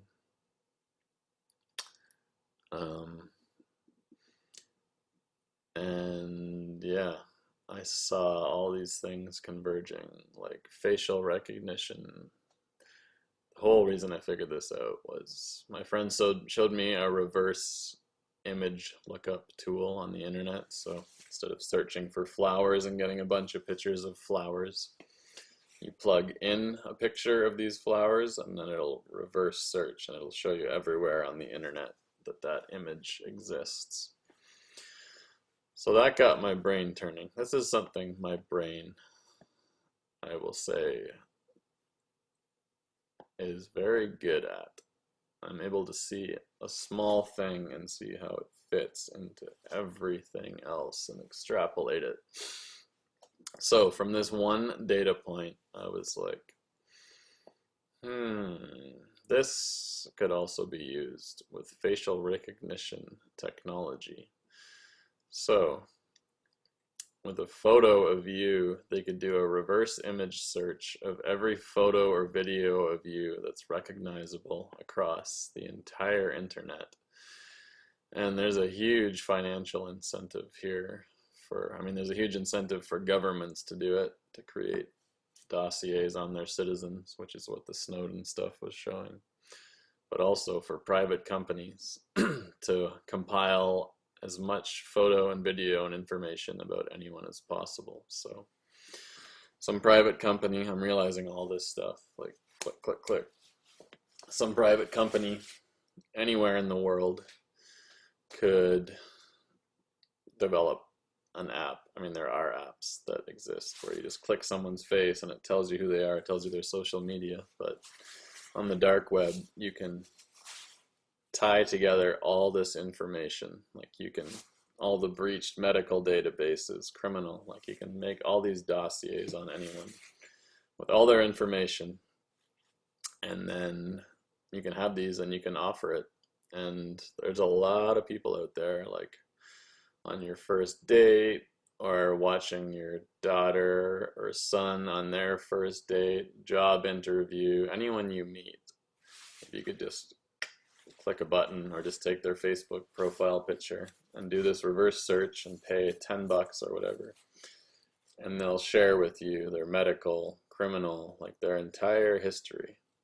There's huge, I still I tell this story and I still haven't looked to see, this must exist, but I saw this and I saw that governments would be using this. They'd be like, the future was either going to be like very closed and centralized, and governments were going to use this panopticon coming, like video surveillance, like, and I did all this research. It's like they have drones that can hover over a city with like billion gigapixel cameras and like record all the movement, everything, and facial recognition cameras, 360 cameras that can just track people and know their identity. And it's like, it's going to be this terrifying new paradigm before too long. And also realize, like, drones plus facial recognition, weaponized drones, this is like a crazy new, I talked about it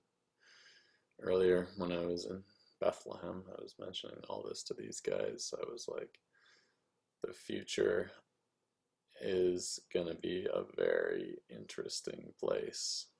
And I think this is all inevitable, especially in governments that are already very totalitarian. And you see it now in China, the social credit system. A lot of people still haven't heard of it, but basically China has this network of like hundreds of millions of facial recognition cameras. Every citizen has a facial recognition ID, even in Canada, most countries. The reason they tell you not to smile when you take your photo is so it works with the facial recognition databases. So China has this crazy advanced system of facial recognition, and they're just monitoring everything. And now they have this social credit score, where it basically measures how obedient of a citizen you are. And if you're disobedient, they will start to penalize you. You won't be able to travel. You won't be able to get mortgages or loans. And the creepiest thing, one of the creepiest things I've ever heard is that if you associate with someone with a lower score, it's going to lower your score. So it's like this perfect mechanism for like totalitarian, omnipotent totalitarian social control. And I saw all this coming, and I wrote about it very clearly before. Apparently there's a book by David Brin, some sci-fi book from the 90s that talks about this in some way, but I had never seen or heard any of this. And based on this background of everything I'd seen and learned through Ron Paul and Stefan Molyneux, like, informed my opinions and my visions and my writings. And I was like, yeah, the future. There's a quote. I had a quote that went with my paper, but it's not as good as the David Brin one that was brought to my attention. How does it go? It's like technology will force us to choose. Technology will force us to choose between freedom and privacy. And yeah, the title of my paper, it's not like my viewpoint, just a provocative title, was "Privacy is the Enemy." And I love privacy. To me, like seeing celebrities that are surrounded by cameras all day long and they can't hide, I'm like, man, I would never want that. That looks like a horrible, narcissistic nightmare. Well, maybe not a nightmare if you love that stuff. But yeah, I saw this social credit system. I saw all this Chinese stuff. I saw this was inevitable. I saw that the rise of total government surveillance with facial recognition and everything was really going to be a huge issue in the future. So I wrote this paper and proposed that either the future was going to be closed and centralized or open and decentralized, and the closed and centralized version looks very bleak. And yeah, that was a paper that inspired a lot of people. I heard Cam from Decentral and a lot of other people. The one thing I didn't foresee was the deep fake thing, which came along a few years ago, I guess, where they can take your image or your video or your voice and then they can replicate it. So you record, like, I don't know what it is, 5 minutes of me talking. You can take that voice pattern and like have my voice say anything. And with video, like, you can stick my head or my face on anything. So it's a way to make deep fakes. So false photo, video, audio. And that's where this sort of, the thing I thought I had figured out kind of falls apart. Because if you can fake everything, then nothing, you can just deny that you ever said or did anything. But I did think of a way to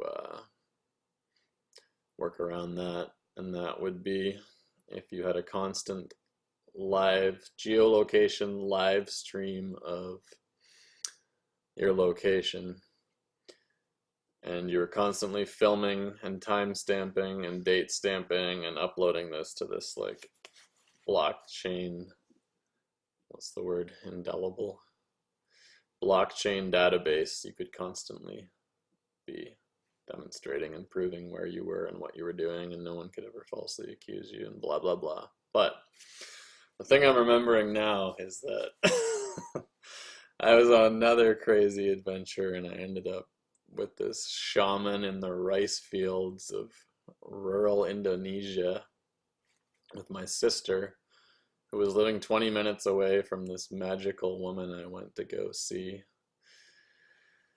And we had some amazing times, and part of that involved we would go into these sacred waterfalls most mornings, and I would just be in the water and like drinking it, and they're like, it's fine, drink the water, you won't get sick. And I didn't get sick, and it was very sacred. And one of these days I got this download. It was like this thing you're trying to build, this decentralized blah blah blah with all these crazy technological interconnected things. Like, this is ridiculous. We just need to build a new world based on love, or something like that. Paraphrasing. Apologies to great spirits. And I was like, yeah, like, wow, your brain is this crazy thing that like can see and envision all this and build it and propose it, but it's not the way. The way is to build a new world based on love. And that's a lot more appealing to me than getting all these geo-tracker and all these silly ass technologies and filming everything and blah blah blah. And yeah, ultimately, I don't know, we've covered a lot of ground here. A big problem, disappointment, definitely in recent years has been big letdowns and what I would call betrayals and selfish actions from friends and a lot of people I've seen in this whole, just the tribalism and all this stuff that's gone down in the decentralization space and the crypto space. I mean, it happens, I'm sure it happens in every space, but it's just been like we're supposed to be the guys that are building the new world, not falling prey to all this stuff. And time again, I've had to come back to myself and just be like, man, like, I'm just like still standing alone on a lot of these principles, on a lot of these things, on a lot of these notions of like absolutely unwavering, like standing in solidarity only with love, only with pure expression, only with pure open source ideals and ideas, and not deviating, and at least doing my best, like with every decision I make, to consciously be trying to embody this and build this new world and be building this pure expression of love in this project and everything I do. And yeah, that goes back to the stuff we were talking about with this guy, Stefan Molyneux. He just got banned from YouTube, 13 years, 1 million subscribers almost, billions of comments and conversations.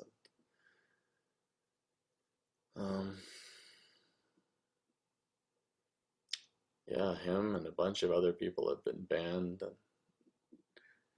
he definitely has said some, I mean, I don't think anyone talks for, I'm not trying to justify anything he has said, but I don't think anyone,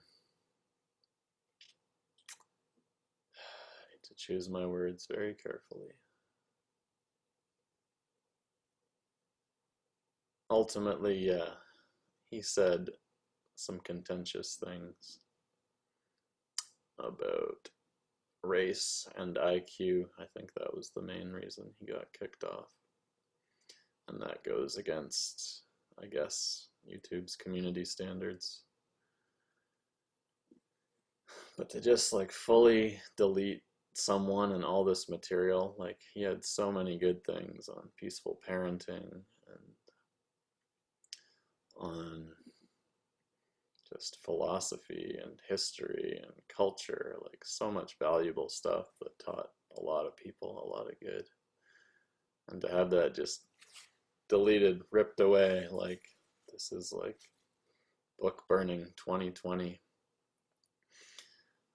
And I've been watching it, like, I'm not a huge Alex Jones guy or conspiracy guy, but last year when his like 50 different platforms overnight like took away everything he had, and a lot of these people, a lot of them are on the right wing, and I'm not a right or left guy. I am a decentralist, and one of my core principles is that freedom of speech and freedom of expression is so important. And when that gets taken away, when you can't have conversations anymore, that's when it turns to violence. And I know this is a deeper conversation, and it's really like,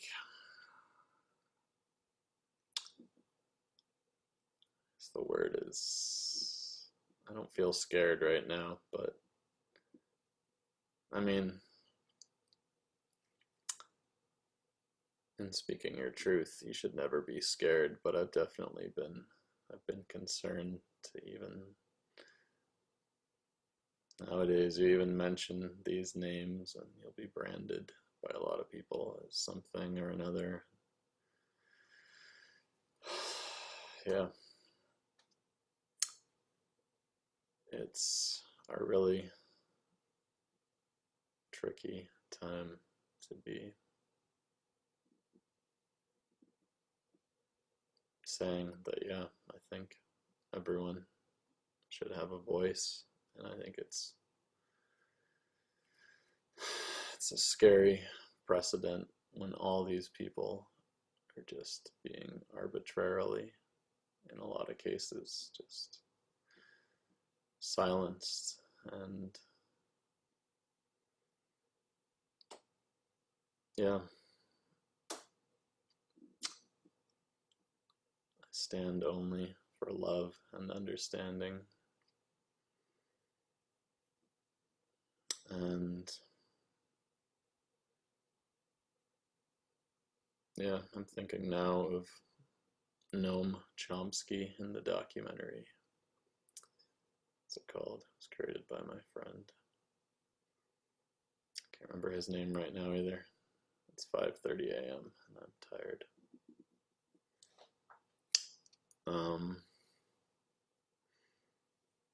Yeah.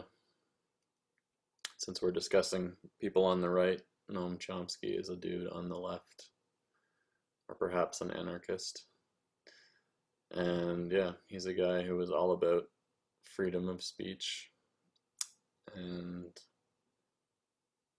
in this documentary, he was standing up to someone who was saying, I don't know exactly what it was, someone with a very problematic viewpoint. I think it was someone who was talking about denying the Holocaust or something, and he was, I don't know if the quote's from him, but someone said, I may hate your opinions, but I will fight to the death for your right to defend them. And that is my personal mindset, because there's some horrible viewpoints out there. There's some terrible stuff that I don't think should be spread. But the problem is when you empower a government or a social media platform to have this right to dictate what can and can't be said, like, and people accept that, like, you're just one new CEO or one new president away from that being like weaponized and turned onto you. And it's a very, very scary proposition. And yeah, I'm a very thoughtful student of history. At least I think so. And yeah, such a crazy time in history, and I see all these people being deplatformed and all this physically deplatformed. One example is like Jordan Peterson going places, and I don't know if it happened to him or with other people, but bomb threats being called in and just shutting down people's ability to speak, and then shutting it down online, just deplatforming. And it's like, it's not just a one-way street. Like, I'm sure there are a lot of people watching this happening and getting angrier and angrier, and the division is getting more and more intense, and just, it seems like it's escalating. I don't know if that's just my perception from my media intake. I try to have a balanced intake of all these things and just do my best to predict the trends and see what's coming. Another thing that I predicted that hardly anyone else I know did was I predicted that Trump was going to get elected. There's a video of me and Cam chatting. This thing we did, we never released it, but he says, I think Hillary's going to win, and I said, I think it's going to be Trump, just from like whenever I watch a video, no matter who it is, I always try to read through the comments to see what people are saying, and newspaper articles and everything. I love reading the comments because that's a way better way, I think, to gauge public temperament and opinion than just reading things and having an opinion about that. It's like studying the human responses to this stuff. So yeah, I've been trying to stay on top of cultural trends and up and downs, and I have never, since I renounced my libertarianism back, so it was 2011, right before I did that Occupy speech, that was when it all clicked for me, and I was like, yeah, I'm a decentralist. I only believe in peacefully decentralizing all the power structures in society to the greatest degree possible. I don't know exactly how we'll get there, but that's what I believe, and that's what I'm going to do, and that's what I'm going to embody. And obviously along the way I have to play within present political systems and paradigms. I have to some degree, play this game and pay my taxes and behave according to these laws. So far it hasn't been much of a hindrance to my life. Like,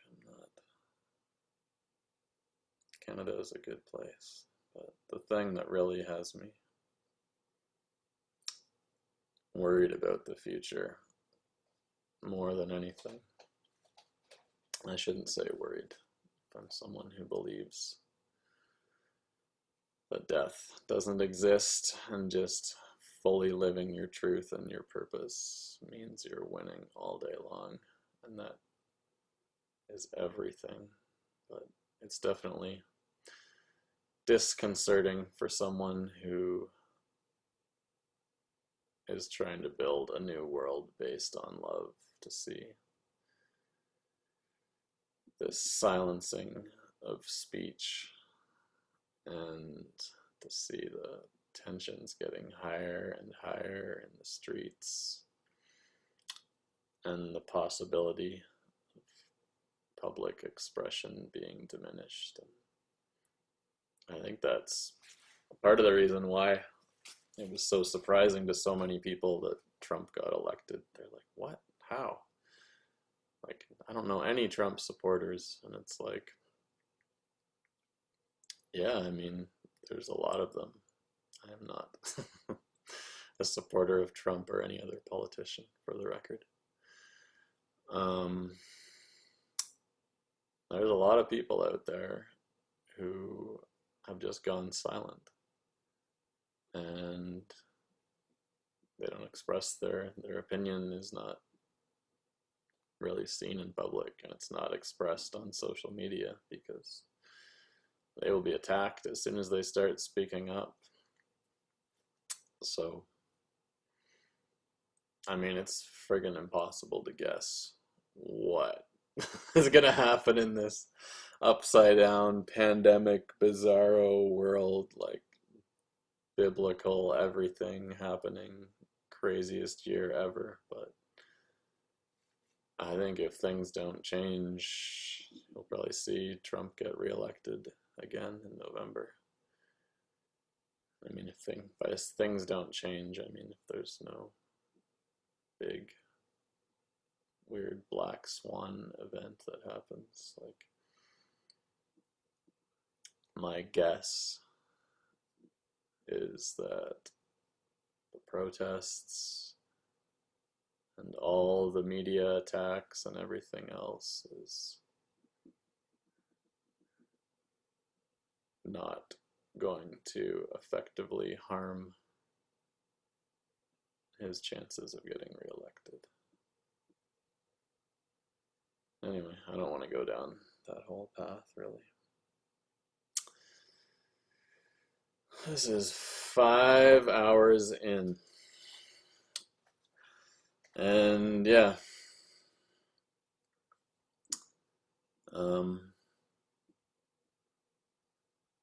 Yeah, I'm a guy trying to build a new world based on love. And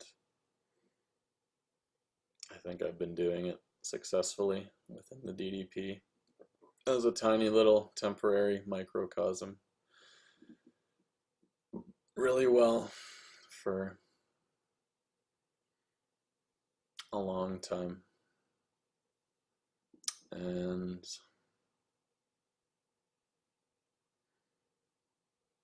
yeah, this is for the first time I'm sharing a little bit of backstory about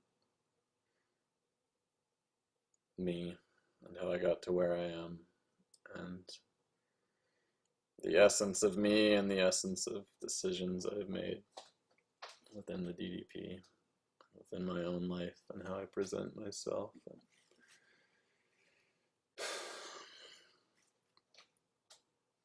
But yeah, I've definitely been having thoughts lately that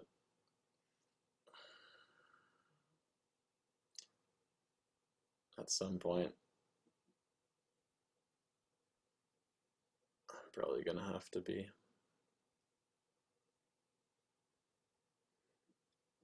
that's an absolute statement. At some point I'm gonna feel compelled to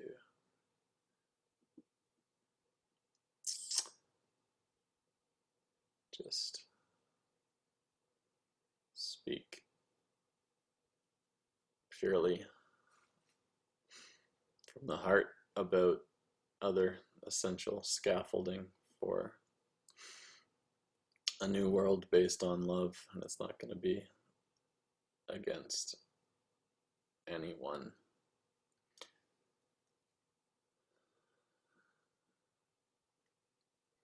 But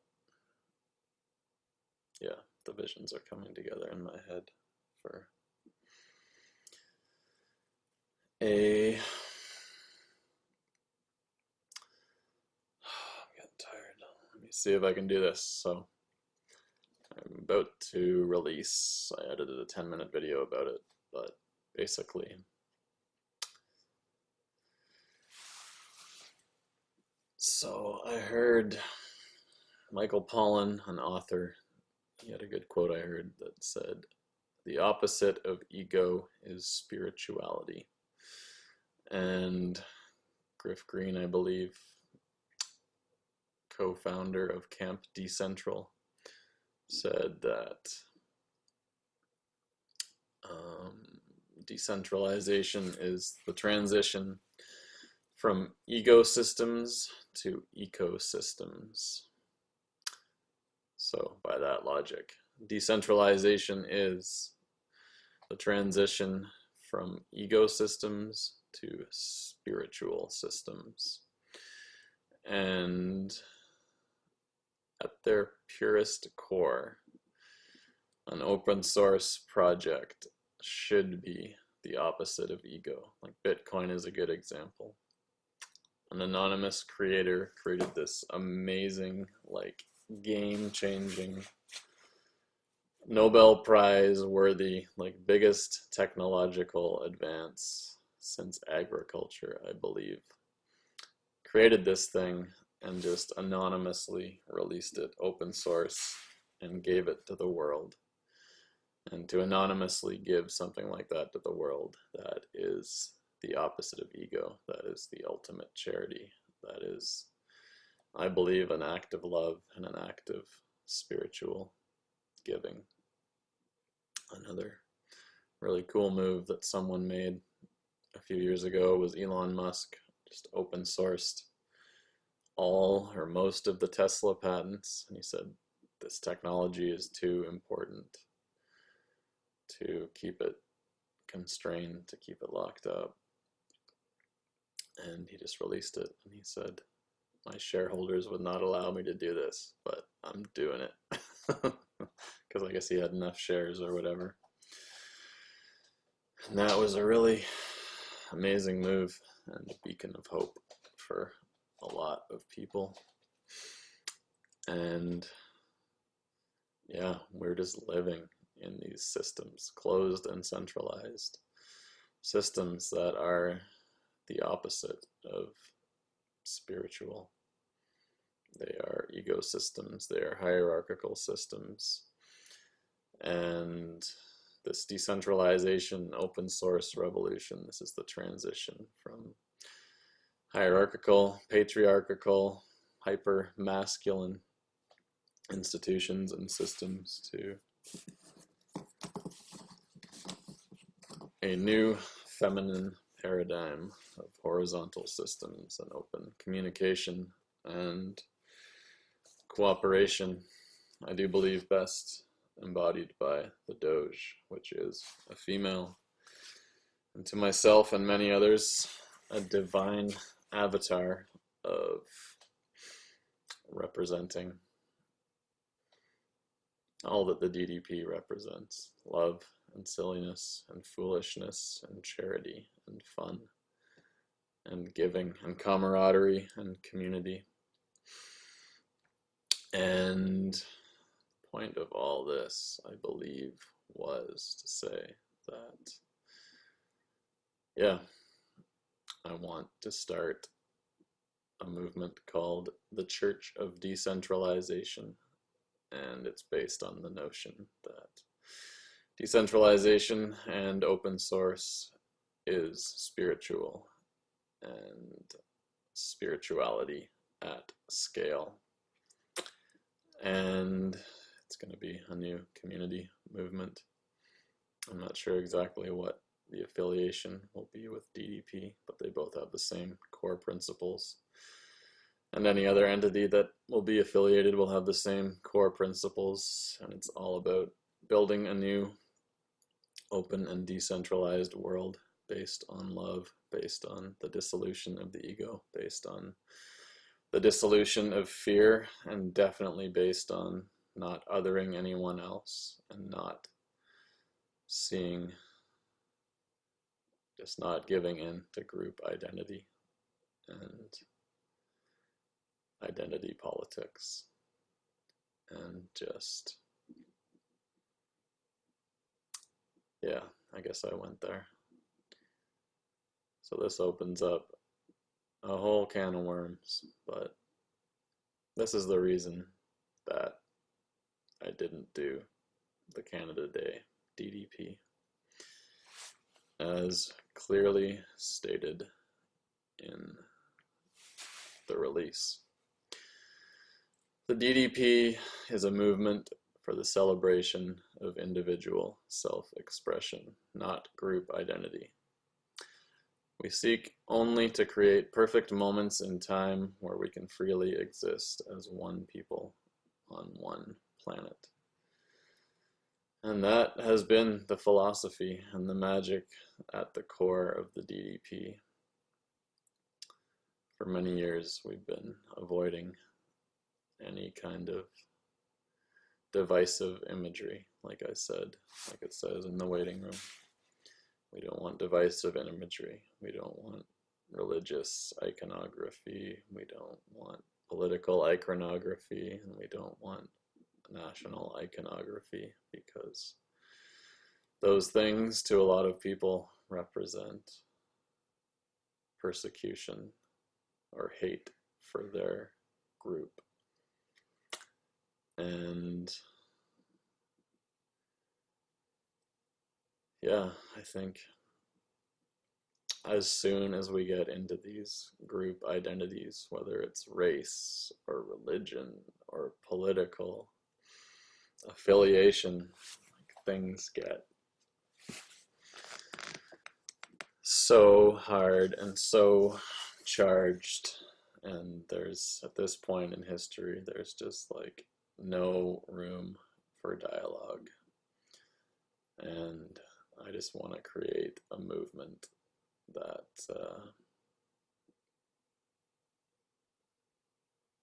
the only dialogue is about how do we work together to build a beautiful future. It doesn't, I know that there has been all kinds of oppression, and there has been all kinds of privilege, and there's been all kinds of horrible things throughout human history, but to ascribe blanket privilege or oppression and to see things in these stark terms, I don't think that's how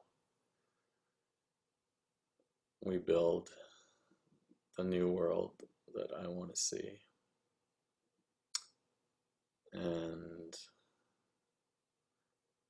I've never publicly said this stuff or taken a stand on these things. And to me, this isn't a left versus right issue either. It's just, I mean, I had these conversations at Occupy 9 years ago. I'm not going to blanket statement about all occupiers, but a lot of people were angry. And there was a lot of othering of rich people, of police, anyone who was working in a corporation. And I went up there and I said, our fight is not against the police. Our fight is not against rich people. Our fight is not against corporations. Although I do think that the corporation itself is a very horrible, problematic institution that is enabled only by a government decree, and that's another story for another day. But so I don't think these are our problems. I said,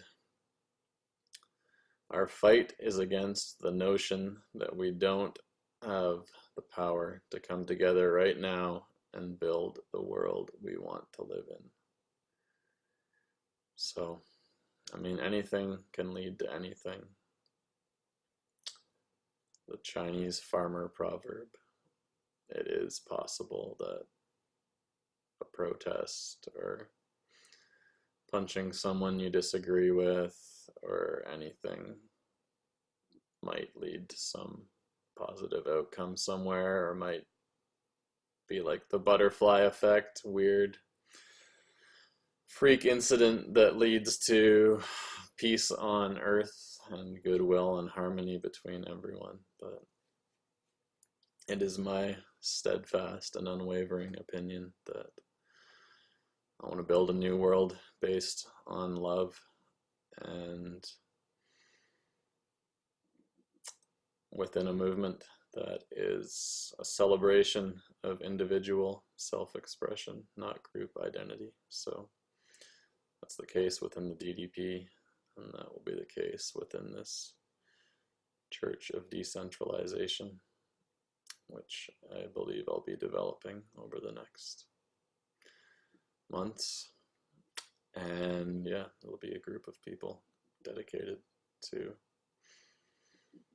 these notions and committed to the open source decentralization revolution, and committed to free speech and the free exchange of ideas, and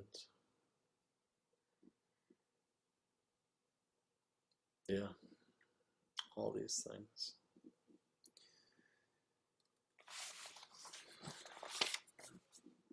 So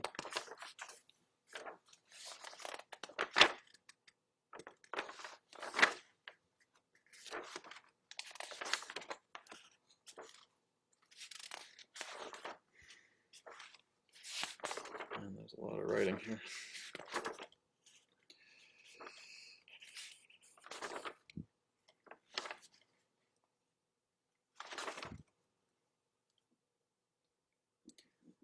Quote from Albert Einstein: "No problem can be solved from the same level of consciousness that created it." So I don't know, at 5:30 a.m., 5:45 a.m., what the specific term is. Actually, we talked, I wish I had these things available to reference. I was at a retreat in Guatemala with my friend Jonathan Berry. He was leading it, and there's these 4 levels of consciousness. One of them was victim consciousness, and it went up from there. One of them was like, things are happening against me, things are happening to me, things are happening for me, and the ultimate one was like, I am the ultimate creator of my destiny. Something like that. If only I had it here.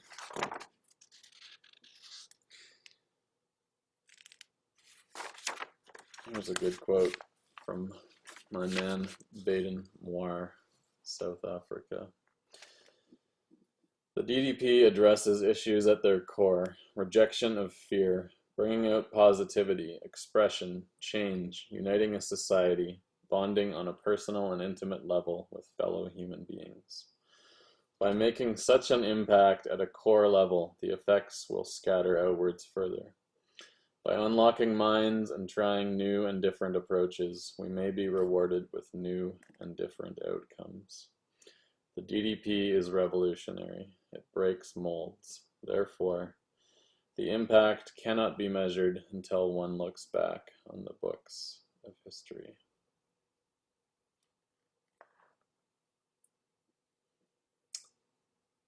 Obviously, partying alone won't solve all the world's problems, but by uniting billions of people in acts of uninhibited connection and applying the liberating principles of open source and decentralization to all aspects of society, a better world is definitely possible.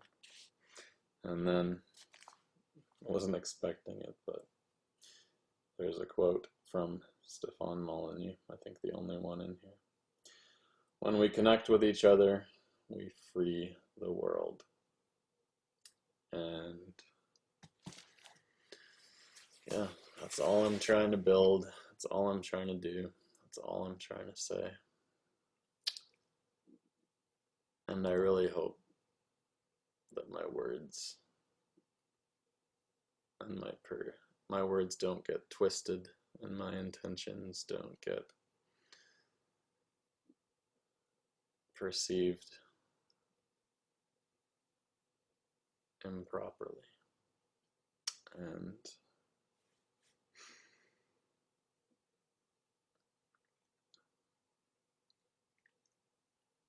yeah. I don't remember all the words I've said tonight, but I know all of them were heartfelt, and I know when I was when I was skirting anything that needed to be expressed, I felt it in my gut. And I stood up and I said it. And that matters more to me than anything in the world. So, I mean, hopefully, I don't think I've even said anything that should be contentious tonight, really, but I've just watched so many good-intentioned people get shouted at and torn apart, and I don't mind being shouted at and argued with. I'm just so mindful of just trying to keep the magic alive at the core of this thing and have this magic ripple outwards to society. And yeah.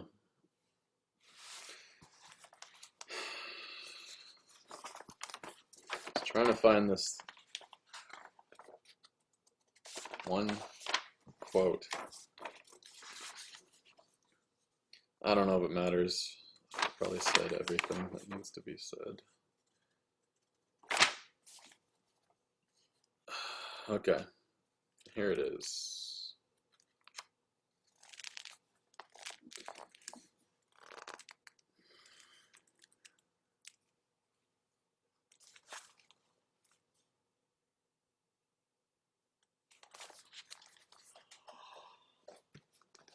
Oh.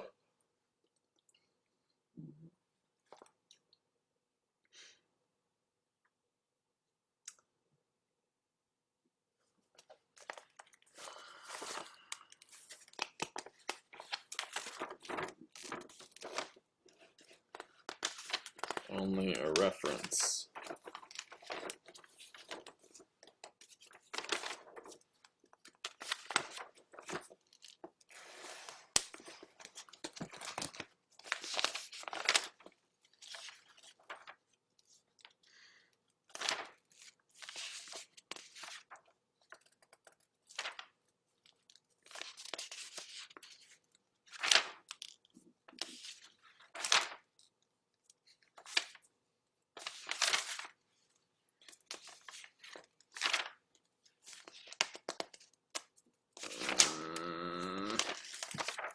Whatever, just gonna have to wing it. So, it says, as stated previously, the decentralization movement's ability to apolitically accept all of humanity into its ranks is the core from which this non-violent, leaderless movement truly derives its power. That same thinking applies to the party revolution. This is a revolution that must always remain 100% inclusive and 100% of the people, by the people, for the people. An all-inclusive acceptance movement rather than any sort of divisive political resistance. And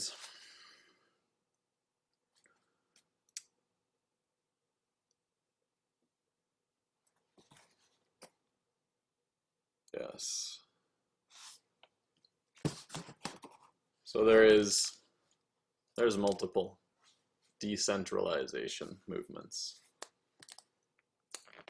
And like we said earlier, the Occupy thing was a decentralized movement that was, according to me, difficult to corrupt and impossible to shut down.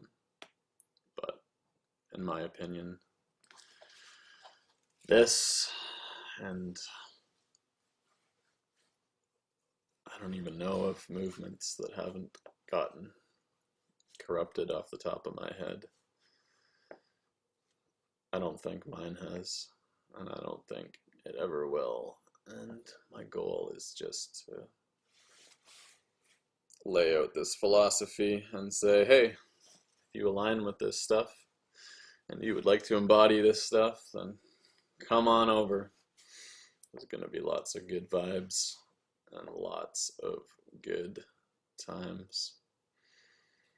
And we will be excellent to each other. And yeah, I've seen in the decentralization movement, in the crypto movement, everywhere. Every movement, the tribalism, the corruption of the spirit, where we're acting on anger and we're othering,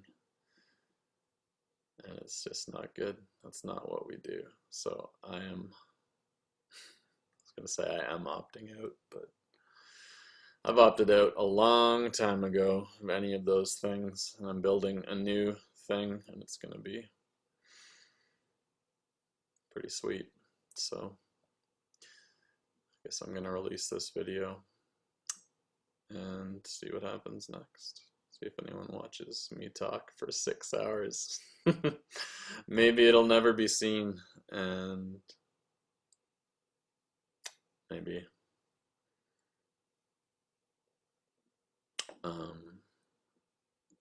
these things will be expressed for the first time in another form. Seeing if I forgot anything here.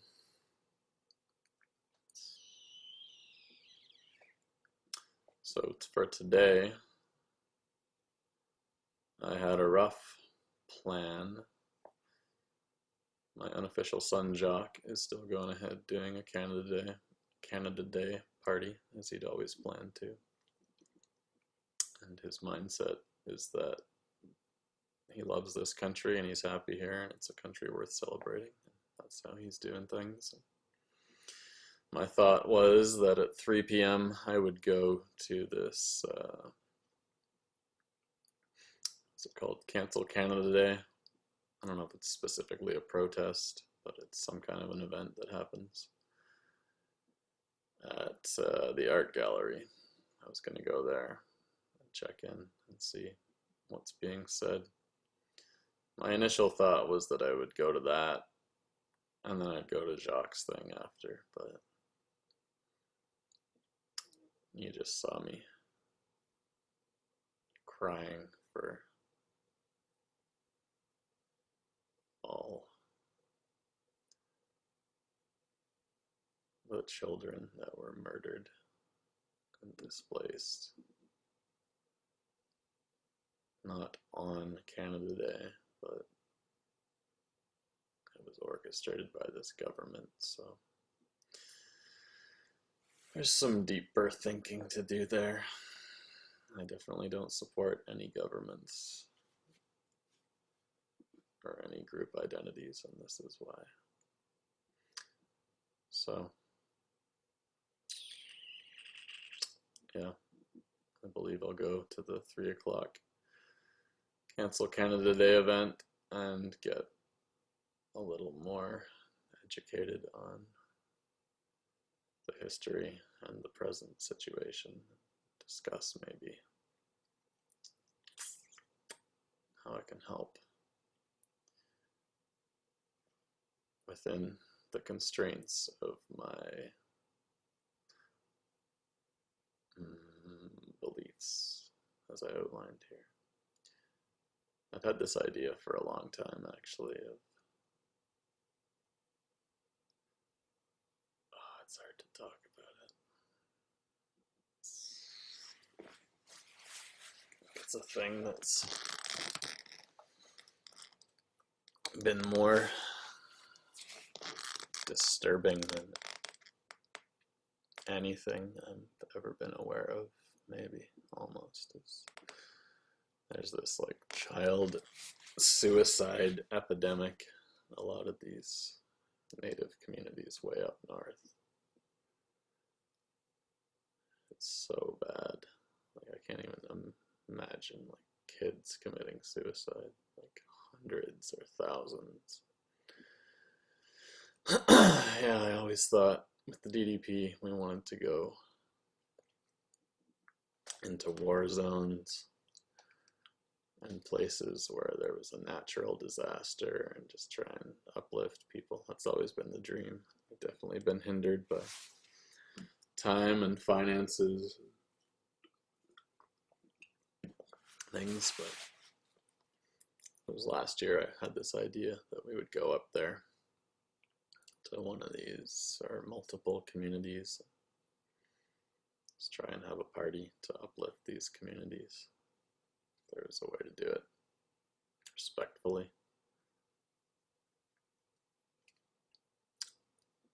And leave all the boom boxes behind for them to keep.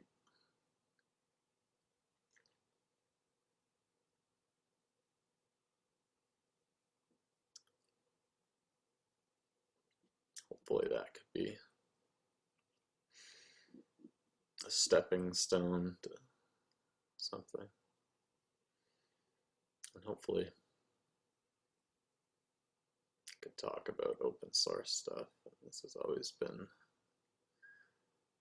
interested in like what the potential overlap might be between indigenous cultural organization, societal organization, and modern technologies. So it'd be cool to learn from each other.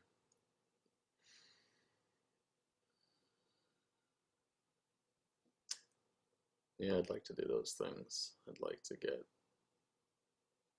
I mean, boom boxes are pretty old at this time, but we've got these jammy pack, fanny pack things.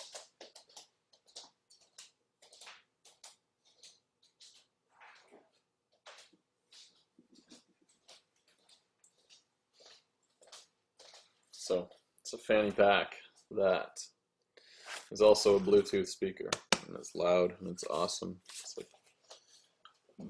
Boombox 2.0. I would love to see every child in the world outfitted with these, and dance parties everywhere, and there's no reason we can't pull that off. There's no reason we can't pull everything off. So yeah, some more thoughts here. I had written down, what are you celebrating on Canada Day or not?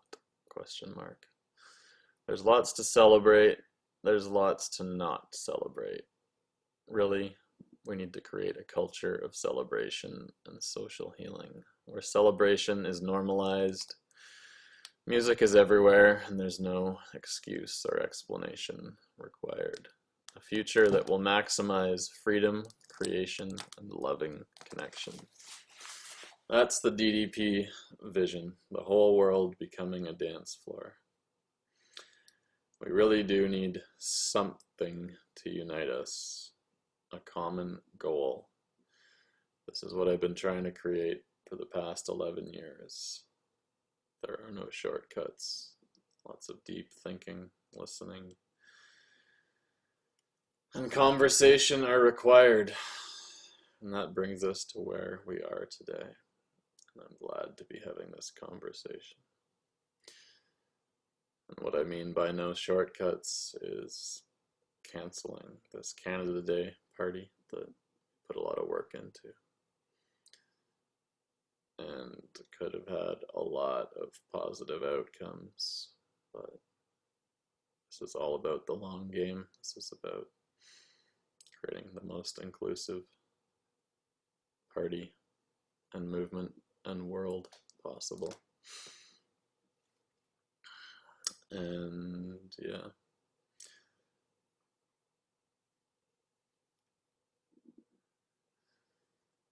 At the bottom I have the Church of Decentralization is also the most inclusive party possible, where there are no group identities within. And then below it, I have the opposite of identity politics is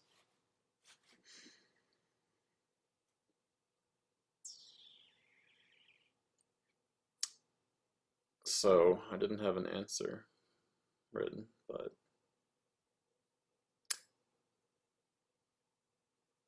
I guess the Church of Decentralization and the DDP is the opposite of identity politics. And it is not a protest movement.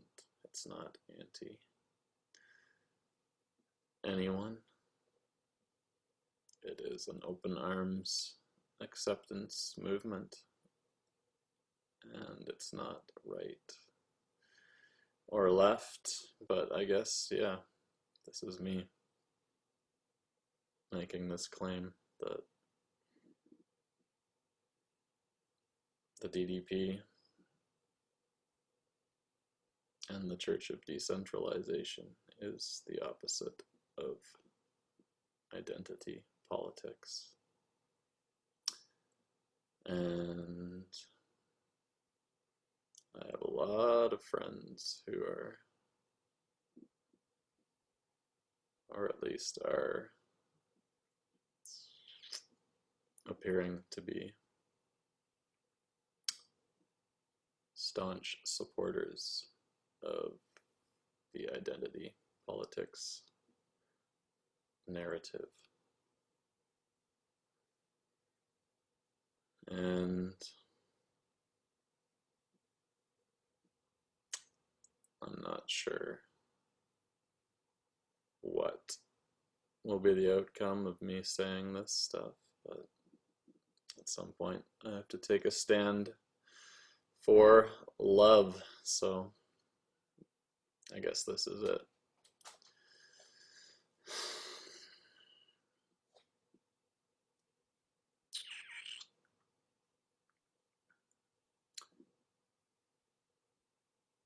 Yeah.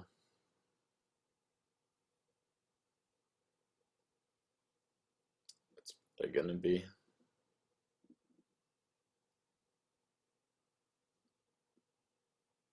a difficult and interesting, I don't know about difficult, but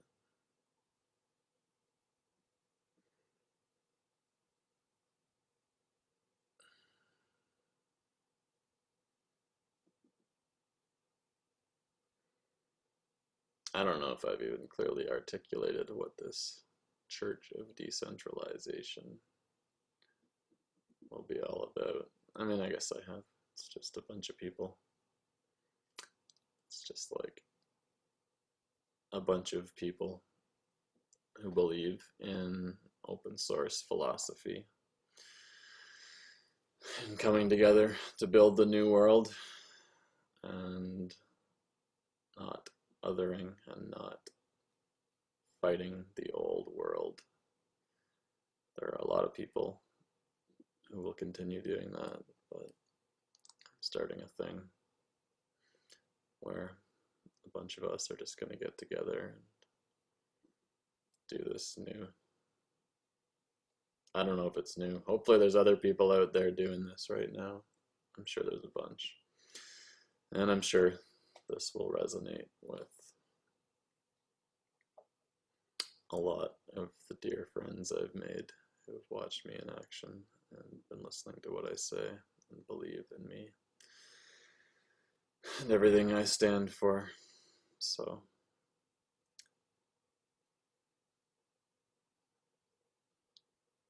we are 6 hours into this explanation of why we're not doing a party today on Canada Day. And I still need to render this video, chop out the part in the middle where I went and did those meditations, and then upload it to YouTube. And finalize this mailing list, blast this out to 3,000 people.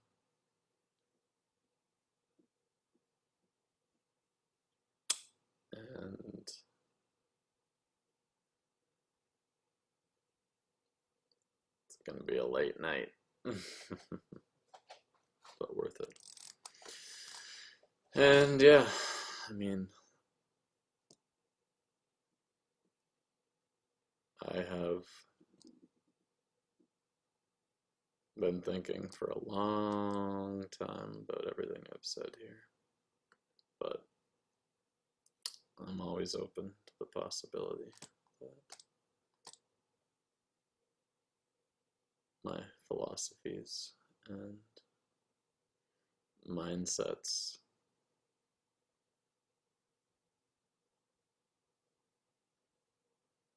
can, yeah, I'm always open to feedback. And yeah, someone who loves myself and loves humanity and loves our potential. And despite all the letdowns and disappointments and mistreatments I've received over the years, I mean, I shouldn't focus on that. I've had so many beautiful, amazing, uplifting interactions with so many people. And I do believe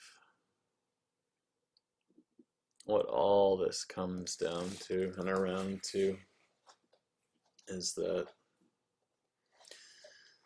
I believe that we are fundamentally programmed to be good, programmed to connect with each other and uplift each other. And I'm pretty sure that's how it used to be back in the old, ancient, decentralized world with decentralized tribes, hunting, gathering, pre-civilization. And I lost my point here, but I do believe that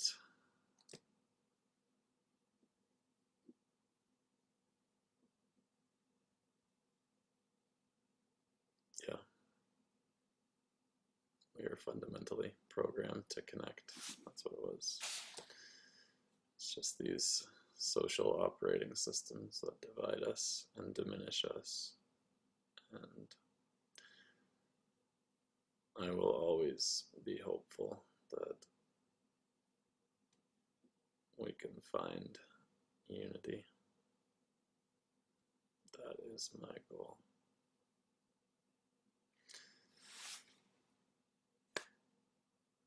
And yeah, having more thoughts here now.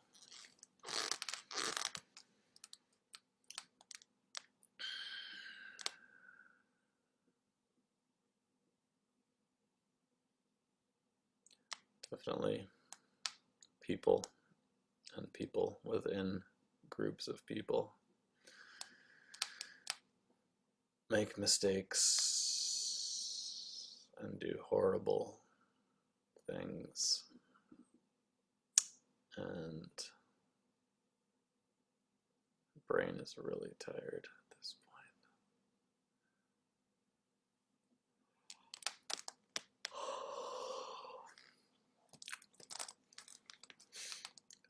The point is just, let's not throw the baby out with the bathwater. Let's not, I think I've said enough here. Oh,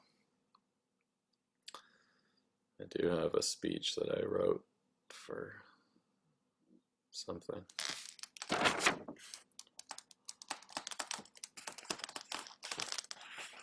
Oh man.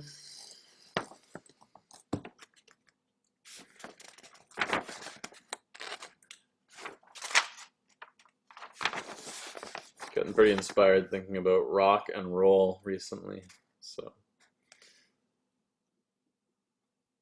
And I was thinking about doing a rock and roll theme for a future party.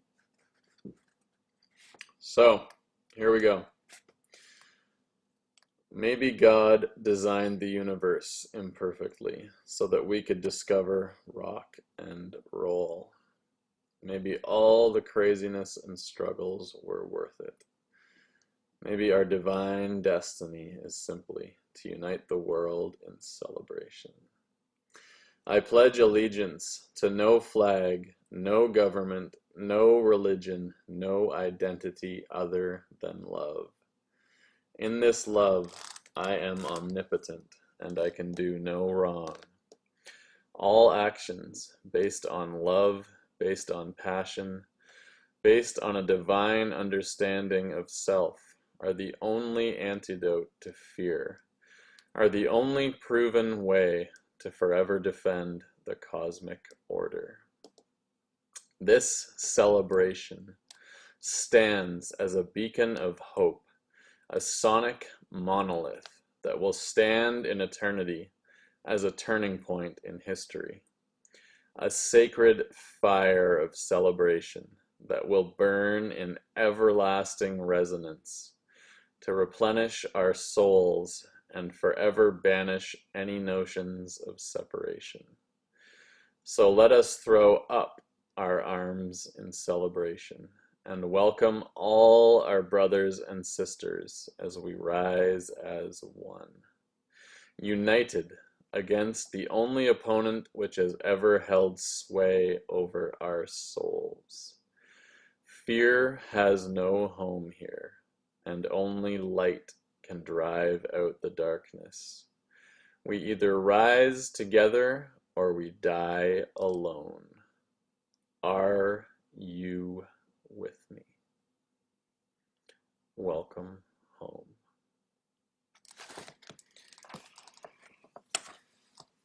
It is 6:16 a.m. and that's all we got. I hope.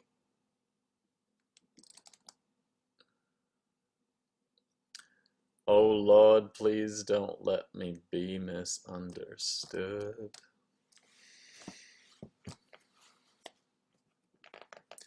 A lot of people do understand me, so I know I will never walk alone. Thank you for listening.